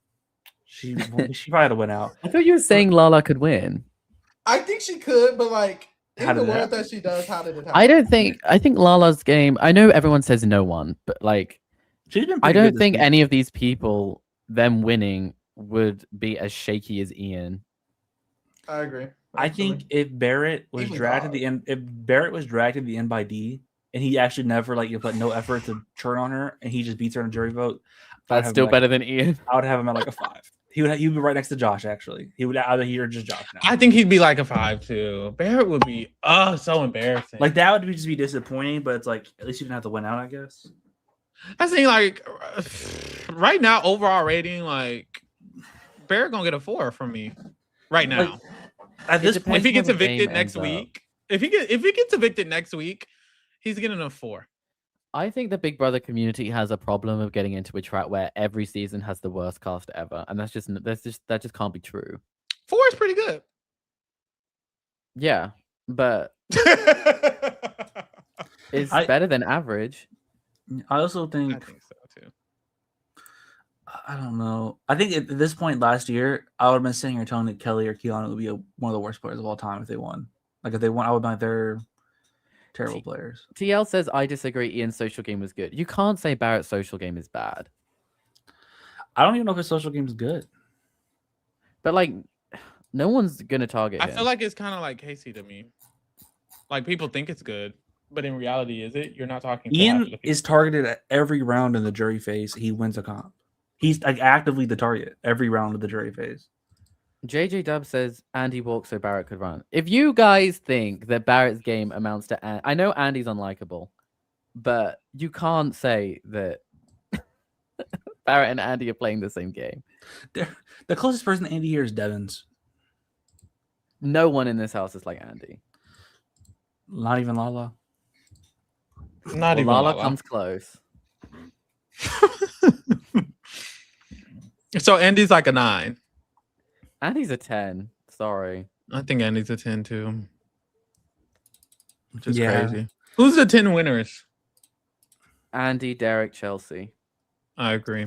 Dare I say Cody? 9.5. 9.5. Yeah, 9.5 maybe. But he does kind of. Derek, you said what? Derek, Andy, Chelsea?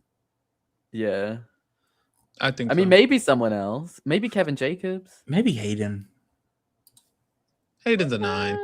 Hayden's a 9. Maybe 8.5. Maybe I don't know. Hayden's weird because his game is so simple. His season is so simple that it's like, and it doesn't feel like it's simple because of him. You know how like Derek's is simple because of Derek 1000%? Yeah. I don't know that that's the case with Hayden's. I think it's just circumstance. Yeah, real. Andy probably played against the most difficult cast in Big Brother history. We can't keep getting here every pod, but like seriously, playing this stupidly like the hardest. I'm not someone who says like, oh, the caliber of a cast doesn't matter. I kind of do think it does matter. I think it's hard to determine the caliber of a cast. I think it matters when it's like I'm debating who's the greatest of all time. You know, like I love Chelsea, but if I'm at the debate who's better, her or Andy, I'm like, well, Andy's cast is better. So maybe I like, you know. Mm-hmm. But they're both... I still think there's like direct proof that Andy played a better game than Chelsea. What's the proof? That Andy, like, there was never a single point in the game that Andy didn't get what he wanted. Is that true? Yeah. Yeah. Really? Yeah. Let's fact check that. I almost feel like, did he want things at the beginning? I think that's my issue with the sentence. Like, I don't know that he had a want on the first 2 weeks. Like, did he have a want? The David he wanted thing, Nick gone so bad week 2. Yeah, he pushed for it to be Jeremy. Jeremy was vetoed. That he's like, okay, it has to be Nick. So he gets the Nick blindside. Week 3, Jeremy blindside. The Caitlyn one, I will give you. Maybe I think he wanted Aaron gone over Caitlyn, but then he just picks up Aaron instead. Yeah, he's one of the main drivers of Howard, I believe. Howard, then Candace, then Jesse, then No, he's instrumental in getting Judd out the first time. Yeah, he's like the main driver of it. Okay.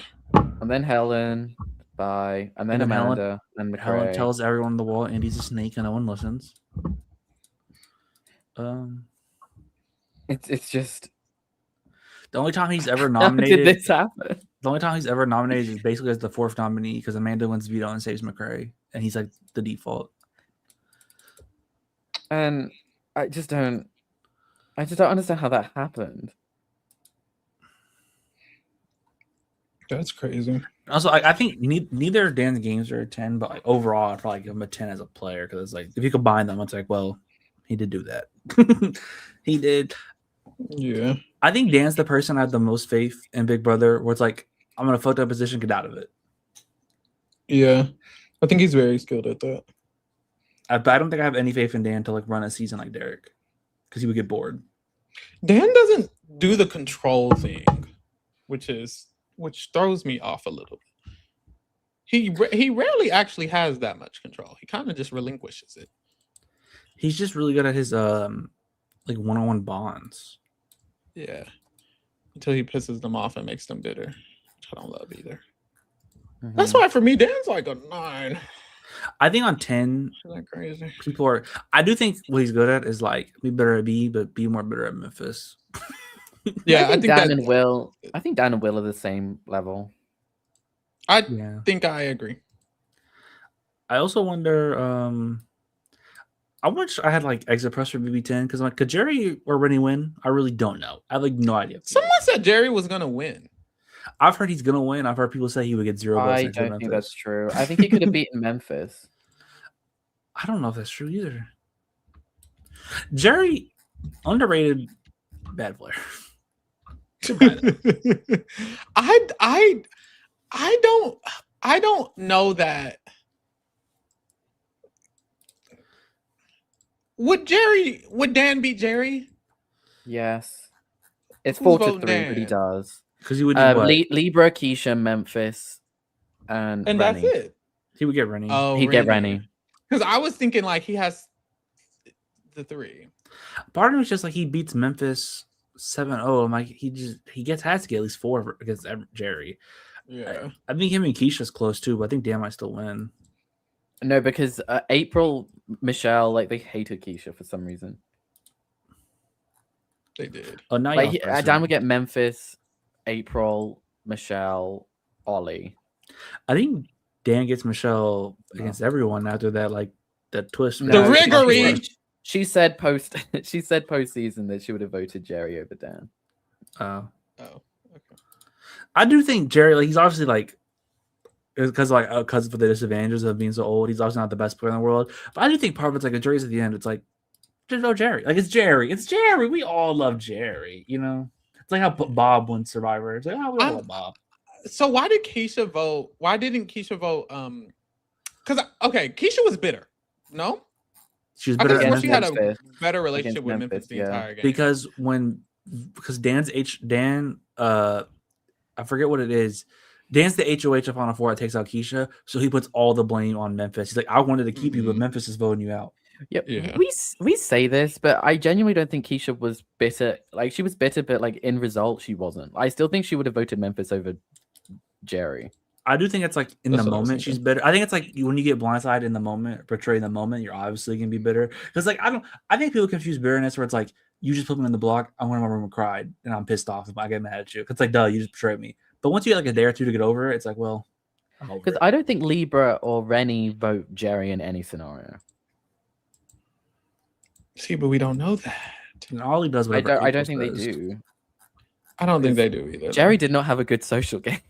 It was actually bad. It was atrocious. It's really bad. I think all three of the actually final three terrible. were equally, not equally, but they were all. I don't think Keisha had the best social game either. I actually think no one on BB10 had a good social game, but Dan made everyone better because of how good it was. No, because everyone always talks about like when I do the Derek and the Dan argument, everyone's always like, I mean, Derek had a bad cast. I'm like, Dan's cast kind of was ass a lot of things. Like, I wasn't extremely impressed by BB10. They were very I think BB10 they're very entertaining. They're also like very active strategically to a sense. They are very active. That doesn't make them good. Who's the second best player on BB10? Is it Keisha? It's Keisha for sure. Keisha or Memphis? It's Keisha or Memphis. Keisha played better than Memphis on BB10. Maybe Rennie. I think Keisha did too. Really? I think it's Keisha. Maybe? But I feel like the next best player in BB16 is Frankie. Actually, no, because Dan, like Or Libra, Cody. April, and Keisha, like flip the game on Brian and Dan. Correct. Dan's week 1 is bad. Like that's like it is bad. But after week 1, he does like recover. So, but Will's week 1 is bad. Derek's week 1 was great. Yeah, that's why Derek's probably the best. But Derek hasn't played twice to get in this level conversation. So. Okay, here we go with the twice thing. He said he turned. Everyone says that as if Derek would play twice and just all of a sudden be a horrible player and wouldn't do good. No, I don't think he'd be a horrible player. I think it's just the reason I want to see Derek play with his back against the wall. I just want to see if he's able to be like as creative as He Dan. probably could. I should think he could. I actually think Derek would be good against the wall. I feel like he'd play again and his back still wouldn't be against the wall because he's that good. Is that crazy? Like, they would Like if he was on 22, dare I say he'd be right there with Cody, not ever in danger the whole time. and Derek's like, I'd only play if it was All Stars. If it's All Stars, that's your worst case scenario. If you play with newbies, they're gonna cast a bunch of Barretts. I don't want to play if it's All Stars. You said no. He did say no. He's such a liar. What if is Barrett Danielle Murphy? Let me stop. Danielle Murphy. Danielle Murphy's probably better. Like That's crazy. They're like the exact same. They do whatever D, Devins, or Dan says. Hey, Danielle Murphy took out Janelle.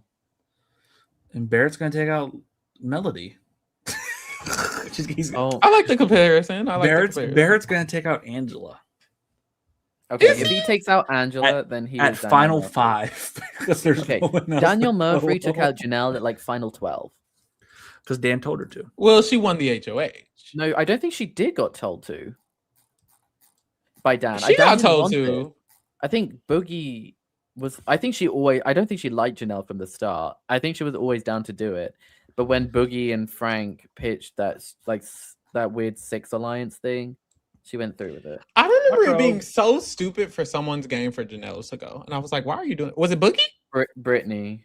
It was one of the vets. It was one of the vets. I was like, why are we allowing her to go right now? Didn't Brittany fight for it to stay and she just couldn't get it? Dan and Brittany didn't want it. But so how the hell did it happen? Dan Giesling, best player. No, because Danielle wanted her gone. It ended up Janelle and Frank on the block. I guess they said Janelle bye. Frank should have went, honey. He should have been Frank. Yeah, that was crazy. I still can't believe Frank got saved that 1 week because the coaches entered the game. Yeah, that was so rigorous. That is actually rigmarole down. I know. Oh, guys. So I've been updating this thumbnail for the episodes every time someone's evicted. I'm gonna have to remove Mallory this week. Okay, who are our options to replace her? I prefer another woman. Dee's already on there, and Taylor's already on there. Well, she gets replaced by 1M, so Melody goes up. Like it Melody felt like Melody. I think Lee was like, just put all the PLC on there and put Lala. Why not? Which I'm okay with as well. So no dog in discussion for this? Don't you? I forgot she existed. You can put up Melody. If you put up Melody, the likelihood of you having to change it is low. That's I think the same for Lala. I think the next person I'll have to change because who's on it now? Right now it's D, Yash, Taylor, Barrett, and Mallory. That's damn near. Would you ever put up another icon? No. I would try. It would be my least. It would be my last option. Yeah, I have not thought of the historical look back this entire week. What is this week? What compare this to week 9 of BB27 because we were all depressed. I think I could compare this to a random weekend of Big Brother 9 and no one would fact checked me. I feel honestly, this is like you could do anything. This feels like the most average week in Big Brother. I gotta do a week where like someone's HOH and takes out their allies. Okay. That's if Mallory goes. If Taylor goes, I don't know. When Aaron takes out Judd. that whole double is. I hate BB15. If Taylor goes, I can just compare it to Jean Marie targeting Candace. That could have been an all-time moment, and it's not because it's BB15 and BB15 sucks. But when Helen is like consoling Aaron on the sofa where she's in tears, sending Judd home, and she's like, "You did a good thing, Aaron," like in front of Judd's face. Oh Lord! And then he says, "Helen, don't hug me." Wasn't Judd loyal to like who was he loyal to? He was loyal to McCray and Andy. He was loyal to Jesse. How did Amanda get Aaron to send home her showmans? She did? Yes.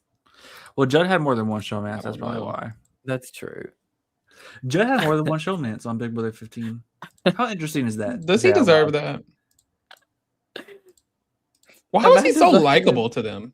That was interesting. Because he's like, that was like, I don't know. He was the original Riley. What the fuck was that? But the things from my memory, which I haven't dove into 15 feet like that, he's like one of the least problematic people in that cast. And I think if you look at the cast, you would expect him to be one of the most problematic people. Yeah, no shade.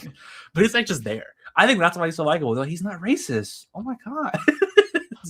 I feel like this week in Big Brother is like, who took out Krista?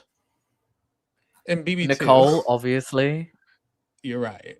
Nicole made sure she went home. When I compare this to Drew taking out Holly,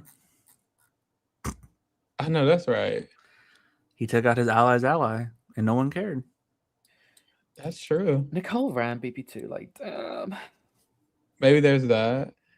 We'll look through BB9. I feel like this could be like an old school season, which is what I'm thinking. Yeah. I kind of wanted the BB9 at some point, so let me look through this. I just think it'd be funny. No, you know what this is? This week feels like old school Big Brother, and this is proof that y'all glaze old school Big Brother. Ooh, this does feel like old school Big Brother to me. When Natalie took out Josh on BB9, I don't even remember what that means. She takes out Ryan's secret alliance. You will come this October. What? No way. Wait. What's 8 is next. Oh no. Don't do this to me. We can let me think. BB. Do you remember Joshua Pharaoh? No. Hey, Amanda. Yes, you do. You know who Joshua is. I can't. Is he gay? Yes. I remember him being gay. You remember what he said to Amanda? You don't remember the things he said? Oh, I remember what he said to Amanda. I remember Amanda and her legacy. I remember his exit interview with Evil Dick, where Evil Dick says, "You said some crazy shit." He stands down. Oh yeah, that was Evil funny. Dick said he said some crazy shit. That's how you know it's insane. He said, "Yeah." You said some insane shit. He's like, "Oh yeah, did you guys love it?" No, there's an exit. If they do backyard interviews for BB9, and I've seen a clip where Dick and Janelle are talking to Josh, and he's like, "I was like you, Evil Dick," and then the other two were like, "No, you were worse." That's crazy. Ooh. Him thinking he's like Evil Dick is crazy, and that makes me feel like, oh, you did it to me. I don't even claim you. You did it to be funny, and you were actually did it to be sick evil. as a human. Evil Dick was actually a nice person. Okay, that's crazy. What I mean by that is, I think people remember him as like Evil Dick, but in reality, like socially, he was pretty chatty. Like he socialized. He did socialize. He did make friends with people. He was cool with who he was cool with. Yeah, like he got to know them. You can't even save yourself. Oh my God! But he was friends with Jamaica before that. Genuinely. Yeah, they were on good terms. He was cool with Zach. I wasn't. Zach is probably my least favorite Big Brother player in the history of Big Brother. Is that crazy? Even over the racist. Yeah, I hated him so much. A non-problematic player, I can understand it. He's kind of just there. Yeah, like he disgusts me. He reminds me of Barrett. He played like him, if you ask me. He didn't have newbie. He didn't even have vets. He just did it to do it.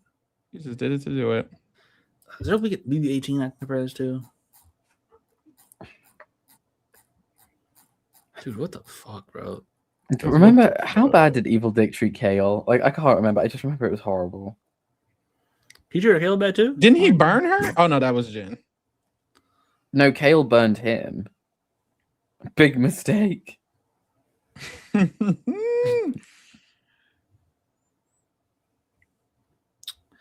What if I compare this to Victor taking out Zakiya because he was working with Polly and he still did it? Okay. Did Nocta take out Zakiya, or was it Bridget? I feel like the Zakiya move is a little too like. Yeah, because the vote flips to take her out. Yeah, that was pretty meaningful. I give Bridget. I guess the vote flips to take out Mallory. Yeah, this week's not over yet. Like stuff. Bridget does drive the flip, and then she goes out in the double, so it doesn't matter. Oh, okay, that's what it was. So then everyone remembers Natalie driving the flip, but it was Bridget. I remember Bridget seeming more impressive than I thought a little bit. So maybe that was why. I liked that cast. That cast was cool. BB-18 is like a great cast. Yeah. When Bridget got up from under Frank, isn't it crazy that Bridget won an HOH and a veto in BB-18? Like that's always something I forget. Why is that crazy? I feel like she seemed ready. Why didn't she save Bronte with the veto? It wasn't her time. I don't think. Wait, I don't remember how that veto goes. Bridget is HOH. When is Natalie put up? No, not Natalie. Bronte. During Bridget's HOH before veto was the roadkill nom. Then why didn't she use the veto on? I'm looking at the wiki right now. I don't remember this happening. Y'all are missing some details on that. Why did she not save her? Wait, so who's the noms? Oh, I know why. It's because they thought Natalie was gonna go up. Oh, she said, "Fuck you, Bronte." Yeah, they did. No, I think Bronte was like, "No, I understand. Keep me on the block, Bronte so Natalie won't go up." Yeah, she does do that. I think. She was Natalie actually gonna go up? Yeah. Well, I assume so. Frank had it. Isn't Frank the roadkill winner? Yeah, he just fucks with Bridget for no reason. And he fucks Bridget over for no reason. Yep, they get flipped on this week. Makes sense. He's such a dummy. Yeah. That's why I said he didn't approve, because he does put up Bronte. I forgot about that. James is not part of this flip. I didn't know that. Is he not? No, he probably knew about it. He just didn't go along with it. I wouldn't be surprised. James, BB-18 has a lot of votes like that, where it's like someone knows about the flip, but they don't vote with it. Mm-hmm. Remember when Michelle was like, when Bridget was about to go home and she thought she was going home? She said, "What?" That's so embarrassing. But so you said this was gonna be BB-22 Danny's HOH where she takes out Ian? I'd be ignoring this shit so much. You understand? I'm not talking about 22. I'd rather talk about BB-15 in great detail. I know that's right. Oh my god. BB-22 almost made me not stop being a fan. Or maybe it's BB-23 when Sarah Beth gets taken out. But that's so weird because of the cookout of it all. That is weird. BB-23 is hard to compare. This is so weird because of the Rick Devens of it all. They love comparing themselves to the cookout, even though they want to betray each other. Yeah. And meanwhile, they be getting out every black player. We're the cook-in. Guys, we're the picnic. Oh my god. We're the Last Supper.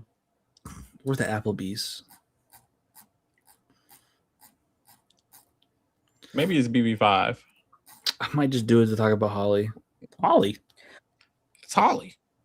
Why? I hate it when Drew took out Holly. I remember really disagreeing with that. Who should he have gotten rid of? Marvin. He does do that eventually. Wasn't Marvin on the block? Marvin was like, in Marvin's eyes, Drew was his number one. I don't know about Marvin. No, maybe Diane was Marvin's number one. I feel like he should have took out someone close to Diane that he wasn't close with, like Karen or Adria. He should have taken out Will.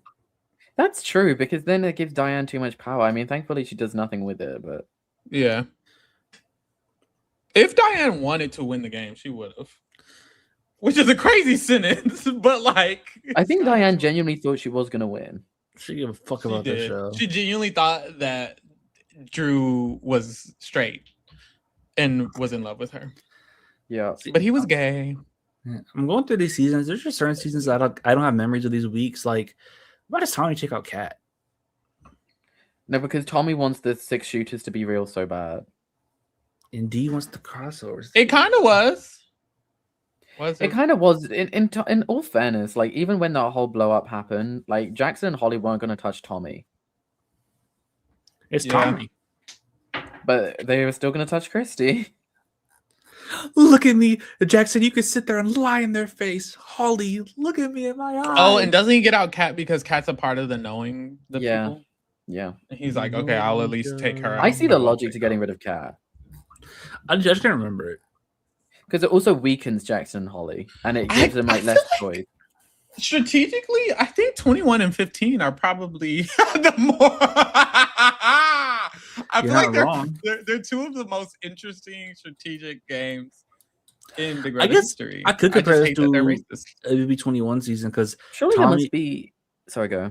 I was like, Tommy takes out Kat, and then Mickey takes out Annalise. Those just get rid of their allies. Yeah.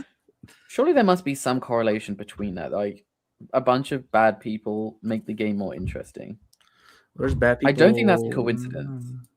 That can't be a coincidence. It feels right.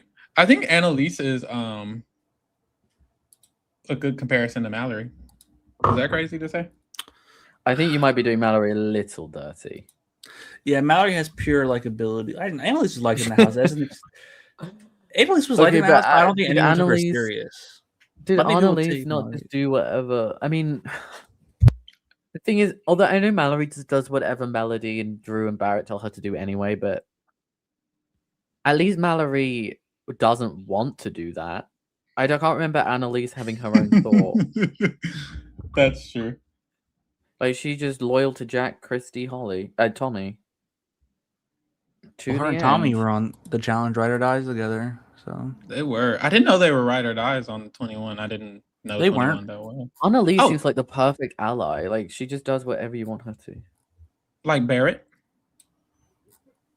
I can't remember what Annalise was like truly like. I knew she just did whatever the alliance wanted her to do, but was she as inactive as Barrett? Probably. She's such a Kaya. I remember people liking her though. I thought. I remember, like I said, Tommy, like her and Tommy were close. I think he just valued Christy more. Like I remember she was likable. She was always like added to the alliance.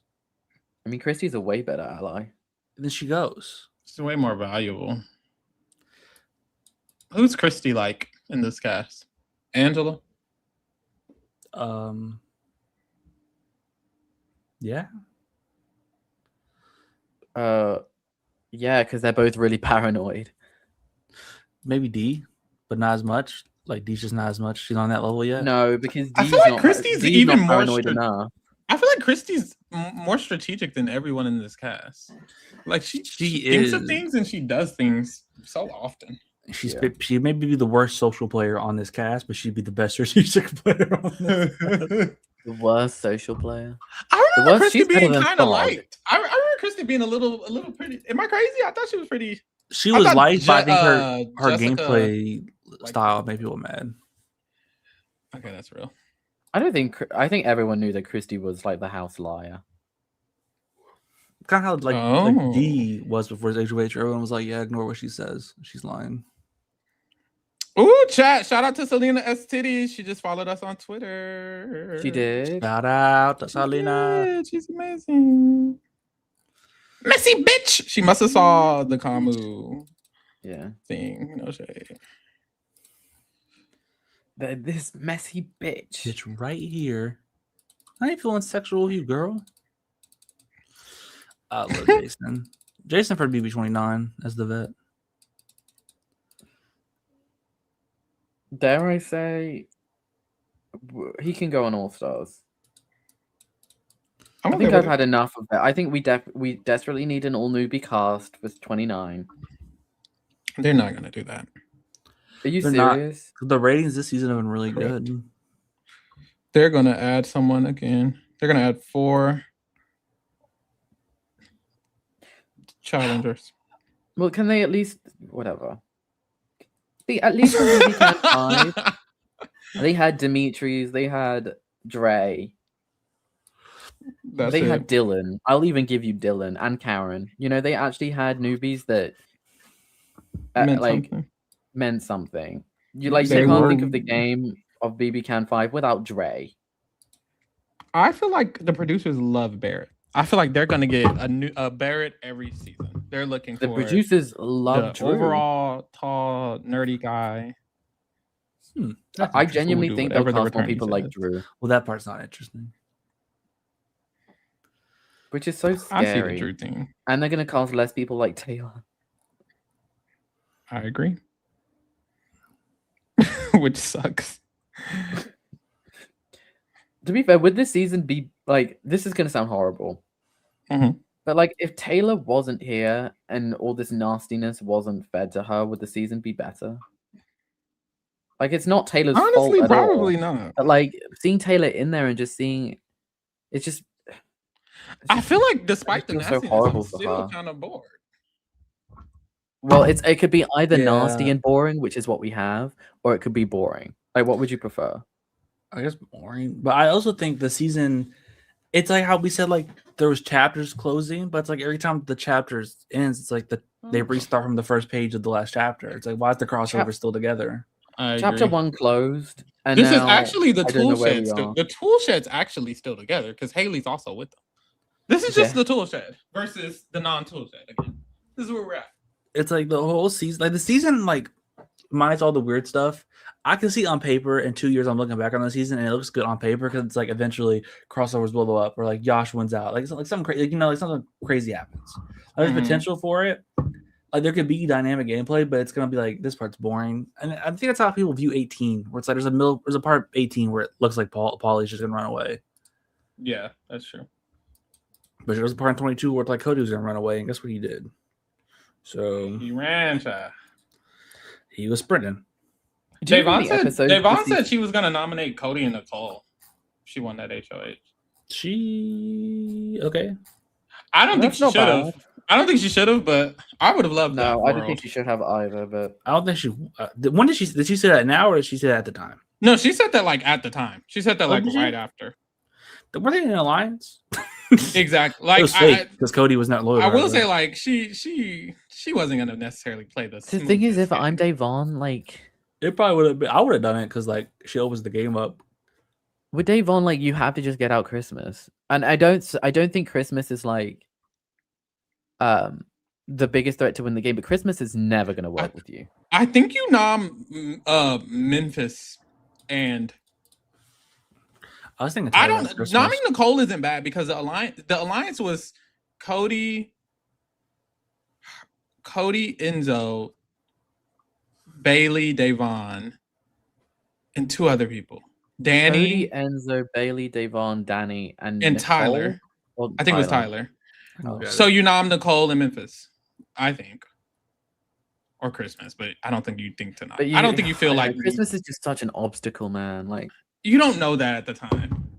I mean, I think you do after Bailey's HOH. I mean, after Bailey goes home. But she would have been the HOH that Bailey went home on. Oh, I see. Yeah, in that world. In the world that she answers right instead of wrong, you just nom Memphis and Nicole. But she would have did Nicole and Cody. I don't know that that's just not a good move. But it's fun for me to watch. Because I don't remember who won that veto. Christmas won that veto. Didn't she? It was a running veto, though. So Cody would have just won it. Oh, she's 2 for 2. Cody would have just won it. Yeah, but at that point, would Cody take off Nicole? He's probably... That's the thing. If she does what she said, and she does Cody and Nicole, and Cody wins Cody takes himself up, so she's got to put someone up beside Nicole. Did she just go for Memphis? That's just a waste, because now you pissed off Cody and Nicole, and Memphis just goes home anyways. You put up Enzo and make sure Nicole goes. She doesn't do that though. She doesn't, but that's. I think I remember like all 22 people were like, "How do you get Cody out?" I'm like, he has to be next to Enzo. Like he just has to be next to Enzo. Yeah, it's the only way. Even then, yeah, I think she would end up accidentally getting out Memphis or Christmas, even though she probably wanted to take out Cody or Nicole.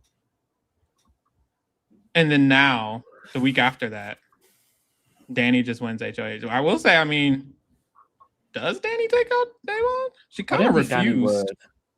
Yeah, she kind of refused to do so.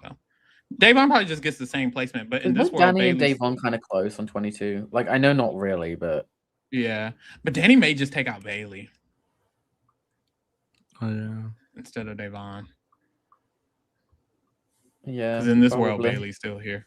Well, then who's gone? Is oh no, Davon wins the veto that week. She does win the veto.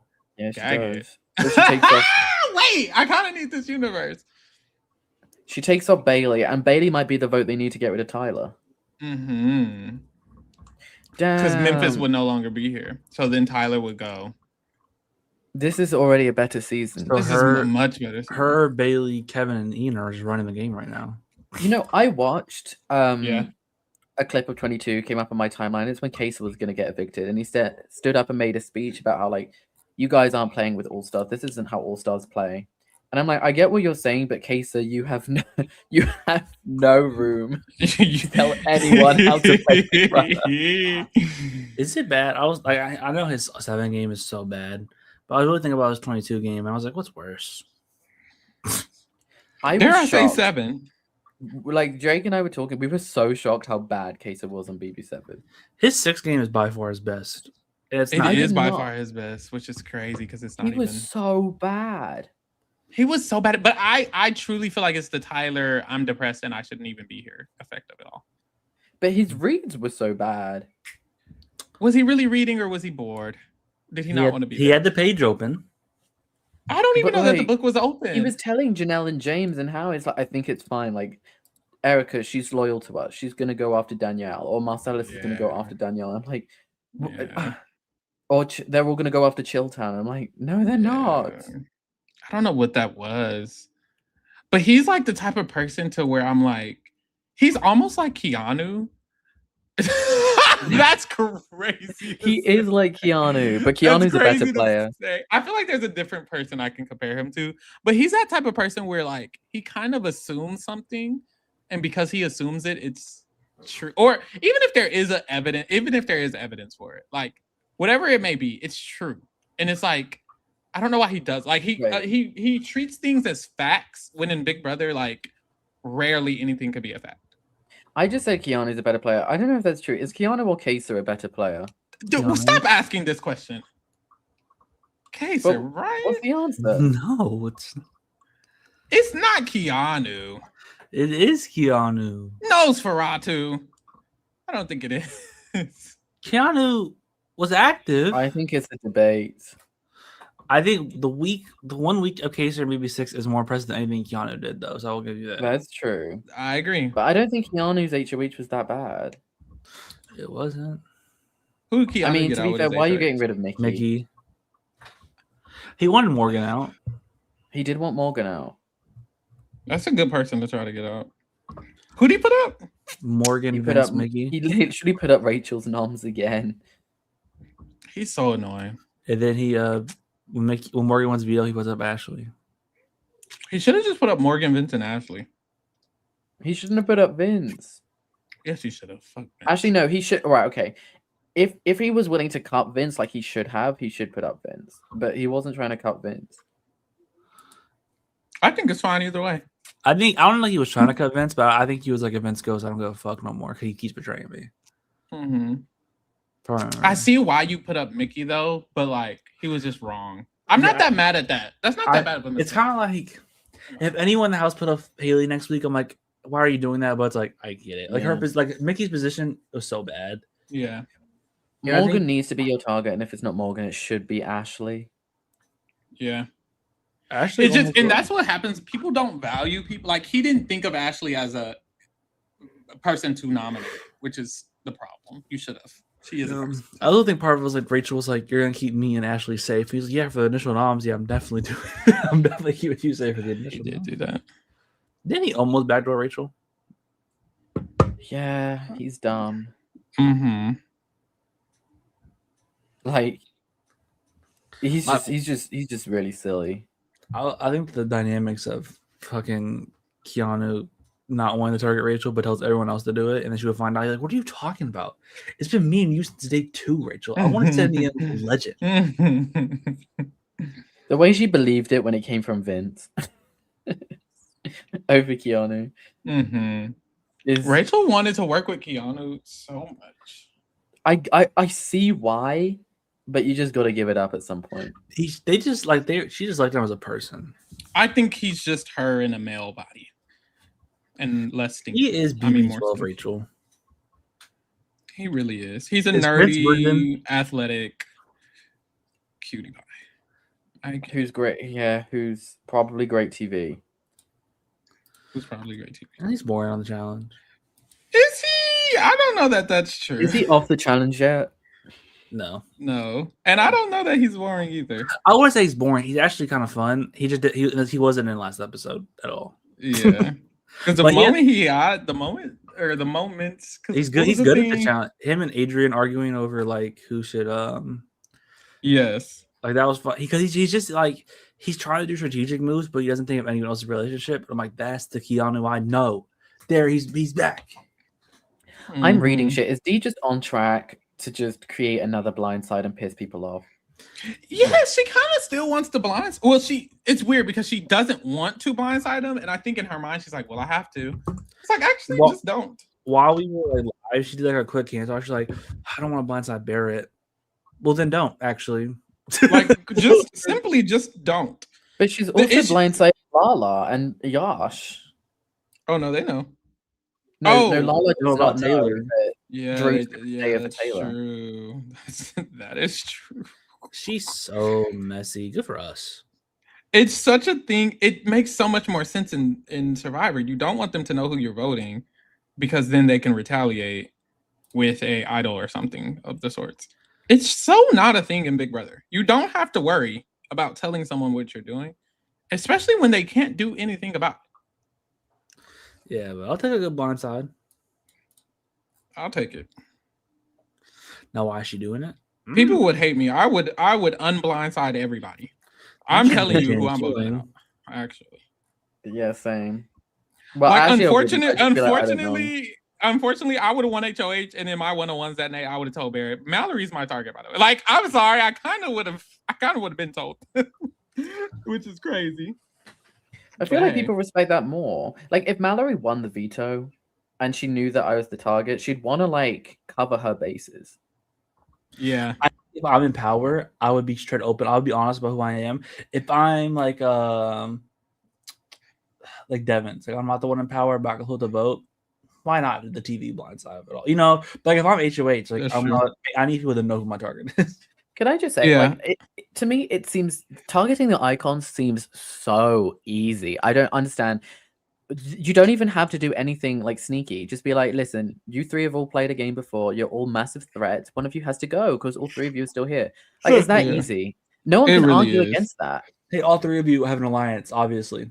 No one can be like, oh, what's Cass doing? Like, why would he do that? Like, you're gonna know why I did it. It's crystal clear. Well, D would be like, why the fuck did he do that? It doesn't even make sense for his. It could. Lala could win HOH, put all three of them up. She doesn't make sense for her game. Yeah, but no one's gonna believe her. Like, she doesn't even. She wouldn't even be able to convince herself. No, Barrett would believe it. I'm just screaming. No, because they respect Yash for doing it. That's the crazy part. They're like, well, at least Yash put us up. They literally would vote him to win because of it. Like I don't know that it's because of it, but they literally respect Yash enough, and they're like, oh, we'll vote him to win, and they won't vote. I also think they like Yash. I think if Taylor did it, they'd be complaining. No, but the thing is, like, D says it in the cameras every single time. Oh, they're so stupid for keeping us in the game. So which is it, D? Is it stupid for them to put you up, or is it not? Like, I could be proven wrong. I just think if Taylor targeted the icons, I don't think they would respect it. I think Devins would. They're such losers. I think D. I think they'd all respect it. I think they'd complain, and then they go to the jury, and they still complain, and then when she's the sit-in and final two, like how Angela did with Chelsea, how she complained about how everything Chelsea did was wrong, and she wasn't a good player, and and she voted her to win. I think it would give that, honestly. Oh, this guy's hot. Why was Angela so bitter at Chelsea? She acted like Chelsea lied. Like Chelsea barely even talked to you, girl. No shade. Well, besides the obvious reason, I don't know. I think she just didn't like that Chelsea was the best player. She was just jealous. I think so too. Because she should have just if anyone, she needs to be better at Mackenzie. She's also better at Rumina. Watching BB28 just made me appreciate the BB26 cast so much more. Like they had Angela on the block every week, as they should. As they should. Put that lady up. She read the target to start every week, and they'll go, you know what? What if we kept her? Why the fuck has Devins not been? Put that man on the block. If he's not nominated next week, I'm like, when is he going up? That's gonna piss me off. I'll go. I don't think many people would nominate him next week. He's trying Taylor to just said she's doing Haley D and Angela. She's just redoing Yash's noms. Mm-hmm. Who's gonna touch Devins? You know what else about? You know what else about throwing this HOH? This is a perfect HOH to win, in my opinion. Like this, it literally top is. 11. Like I think you win a HOH early on, and then you win a HOH right now, like right at this area to set yourself up for the end game. Like regardless of position, this is a great HOH. Winning HOH at like a last second like vote flip is so powerful. That too. It wasn't a last second vote flip, but like Taylor, Yash, and Lala only learned about the flip like 3 minutes before. So winning the HOH is so important. I also think, especially as next one's about to come up, like unless the twist is really fuckery, you're deciding who's making jury. Exactly. And that's like so huge. Like if you're someone like Taylor, you can't have Drew or D in jury. Like you got to get one of those people out, you know, or like a Haley. Mm-hmm. And if I'm Drew, I would want like Yash out. If I'm D though, it's so stupid to risk Drew going home. It is. This nomination set isn't the best that it could be at all. That's the thing where it's like D obviously has a lot of skill for the game, but I struggle saying, is she the best? Like, is she one of the best players? She's one of the best players, but is she like, how good is she? Where it's like she just makes mistakes for no reason. Like I was thinking, if D were to win this season, I don't know if she'd be able to be considered better than Ashley or Chelsea. I'm leaning towards a no. I would lean towards a no as well. I think she's around Xavier. If she, there's still a lot of game left, but like, well, unless she turns it around and has the best end game stretch in the world. But even this HOH, I'm not impressed. I'm impressed that she's targeting Mallory. That is the correct move, but the way she did it is so bad. Yeah. It's just working because Drew and Barrett are worse.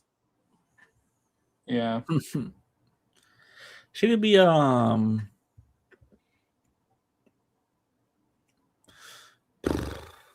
better than Casey. I think we all need to collectively lower Casey in our winner rankings. I fear she is too high. She's not that high for me. Where is from 1 to 26? Where is she? 22. I would think she's around 15. Whoa! I don't know. I would actually have to do it because I would also need to do a deep dive on something like Adam's game. Is she better than Adam?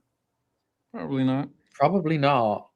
I'm pretty low on her. Who would I have below her? I would have Dick, Jag, Ian, Josh, Rachel. That's 5. Jordan. Dare I say Josh? There's the argument. Don't say. Okay, wait. Okay. Keep going. Wait, let me go through the list again. And Jordan, that's the argument. Okay. Dick, Jordan, Rachel, Ian is 4. Josh is 5. Jag is 6. I'll give you Jag. And I think some people would say Taylor because like she only goes home week 1, but like I don't think I would count that. I was like, she's still better. I think Taylor does better work than Casey ever did. Casey's just an unstoppable comp beast. She survives a vote next to Rockstar. We just talked about that week. I don't. She's nominated twice that week. Doesn't Casey go home if the hacker twist doesn't exist? Is that true? Maybe. I don't think so. The week Haley wins HOH. I think Angela goes. We just talked about that. How do I not know? Wait. Oh, no. I think Tyler wins veto. He would save Angela. It would renom would be between like Brett or Sam. And I think Brett or Sam would go. Whoever's renommed.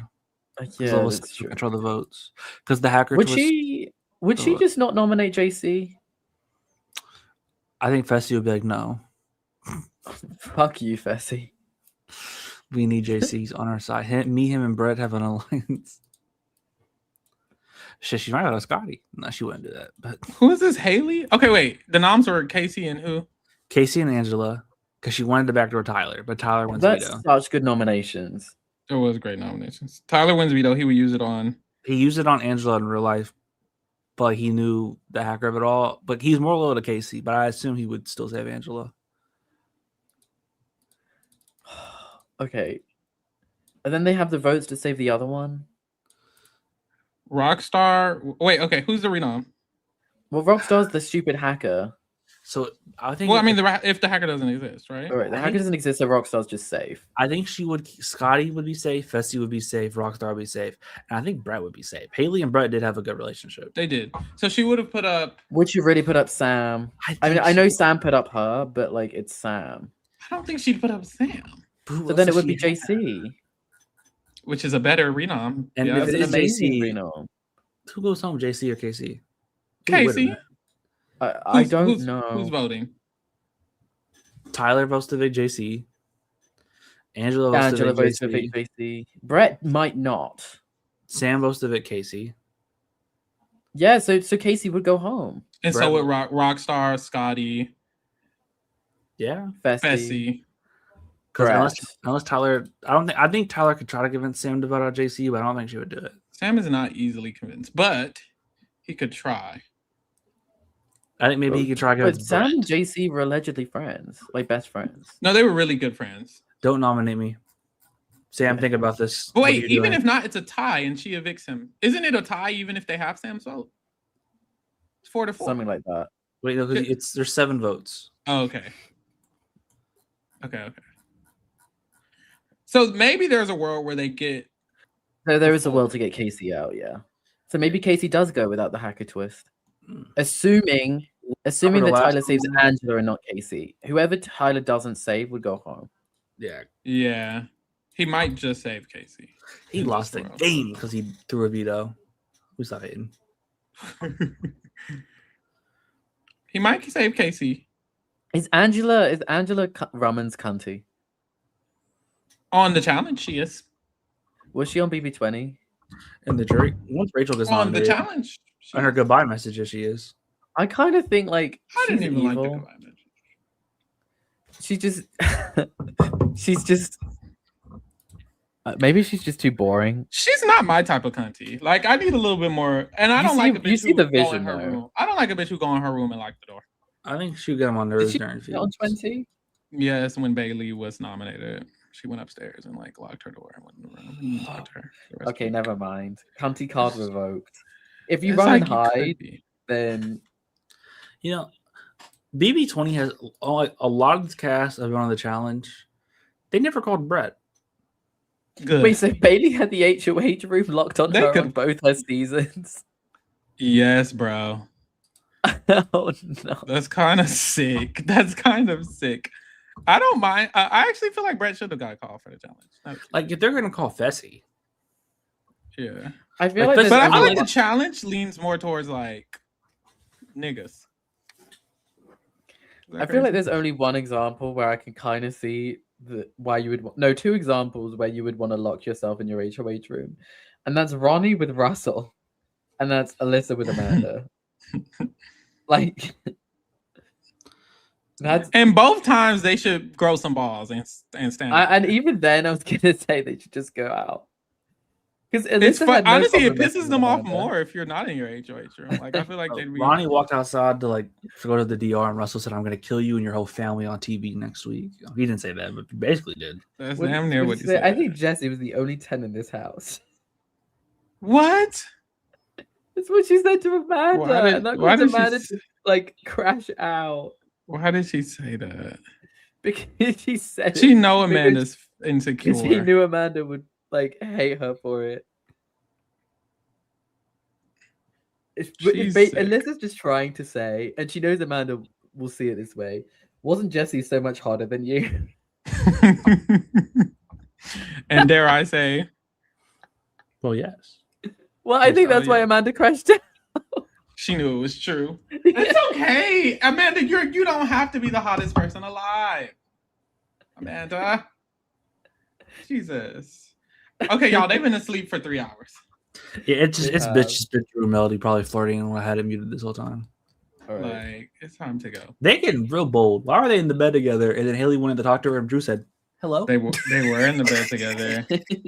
But I'm like, is it bold for it to be week 8 and y'all still haven't done anything? No, I think it's bold to do it on the block until you finally cuddle them in public on the block. This cast is so boring.